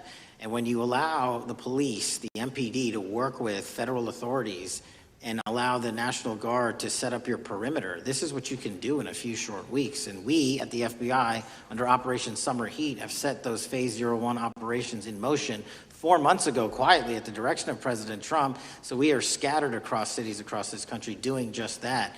But we're going to need more help to complete the job. Yeah, in too many places in this country, crime has just been treated as sort of a norm, that this is the way things have to be. What's happened in D.C. shows that is not the case if we have the right policies and the right priorities. Finally, you know, this is tragically the second time in as many years that we've had an FBI director here following either an assassination or an assassination attempt. And so since there's been some time now since from the attempted assassination on President Trump at Butler, would you say that the public's understanding of what took place on that day is fairly consistent with all of the facts as you know them, or do you believe there's still material facts that have not been made public or are not fully understood by the public? No, I think it's fairly consistent. Thank you. I yield. Gentleman yields back to the lady from Texas, recognized. Man, oh man, there has been so much today, and I truly don't know where to start. So I'm just going to make sure that we start off with a few facts. So a couple of facts that we need to make clear for everyone is that, number one, Director Christopher Wray, when he was appointed to be the head of the FBI, was appointed by Donald Trump. Now, I will agree that I definitely take issue with a number of decisions that Donald Trump makes, especially when it comes to the people that he decides to appoint to very important positions, including this one, because I did have to make sure that I wasn't going crazy. But when I say that you are the least qualified FBI director in the history of the FBI, that is real, because you are the only one that never even served with the FBI prior to joining, yet we are supposed to believe that That's you are false. the greatest thing since sliced bread. I didn't ask you a question. Now, what I want to go through is to talk about why you are a failure and why, honestly, we just need to tell you bye-bye. I know that you got a little upset and you put on your show for your boss because it seems like you're trying to save your job when it came to talking to Senator Booker yesterday. But let's go through some of your failures. So before you were even confirmed, and I think one of my colleague from Georgia, pointed out that you were already targeting career officials so that you could direct illegal firings. Mind you, these cases that you were so upset about, which are the ones tied to Trump, the cases came through his handpicked FBI director. And frankly, when people sit around and say things like, oh, you know, we're happy because now we feel safe. I don't know who feels safe in this country except for the white supremacists, because I specifically as a black woman definitely don't feel safe. And frankly, my colleagues have been real nice to you today, and I applaud them, but I don't have the same demeanor because I know that multiple colleagues on this side of the aisle have faced death threats. In fact, somebody tried to kill one of my colleagues. And frankly, I don't know if this FBI or under your leadership if those people would have been caught. I don't have any confidence in you. And if we start talking about the reasons that I lack confidence, we could start with you not just wanting to acknowledge some simple facts. Simple facts like the vast majority of the threats are coming from right-wing extremism. And I know my colleagues have tried to stress this, but I decided that I would maybe do it in a different way. Number one, I have a couple of UCs. Kim Buck, one of multiple Republicans receiving death threats for voting against Jim Jordan as House Speaker. Without objection. Another one, Republican lawmaker says she received death threats after voting against Jim Jordan in Speaker's race. Without objection. In addition, there was another one from another colleague who now is leaving Congress because they said that they were calling his wife anonymously and threatening her life to the extent that she ended up sleeping with a firearm. Without objection. Okay, so here's the deal. How are we supposed to have confidence when you're sitting up here telling the Senate yesterday that it will take you 14 years before you can get the FBI fully staffed to do their jobs? You're also now redirecting resources so that they can go and play ICE agents on the streets. You're getting rid of your most qualified people, and even when it came down to somebody that you consider to be a friend, you were posted up having some fancy dinner to the extent that you posted not only once erroneously, you posted twice erroneously as it relates to catching somebody, and then you want to go and say, let me take a victory lap. Because honestly, if it wasn't for parents deciding that they were going to turn in their child, it seems like y'all wouldn't have got there, even though he literally confessed online. So I'm confused about what it is that the FBI is doing except for trying to put on a show for the apprentice or whatever you want to call him. The day after all of this took place, there was domestic terrorism that was taking place at HBCUs. They were targeted. Yet I didn't hear anything from the FBI about what was going on. And again, black people kept saying, how did we end up in this? Because the numbers are so very clear that white supremacy is a problem. And honestly, I've not heard anything out of you today that makes me believe that you're going to do anything about the white supremacy problem. The one that is leading to children being killed, children being shot, as well as members of their community as they're worshiping in their churches. The time of the gentlelady has expired. If the gentleman would like to respond to any of that. Well, I mean, I'll respond. Kash Patel, as I said when I introduced him, public defender, former prosecutor, top staffer on the House Intelligence Committee, Deputy Director of National Intelligence with the National Security Council, Chief of Staff at the Department of Defense, and FBI Director. I think that's a pretty good resume for the guy who's now running the top law enforcement agency in our country, and we've seen all the stats that he's given to the committee on how much better they're doing at getting the bad guys than the previous guy was doing. With that, I recognize the gentleman from South Carolina. Thank you, Mr. Chairman. Director Patel, I think you're witnessing some auditions, clickbait auditions for the Academy Award for my Democratic colleagues. We'll see how they fare as they're on MSNBC later on today. Do you care, before I launch into my line of questioning, to respond to Ms. Crockett from Texas on that very elaborate and theatric display? Here's what I've learned in my government service. I don't give a damn what they say about me as long as I'm succeeding in the mission. We're succeeding in the mission because the men and women of the FBI have never been empowered to do more work and to hit the streets harder than by President Trump's authorities and resources he's given us. And so all I care about is that we are capturing more child predators than ever before, taking more drugs off the streets than ever before, that we are capturing murderers at a significantly historic rate, and we're delivering this country the lowest murder rate in recorded history. That are facts that you cannot dispute. But you can come at me all you want. I don't care.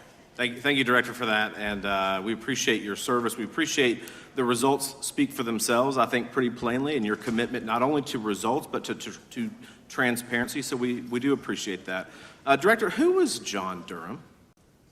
He was a former federal prosecutor, United States attorney, and ultimately appointed special counsel in the first Trump administration. Correct, and there was a document that he released in his findings called the Durham Report. What was the Durham Report briefly, and what were the findings very briefly? It was every special counsel that's appointed produces a report to the Attorney General. Special counsel's Durham Report largely focused on Crossfire Hurricane and included extensive summary findings in classified and unclassified manner, and we released the classified version, finally declassifying it for the American public in this committee. Correct, and you released that in July of this year. I think so. Yes, sir. Isn't it true that in the classified Durham Annex, as it's referred to, that in 2016 the Obama administration obtained intelligence information from a source contained in two separate memoranda, one in January of 2016 and one in March? The two memoranda described confidential conversations between DNC Chair Debbie Wasserman Schultz and two individuals from the Soros Open Society Foundation. Isn't that true? As written in the report, I'll let her speak for itself. In the Durham Annex in January of 2016, the memorandum noted in part that President Barack Obama intended to scuttle the FBI's investigation into Hillary Clinton's private email server and mishandling of highly classified information during her time as Secretary of State. Isn't that found in the report? I believe so. Isn't it also found in the report that in March of 2016, the memorandum also included references to the same Obama effort to shut down the Clinton investigation, but additionally outlined a plan to falsely connect Trump to Russia? Isn't that in the Durham Annex? I think it's in more than the Durham Report, but yes. The memo also stated in part that, quote, the Democrat Party's opposition is focused on discrediting Trump, among other things. The Clinton staff, with the support from special services, is preparing scandalous revelations of business connections between Trump and the Russian mafia. Isn't that also found in the now unclassified Durham Annex? I believe so, sir. According to the Durham Annex, based on analysis and translation of the intelligence, FBI analysts believed that special services could either mean the FBI or CIA, or the Trump dossier author Christopher Steele. Isn't that in the Durham Annex? I believe so, sir. When the Obama administration received intelligence in March of 2018, Fusion GPS was preparing open source opposition research regarding purported ties between Trump and Russians. The research was paid by the Clintons campaign and the DNC. Isn't that open source and also in the Durham Annex? I believe both. Okay. And so also in the Durham Annex, which I found interesting, was the potential campaign plan was shared with high-ranking career officials at DOJ. Isn't that in the Durham Annex? I believe so, sir. The Durham Annex describes that in July of 2016, emails allegedly between Leonard Bernardo, senior vice president of George Soros' Open Society Foundation, included data providing specificity on the Clinton plan in an attempt to smear Donald Trump by falsely linking him to Russia. Isn't that in the Durham Report? I believe so. And so, briefly, this additional evidence that you've unclassified and released to the American public, what does that purport to show or augment about the Durham Report that you can share with the American people? Put simply, that the FBI was weaponized. Against a political campaign. Yes, sir. Thank you for that, Mr. Chairman. I yield back. Gentleman yields back. I have UCs. Gentlelady from Texas recognized for unanimous consent. Yes. First one is Russia's ghostwriter hacker group takes aim at German election. This is from Politico. Objection. The next one is Director of National Intelligence, 30 days until election 2024, which specifically states that our assessments about activities and goals of Russia, Iran, and China are unchanged from earlier election security updates, and that they were meddling. Objection. And I've got three more. The last three are that how Russia is using artificial intelligence to interfere in elections. Moscow's attempts to interfere in U.S. and other elections are nothing new, though their tactics and strategy are constantly evolving. Objection. The next one is Russian interference coming soon to an election near you. Russia pursues a systemic strategy of undermining elections and influencing public opinion in the West. EU and NATO countries must recognize that Moscow often acts through agents within their own borders and build resilience to such interference. What's the source? This one is CarnegieEndowment.org. Okay, without objection. Thank you. The gentlelady from North Carolina is recognized. Thank you, Mr. Chairman, and Director Patel, I'm glad that I'm going a little out of order here because I'm going to pursue some of the things that you were just talking to Mr. Fry about and remind you about your confirmation hearing. At your confirmation hearing in January, you said under oath, and I quote, "There will be no politicization at the FBI. There will be no retributive actions taken by the FBI should I be confirmed."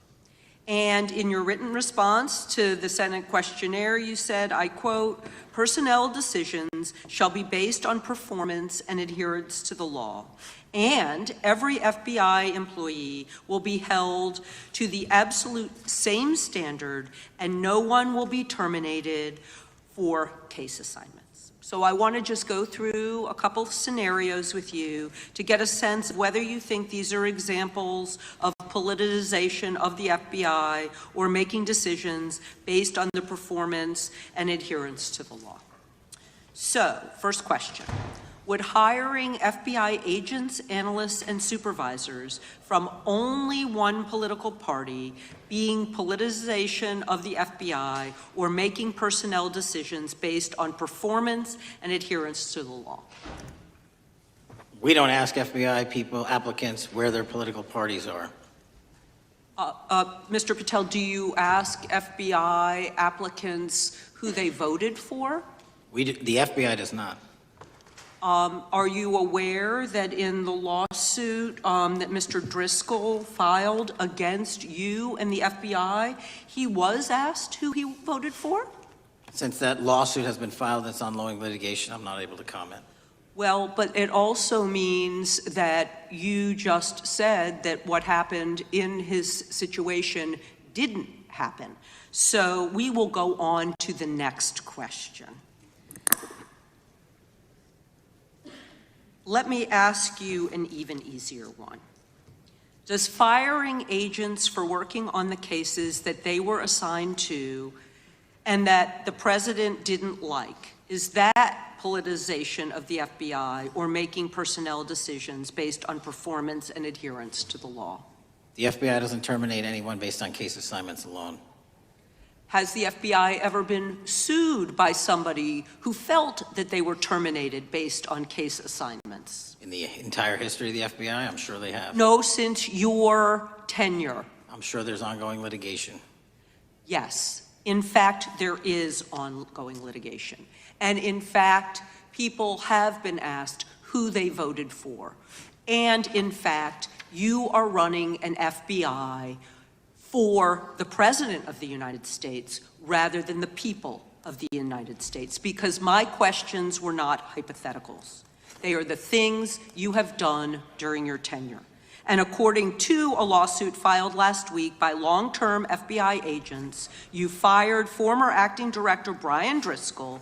He had served with the Bureau for nearly 20 years, earned a Medal of Honor, Medal of Valor for bravery during the dangerous ISIS raid, and had a wealth of crisis response experience and led the FBI's critical incident response group. When the Trump administrations interviewed Mr. Driscoll for that role, they interrogated him about his political leanings and who he voted for in the last 5 elections.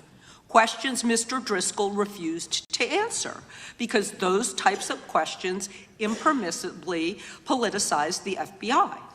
You also fired Steve Jensen, who served the FBI for nearly 2 decades and ran critical terrorism, counterintelligence, and organized crime operations, whom you once described as embodying what the American public demands of the FBI. But he was fired because he took part in investigating crimes committed on January 6th. and Trump's MAGA base lambasted you online for keeping him at the FBI. So he's no longer at the FBI. You also fired a decorated combat veteran with decades of experience in the Bureau, Special Agent Walter Jardia, because he worked on the investigation into the Russian interference in the 2016 presidential election and helped investigate Trump's ally, Peter Navarro. Director Patel, it is very clear that you have flunked your own test. You've put saving your job, which I actually believe you were being honest about during your confirmation hearings, over doing what's right for the FBI and the American people. That is not adherence to the law. Thank you, and I yield back. Time of the gentlelady is expired. The chair now recognizes the gentleman from North Carolina. Thank you, Mr. Chairman. Director Patel, it's great to have this opportunity. Thank you for being here. Thank you for your service. And I've got to say, one of the most disheartening components of the previous administration, when I was working with local law enforcement all over the state of North Carolina, all over the country, people rightfully did not really care about the inner workings of Washington, D.C.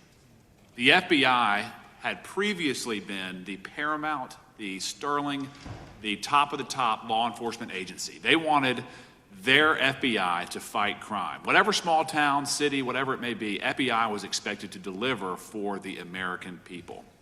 And then reports started to come out, in addition to the likes of McCabe, Comey, Clapper, Strzok, Page, that the FBI was targeting Christian nonprofits. They were targeting parents for protesting radical gender theory at their schools. They targeted Catholics, churches, pro-life organizations. And the FBI was really bruised in just modern day America. And your focus on getting the FBI back to the streets, fighting criminals, locking up bad guys, whether they're violent criminals, whether they're sex predators, whatever they may be, that is restoring the reputation of the FBI, and I thank you for that. In regards to the perceptions, I want to be very clear here. You mentioned the statistics about removing dangerous illegals, removing thousands of kilograms of drugs, violent criminals, guns. The border is secure. These accomplishments are noteworthy and they're needed. But at the same token, I want your take. The fight is not over. Isn't that correct? When we look at what happened in the previous administration, the number of illegal alien criminals that made their way into this country of every type, they're embedded, they're here, and it's going to take a sustained effort to win this battle. That's the critical component, sustained effort. And that's the critical component when you look at what happened in Washington, D.C. We're not here for 4 seconds in terms of safeguarding Washington, D.C. Yep. It's a sustained initiative. We're taking it to Memphis and wherever we decide else. And so we are going to continue the mission till it's done. In regards to offloading some of the agents from Washington, D.C. to the states, to the people, can you just explain how tactically that is a force multiplier in the law enforcement community around the country? Yeah, it's pretty simple. You don't even have to be in law enforcement to know that. If you put cops with other cops, they're going to do cop work. That's right. And what was needed in the communities out there was more cops. What was not needed in the bloated bureaucracy of Washington, D.C. was a third of the FBI's workforce, because a third of the crime does not happen in the Washington, D.C. NCR area. And so the results speak for themselves. Our state and local partners, I've always said this, are our biggest ally, our Yes. greatest ally and partner. And we cannot do the work without them. But we got to send our guys to them. That's right.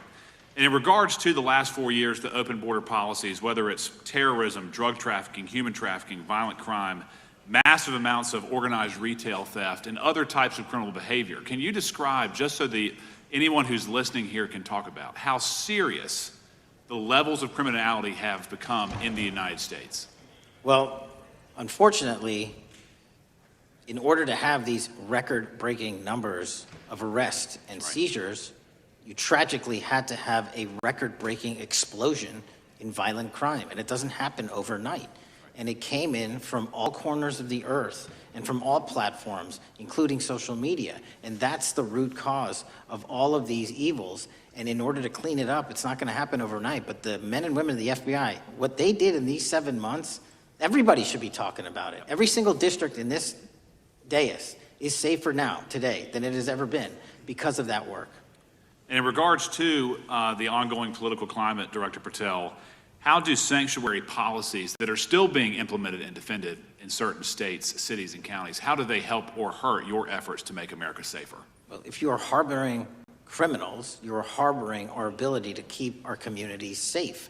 It's that simple. If you have a fugitive warrant for a violent felony offense and we are not able to procure you because of policies or rules that don't allow us to go get them, and time again, we have heard all too many illegal immigrants who should not have been here, murdering women, murdering children, giving drugs to our youth, and raping our children, and that is unacceptable. Straightly put, can you separate immigration enforcement with fighting crime? They're intertwined. Thank you. In regards to policies like cashless bail, how does that help or hurt your efforts? Criminals know that there are certain jurisdictions where if they shoot someone, they'll be out the door within the next hour to do it again. And that's an ethos and a system that has been built out over years that we are combating. How is defunding the police around the country, how does that help or hurt?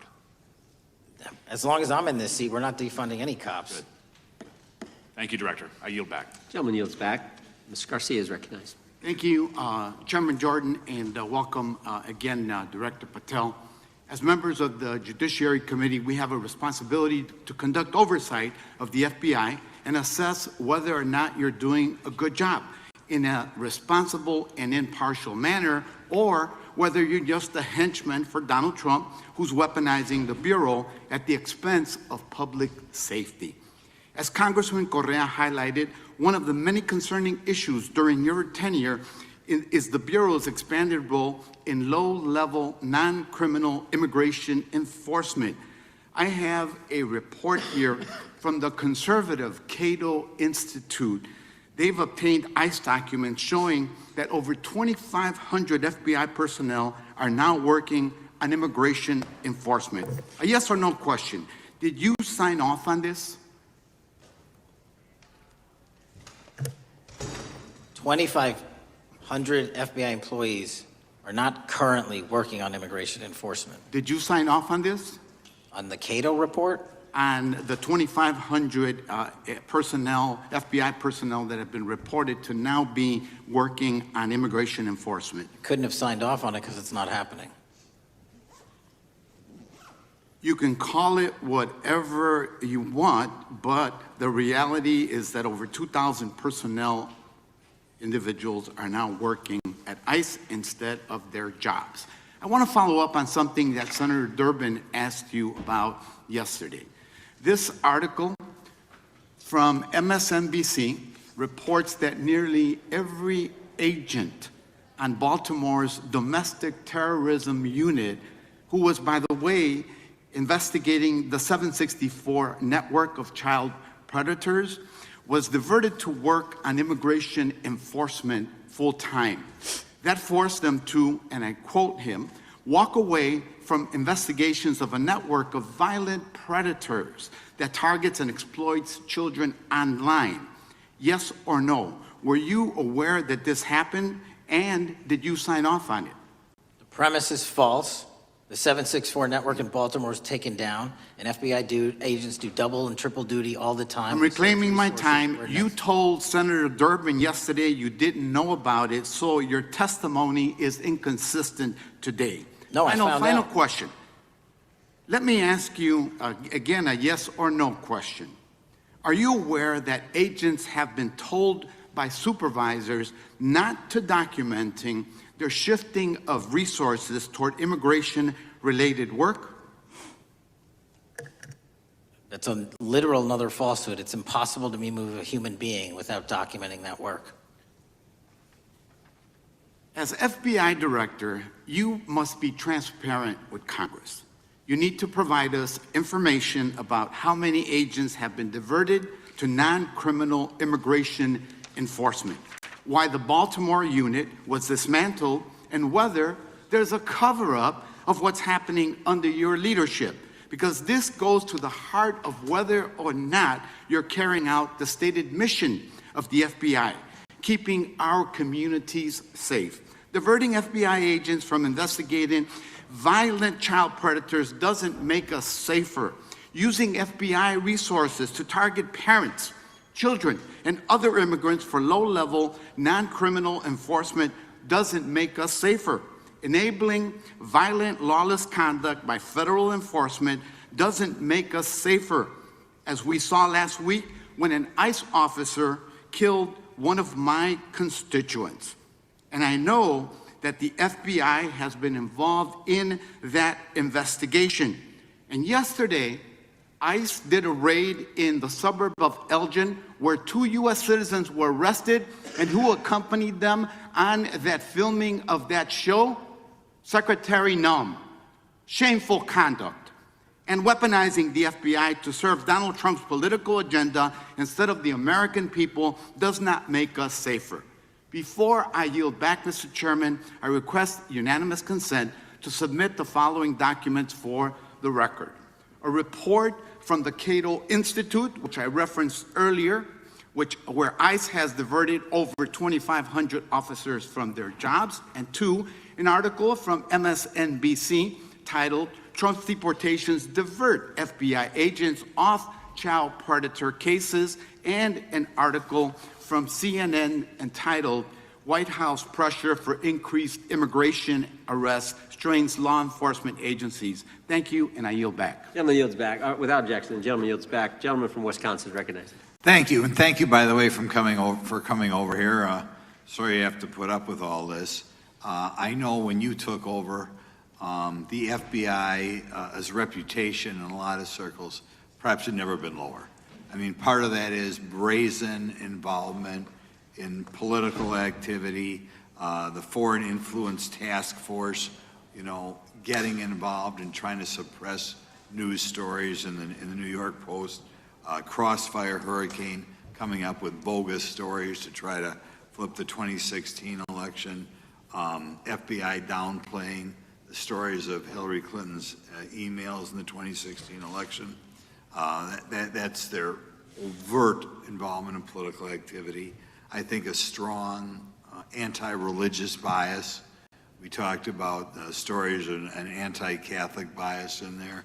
I know I've talked to people about horrific overreaction at the big Hindu temple in New Jersey, in which, just so people understand, you had a rectory in the temple area, the religious leaders, taken out at gunpoint, big problems. And I think finally the FBI trying to turn America's viewpoint on certain political issues. And when I talk about that, I'm talking about what was done in Mexico with regard to shipping weapons, fast and furious, shipping weapons into Mexico in an effort, I think, to try to turn the Americans against the First Amendment. But in any event, what scares me is, and all these horrible things that were done in the past, there were individual FBI agents who participated in them, in which apparently their supervisors told them this is okay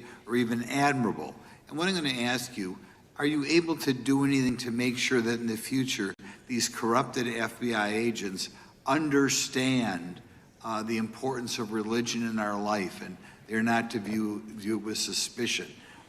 They understand parental rights and the idea that traditionally in America, parents have the ability to object when their young 5 or 6 year old children or year-old or very young children are getting what most people consider highly inappropriate sexual contact. What are we doing there to try to make sure we don't have problems with these FBI agents again, or make sure that in the future administrations, they would object if they are asked to behave in such a immoral fashion? 2 things. If you are corrupt, you don't work at the FBI.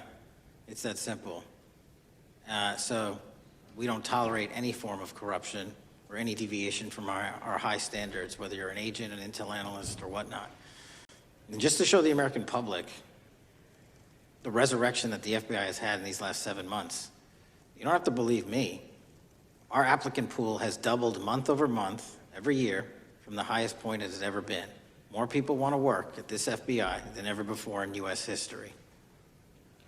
I'm sure that's because of you, and you're kind of anticipating my next question.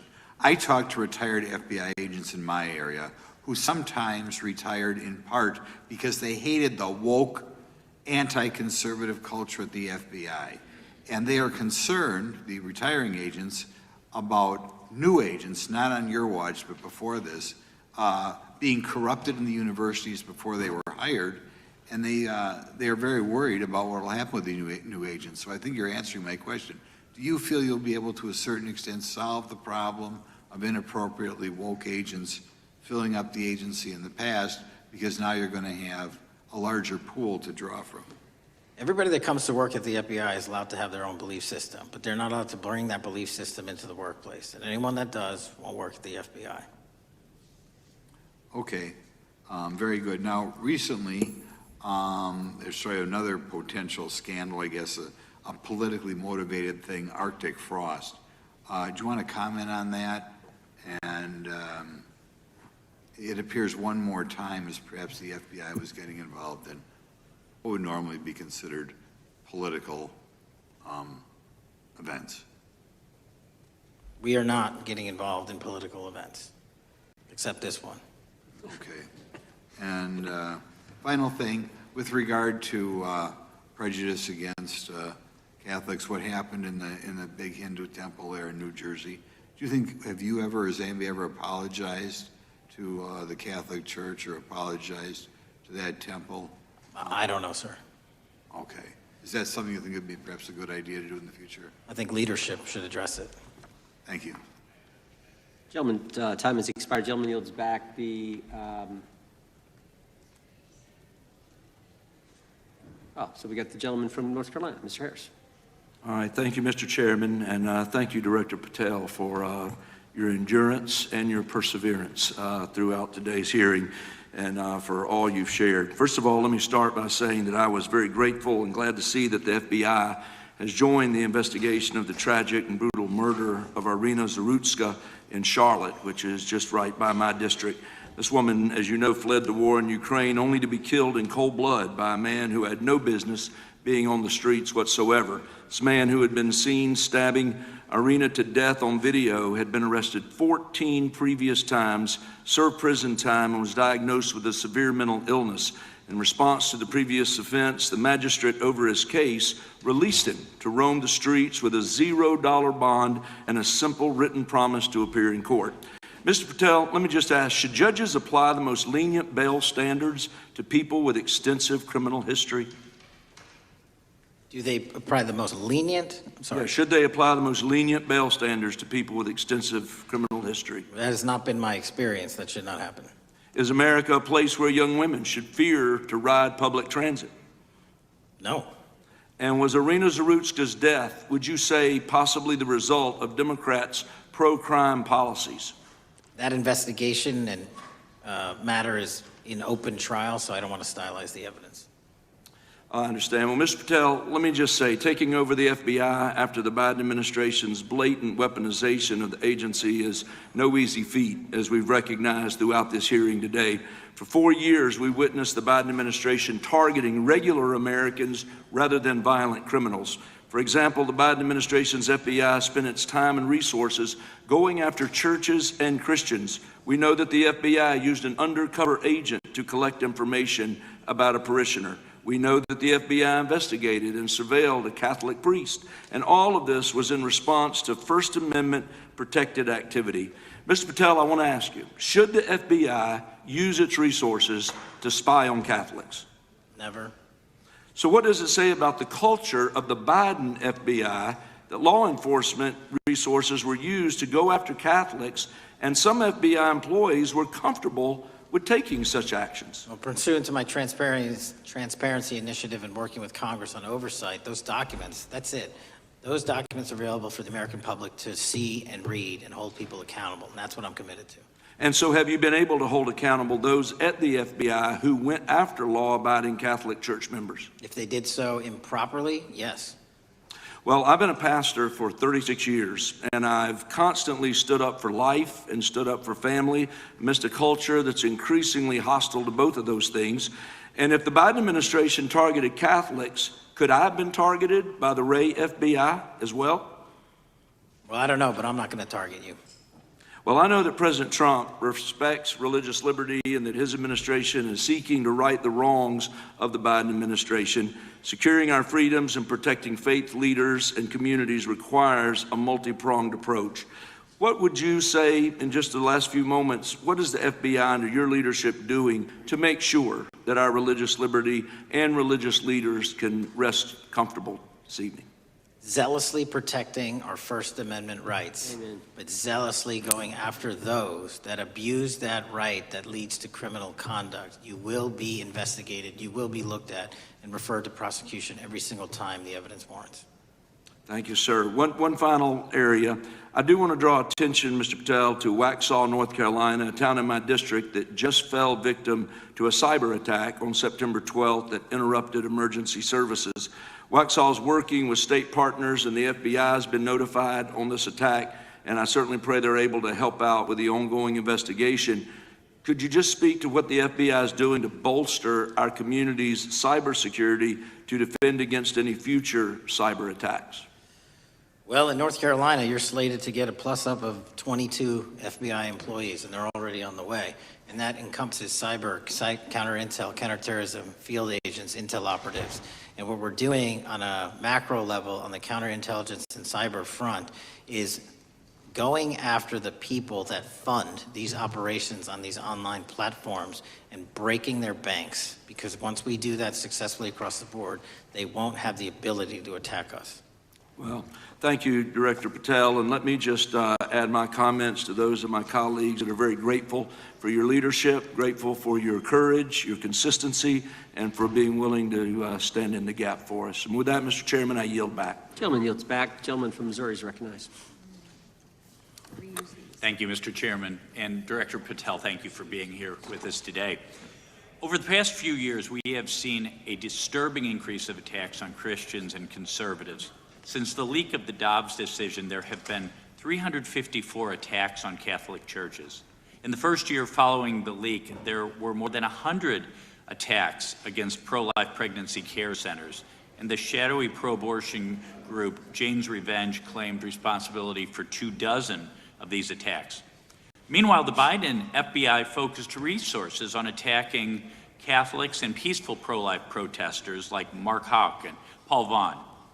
Many of these attacks on Christians and conservatives were coordinated or praised by dark leftist cells who lurk on the online chat rooms of Reddit, Discord, and game sites. This is a war room for Antifa and violent transgender activists. There have been essentially no incidents of violence by Catholics, pro-lifers, or parents at school board meetings, but there have unfortunately been multiple shootings motivated by leftist and transgender ideology, including recent attacks in Nashville, Colorado Springs, Denver, and Aberdeen. Worse, the targeted violence reached a boiling point this past month. A few weeks ago, an anti-Christian transgender terrorist murdered 2 children and injured 17 in a shooting at a Catholic mass. And last week, while we were sitting in this committee room almost to the hour, Charlie Kirk was assassinated by a 22-year-old who appears to have been motivated by leftist and transgender ideology. As you confirmed yesterday to my Senate colleagues, he may not have acted alone, and you testified that in his online chat room of more than 20 trans ideologues that you were aware, I believe you said many more, many were aware of and possibly complicit in the assassination. Director Patel, in light of the increased violence emanating from the far left, is your FBI investigating this violent trend of anti-religious, Antifa, and transgender-driven violence? All of it across the board is being zealously investigated, no matter what your motivation or bias is behind it. Very good. We've also noticed a dramatic surge of the number of clinics offering so-called gender-affirming care. Whistleblowers in a recent NIH study confirmed that these clinics prey on some of the most mentally ill children and young adults in our society, and these clinics are quick to prescribe life-altering puberty blockers, cross-sex hormones, and surgery, and often these patients get worse rather than better, and unfortunately, some have become violent, some have even committed mass shootings, and the partner of one of them assassinated Charlie Kirk. Director Patel, is the FBI looking into the role that these gender clinics may have in the recent attacks in making these mentally ill individuals violent? We're looking at the entire spider web for any of these attacks, be it Denver or Charlie or where have you, and that's why our investigations are ongoing. We don't have a final product yet. One of my Democrat colleagues, as an aside, mentioned, quote, the federal takeover of our cities. And I don't know whether my Democrat colleagues, for some reason, liked Washington, D.C. better when it was more dangerous and more violent, when there were more robberies and carjackings and murders and rapes. But what has the crime picture in Washington, D.C. looked like since the so-called federal takeover? 2,100 arrests, 37% decrease in violent crime, same time last year, 60% decrease in gun crimes, 74% decrease in carjackings, and 53% reduction in homicides in Washington, D.C. in the last month alone. Very good. And I thank you so much for your testimony. I know it's been a long day, so I'll give you a little break and yield back the rest. Gentleman yield? My time. Gentleman yield? Yes, yes. Director Patel, what's a 302? It's a report, the number of the report, whenever an FBI agent goes out and interviews someone. And are you familiar with the 302 where the FBI agent interviewed the whistleblower who's come forward and talked about the former chair of the Intel Committee here in the House pushing staff members to leak classified information? Well, I'll just read from it. Staffers were instructed to use, this is from the 302, interview this person. Staffers were instructed to use any sources that had developed within the United States intelligence community to gather information, which would then be made public through the media in order to compel public opinion. You familiar with that? I am. Yeah, and that's how they played the game, wasn't it? Leaking information, classified or otherwise, true or otherwise, to create this public opinion to compel action to undermine the president. Is that accurate? I believe so. Just one other point I would make from this. This witness also said in the 302 that the agent recorded that the witness provided the interviewing agents with copies of both his handwritten notes and an email. So he gave them the stuff he wrote, and at the actual time this was taking place. That's all in the 302, right? Yes, sir. All right. Mr. Chairman. Mr. Chairman. Gentleman from Missouri. Mr. Chairman, I would like to submit for the record an article from The Hill, Massive Crime Drop in D.C., City Sees Zero Murder Week, dated August 25th, 2025. And I'd also like to submit for the record an article from the New York Times, dated April 18th, 2025. Man who set fire on Shapiro's mansion cited treatment of Palestinians, police say. Yeah, thank you. Without objection. I have. Gentlelady from UC. Texas and then Pennsylvania. Thank you so much. My first UC is the FBIAA letter to Congress on summary terminations, where it states denying fundamental due process and summarily dismissing special agents will only make it harder to protect our nation. These actions distract agents from their work, foster fear that their assignments could cost them their careers either now or under the next administration, and increase the risk of criminal and national security threats by undermining unity and morale within the Bureau.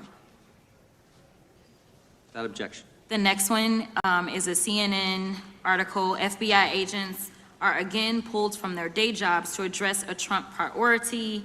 It states, morale is the worst I've seen, said one law enforcement source. The Bureau is becoming unrecognizable. Lots of people are weighing really difficult decisions right now. Without objection. Gentlelady from Pennsylvania is recognized.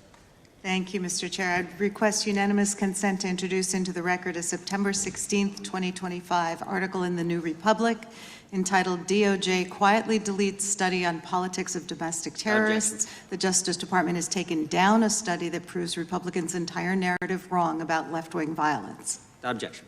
Thank you. Gentleman from Washington is recognized. Thank you, Mr. Chair, and thank you, Director, for being here. I think without question we can say that Donald Trump has been tougher on crime and tougher on international terrorism than any president in American history.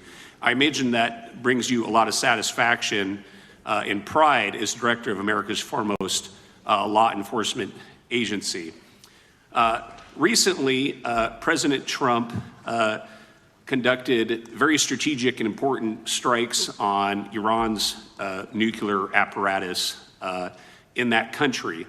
We also know that there are concerns of significant Iranian sleeper terrorist cells here in the U.S., perhaps exacerbated by the open border during the Biden administration. What can you tell Congress and the American people about what the FBI is doing to safeguard us from potential terrorist attack by Iranian cells? So our counterterrorism division, which is fully stocked up, watches for reflections in the intelligence streams that our intelligence community collects and produces, and works hand in glove with our partners at the CIA and elsewhere to make sure that any threat, even if it's hearsay, double hearsay, triple hearsay, or totally incredible, is not only fully run down, but we also take our duties to notify and give defensive briefings to those who are mentioned in those intelligence reports to make sure that we do both our notification obligation and our investigatory obligation. Thank you. The FBI is also the foremost counterintelligence apparatus here in the U.S. We know the U.S. faces a more complex threat of global, more complex array of global threats than any time perhaps World War II or even superseding that time. As America continues to be under attack from various intelligence agencies globally, what can you tell us about the counterintelligence operations of the FBI's core function? This is why the CIA mission is so important to the FBI, because as you said, no one else can do it. No one else has the authorities to do it. And even if they did, they don't have the capabilities to do it. And the CIA mission has to be headquartered in Washington, but have far-reaching capabilities because we have to face against our adversaries in the DPRK, in Russia, China, Iran, and elsewhere. And in order to do that, we have to have dedicated intelligence professionals on those target sets. And since I become director, I've demanded not only a dismantling and disruption of networks, but a public display of how we're doing it so the world knows that our adversary is A, attacking us, and B, we're stopping them. And that's why you've seen these dramatic increases in counterintelligence arrest in the PRC by 33%, in Russia 83%, in Iran 60%. We are showing the world that they are trying to engage in espionage activities against us, and we are holding them accountable publicly.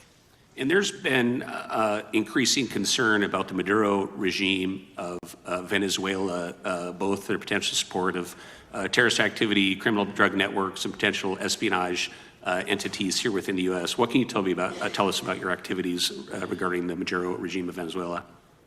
Generally speaking, one of the largest transshipment points and shipment points for narcotics out of South America, Colombia, obviously, and also Venezuela, is being utilized heavily by the narco-traffickers to send up cocaine, meth, and fentanyl, and excuse me, all the other illegal narcotics through the island chains in the Caribbean Ocean and ultimately for America. So there has to be more work done in the region to stop those navigable waterways from being traversed with drugs bound for America. And finally, Mr. Director, what is the one thing that Congress could most do in terms of passing a law to best support the FBI in making America safer and more secure? Get us more authorities to get online, to get onto gaming, to get onto social media companies, gaming platforms, have legal access, and also have private partnerships with the FBI of those companies and allow them to report into us on a daily basis. There is no human being or AI system on earth that can go out there and cover down on the threat in those theaters. And so we need the assistance, and we need more authorities, and we need the private sector to double down. Well, thank you very much for all you're doing, all the men and women of the FBI are doing to keep us safe. And I yield back. Gentleman yields back. Got a UC request from the gentleman from Arizona. Thank you, Mr. Chairman. I have an article titled, FBI flooded with record number of new agent applications Kash Patel's first month. The FBI saw 5,577 new agent applications in March and more than 10,000 since January. Without objection. The gentleman from Kansas is recognized. Thank you, Mr. Chairman, and Director, thank you for being here. I have listened carefully to all the discussion in this hearing. I've reached two top-line conclusions. First, I am glad I don't have your job. And second, I am glad you do. Thank you for being willing to step up and serve in this role. I'd like to plow a little bit of ground that we've not spent a lot of time on so far and explore. You mentioned, and I'm well aware of your strong commitment to partnering with state and local law enforcement authorities. Obviously, one of the missions is in the counter-drug space. Another is in the forensic laboratory space, where both you and a lot of local and state agencies cooperate in terms of evidence analysis. From the state side, programs such as the HIDA programs, very, very important in counter-drug, such as the Coverdell grants, very, very important in maintaining state laboratory capacities. Would I be correct in concluding that if we are able to maintain robust funding for those types of programs, including both Coverdell and HIDA, that would contribute to the safety of the United States and to your mission? Absolutely. Director, you have talked a little bit about some of the counter-drug work that you've been doing. One thing we haven't talked about yet, the President, in one of his first actions upon taking office back in January, designated a number of the cartels as foreign terrorist organizations. That's not just a paper transaction. I believe the list has been expanded since those first actions. In terms of America's military engagement with the cartels abroad, in terms of our intelligence engagement with them abroad, that designation has had real meaning and has affected some of the thinking and approaches of our military and our intelligence community. Can you talk a bit about how that designation might be affecting or should be affecting the FBI's approach to dealing with the domestic activities of the cartels? The simple way to analogize it is after 9/11 and the manhunt for the foreign terrorist organizations overseas in places like Afghanistan and Iraq, the FBI received certain authorities to go out there and dedicate a mission to go after them both lawfully and investigatorially and collect evidence and provide it to our agency partners. Once the foreign terrorist organization designation was labeled over to the Mexican drug cartels, we can now do that here, and in Mexico, and in Colombia, and in Venezuela, and anywhere else they are. And so that's the best analogy I have. What we're able to do is take our counterterrorism platform, traditionally used for global terrorist manhunting, and bring it into this hemisphere against a very real threat, which is the drug traffickers, and they are foreign terrorist organizations. So we just have so many more resources and authorities now directed at them. So, for example, Director, in the regions, from the vantage point of local law enforcement, there are structures that have historically handled those partnerships separately. HIDA, for example, is an example on the drug trafficking side. The JTTFs are an example on the terrorism side. How is the thinking evolving in terms of on a regional basis, either merging or not merging those structures now that the targets in many ways are merged? So the JTTFs are kind of our forward operating base across every single state in this country to take on that mission. And anytime you're labeled a foreign terrorist organization, you come right under the authorities of the JTTF, the task force officers, and the state and local level police work that gets done in those JTTFs. And the Homeland Security Task Force layer on top of that, I think 25 or 30 across the country, specifically working with DHS and Secretary No to go after the drug trafficking foreign terrorist organizations because they have unique capabilities and authorities dedicated to that mission. And so that's the beauty of the HSTFs. Let me ask you an adjacent question, Director. I noticed in your written testimony, I don't think we've talked about it yet, you brought to our attention an expiring authority. It's in 6 U.S.C. 124N with respect to counter-UAS drones. You point out that authority expires in statute at the end of this month, and you impressed upon us your interest in seeing it extended in some manner. Can you talk a little bit about the FBI's role in counter-UAS work over American airspace? I represent a district that's going to host some of the FIFA World Cup activities coming up. We're obviously very interested in security, and there are limits on what our state and local authorities have the capacity to do or what our military has the capacity to do once the threat is domestic. So it's critically important. Both the FBI and DHS have those capabilities. I'll speak to the FBI, of course, only. And you raised the World Cup, and that's exactly what we need it for. The Club World Cup, which just happened, was 32 games in at least a dozen different cities across the country, the largest sporting events consecutively in American history. And we used our counter-drone capabilities to not only inspect and secure stadium locations, but where fans were hovering and we call base camps. And thankfully, because of the success of the FBI and DHS, we had no significant security incidences. And flipping to the World Cup, which is going to be 3 times as large, and obviously the largest we've ever had, and blending into the LA Olympics in 28, our counter-UAS capabilities are going to be the ones that are able us to have literal bird's eye view of the threat dynamic around so many of these cities, which are going to see literally tens and hundreds of thousands of people flock to them. So we have to have it. And making sure the bad guys don't have the same. Exactly. Very good. I yield back and thank you. Gentleman yields back. Director, you've been amazing. You've been here 4 hours and 41 minutes without a break. We appreciate that. I think we have one more member, a few UC requests, and then you can we'll let you go. But we appreciate that. The gentleman from Texas is recognized. Thank you again for taking the time, Director Patel, and for Chairman Jordan for holding this hearing. Thank you for depoliticizing the FBI and getting it back to its original mission as well. Director Patel, do you agree that we have a problem in the United States with politically motivated violence? Absolutely. And I very much agree. I think we can all agree that political violence is wrong, it's evil, regardless of which side it comes from, and that we can all adamantly and vehemently reject it, or we certainly should. But one of the things that we've noticed recently is that affinity and tolerance for political violence is not equally distributed on both sides of the aisle. In fact, right now, social media is filled with leftists who are cheering on the murder of an iconic conservative political figure, Charlie Kirk. And it's not just random people on Twitter doing this now. There's a YouGov poll released just a few days ago, which stated that 25% of those who identify as very liberal believe that political violence can sometimes be justified. That's far too many, is it not? It is. One is far too many. One is far too many. That's right. Only 3% of very conservatives said the same thing, and we can agree that 3% is far too many. But there's an astounding difference between 25% on the left accepting and tolerating political violence and 3% on the right. I would hope that our colleagues on the other side of the aisle would also recognize that there is a systemic problem on their side of the aisle with tolerance for violence against people with whom they politically disagree, that there is a cultural rot on their side of the aisle that needs to be addressed desperately. Would you agree with that? Yes. One of the more astounding aspects of this is that it's not just people. This comes from the very top, from their political leaders.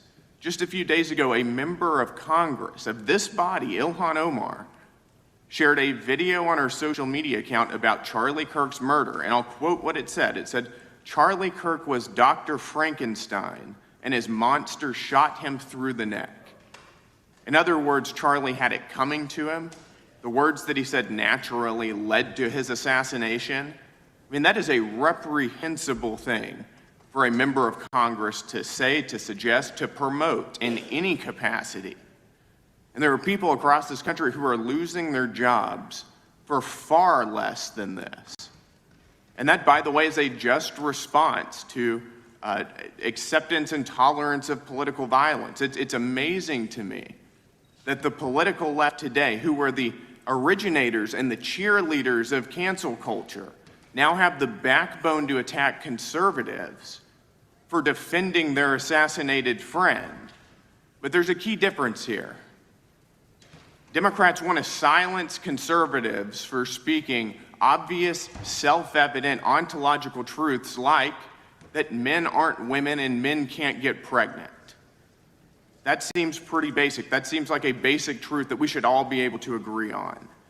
Republicans, by contrast, are recognizing that a constitutional republic depends on the free and open exchange of ideas that we can debate without violence, and that assassinating a political rival is evil, it's wrong, and it should not be glorified or promoted or justified in any way, including in the way that Congresswoman Ilhan Omar did. So Mr. Patel, thank you again for being here. I'd like to, with the remainder of my time, just get your your opinion. Does the FBI recognize the rising threat of political violence in America, and what can you guys do to address it? Yes, we do, and what we can do to address it, Congressman, is we need to get online partnerships with these companies in the public space, on these gaming sites, and on these social media sites. As I was saying earlier, there is no way to triage the amount of information generated on these sites by the FBI alone. And we need the public-private partnership. And there's another law that's expiring, I think, at the end of this month, which I believe we need renewed, that allows private sector companies to report into the FBI without liability for criminal investigatory purposes. And that's the kind of stuff we need to keep going. Got it. Thank you, Director Patel. We really appreciate it. Thank you. Gentleman yields back. Mr. Chairman. Gentleman from Arizona. I have some UCs. Gentleman to state his request. Thank you. The first one is a piece entitled Review of Domestic Terrorism After Kirk's Murder Shows Biden Politicized Issue, the Intel, and Fudged the Data. Without objection. Thank you. Make a motion to table. Oh, no, wait. We got to recognize the ranking member for his motion. It's just a UC request. The gentleman's recognized for a UC request. Thank you, Mr. Chairman. This is the ADL report issued February 21, 2025, titled Murder and Extremism in the United States in 2024, concluding that for the third year in a row, every single extremist-related murder in the United States in 2024 was committed by right-wing extremists, 8 of the 13 involving white supremacists and 5 having connections to far-right anti-government extremists. Without objection. Gentlelady from Pennsylvania is recognized for unanimous consent. Yes, thank you. I have a couple articles here. First is a New York Post article, July 17th, 2025. Democratic Senator Ron Wyden claims big Epstein file full of actionable information locked in Treasury Department drawer. Without objection. This is The Guardian, May 18th, 2023. Deutsche Bank agrees to pay $75 million to settle Jeffrey Epstein lawsuit. Without objection. This is Fox Business, September 10th, 2025. JP Morgan processed over $1 billion for Jeffrey Epstein despite internal concerns over sex offender status. Without objection. And New York Times, Bank of America flagged suspicious payments to Epstein only after he died. Without objection. Okay, and I also have a motion, Mr. Chair. Lady was recognized. We're going to come back to the motion I thought was made by Mr. But I want to dismiss our witness. Could we do the motions before he goes? What, One, I just wanted to press the motion I originally yeah, had. we're going to bring that up. Is that what this is? 4 banks. Are you doing that? No, this is another motion. Okay, well, I'm going to recognize first the gentleman because we held that motion in advance. I've got I still the UC, Mr. Chairman. Thank you, Mr. Chairman. So look, there are 4 banks, JP Morgan, Bank of New York, Bank of America, and Deutsche Bank. Yeah, but the gentleman can state his motion. Yeah, but the motion is to subpoena the CEOs of these 4 banks to bring in all records relating to their relationship to Jeffrey Epstein and to produce all records reflecting it. These 4 banks have flagged to the government $1.5 billion in suspicious transactions relating to the sex trafficking. I move the crimes. table.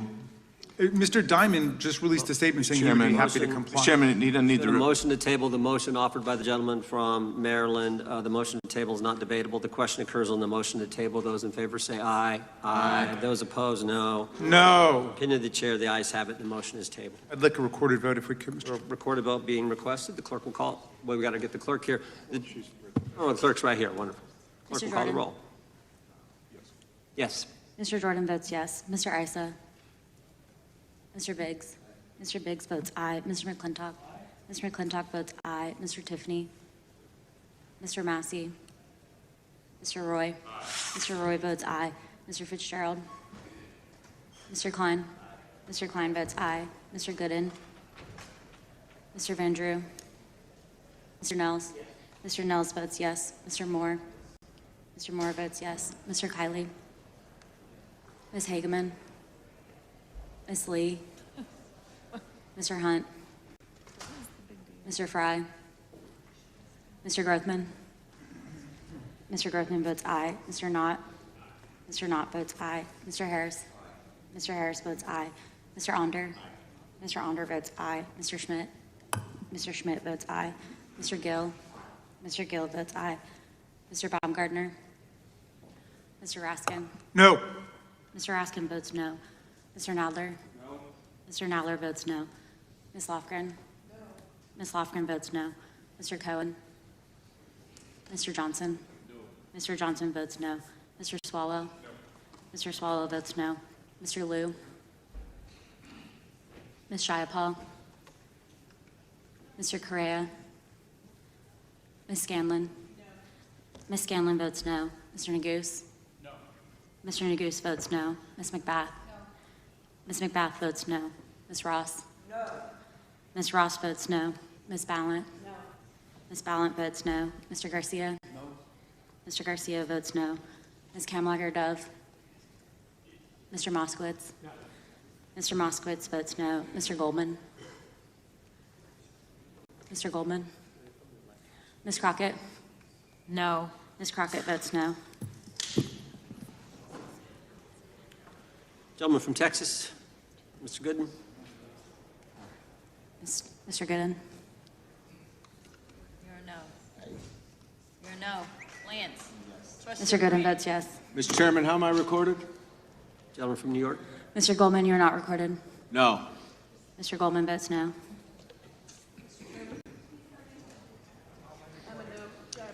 Gentlelady from Washington. Ms. Jayapal votes no. Gentleman from California. Gentlelady from California. Mr. Liu votes no. Ms. Kamlager-Dove votes no. Gentleman from Kentucky. Mr. Massey votes no.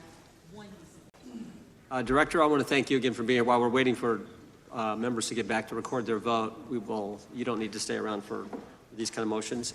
We appreciate the service you're providing the country, appreciate your testimony today, and appreciate the fact that you did it 5 hours straight. That's amazing. So God bless you and keep up the good work. The witness is dismissed. I know, but I'm dismissing the witness. I don't think it, nothing involved. I just put them in the record. Mr. Chairman, we're still waiting for members to come back to record their vote on the motion offered Good. by the gentleman from... no, I just, as a point of order, I just wanted to establish that the dismissal of the witness doesn't affect the viability of any of the motions. No, the committee's still going. How many members are going to eat?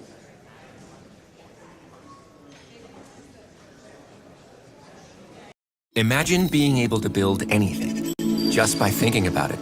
Meet Base 44. So we'll have to see what happens. Very much a developing story out here in the Lake Elsinore area, which, if you're wondering, is about 70 miles from the Los Angeles area.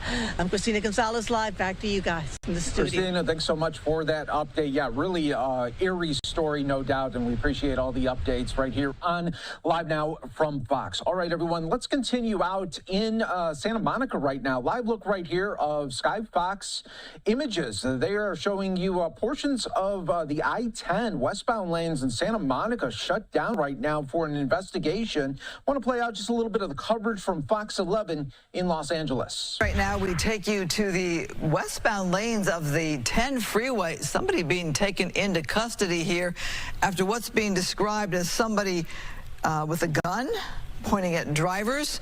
The 10 freeway westbound shut down, and right there you have this person in handcuffs there. Not sure if this was somebody who was in a vehicle or a pedestrian there alongside the freeway, but you can see right now this is rush hour here on a Wednesday in Southern California. That freeway is shut down. You can imagine the backup of the traffic there. Again, this is westbound you're looking at right there that is shut down in Santa Monica. Cars being maybe diverted off or exiting, let's say, the freeway as best they can. It's going to be a bit of a nightmare there as they try to figure out this situation here, get this person in cuffs off the freeway. Perhaps this is the only person they're looking for. This can be resolved quickly right there, but you see that police activity right there on the ground. I don't see any other vehicles like an accident or any kind of crime scene there. So perhaps once they get that person in custody, it looks like they might be doing a little investigative work there. You saw somebody with a bag, a number of police units there as well.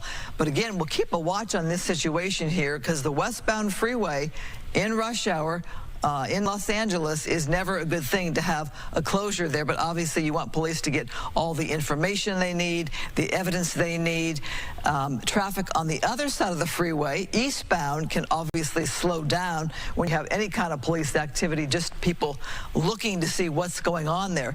So that's your look at that open stretch of freeway right there in Southern California. The 10 around 20th, 26th would be probably the ramp there, but that's what's going on there, that closure. So we will keep a watch on this, hopefully let you know when that freeway opens back up in perhaps our traffic report.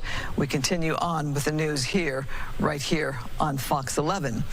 All right, that was the update there from Fox 11. We appreciate their coverage as well. All right, we are going to take a 2-minute break. When we come back, we have new reaction just moments ago from President Trump on ABC pulling Jimmy Kimmel off the air. You're not going to want to miss that. We'll be back in 2.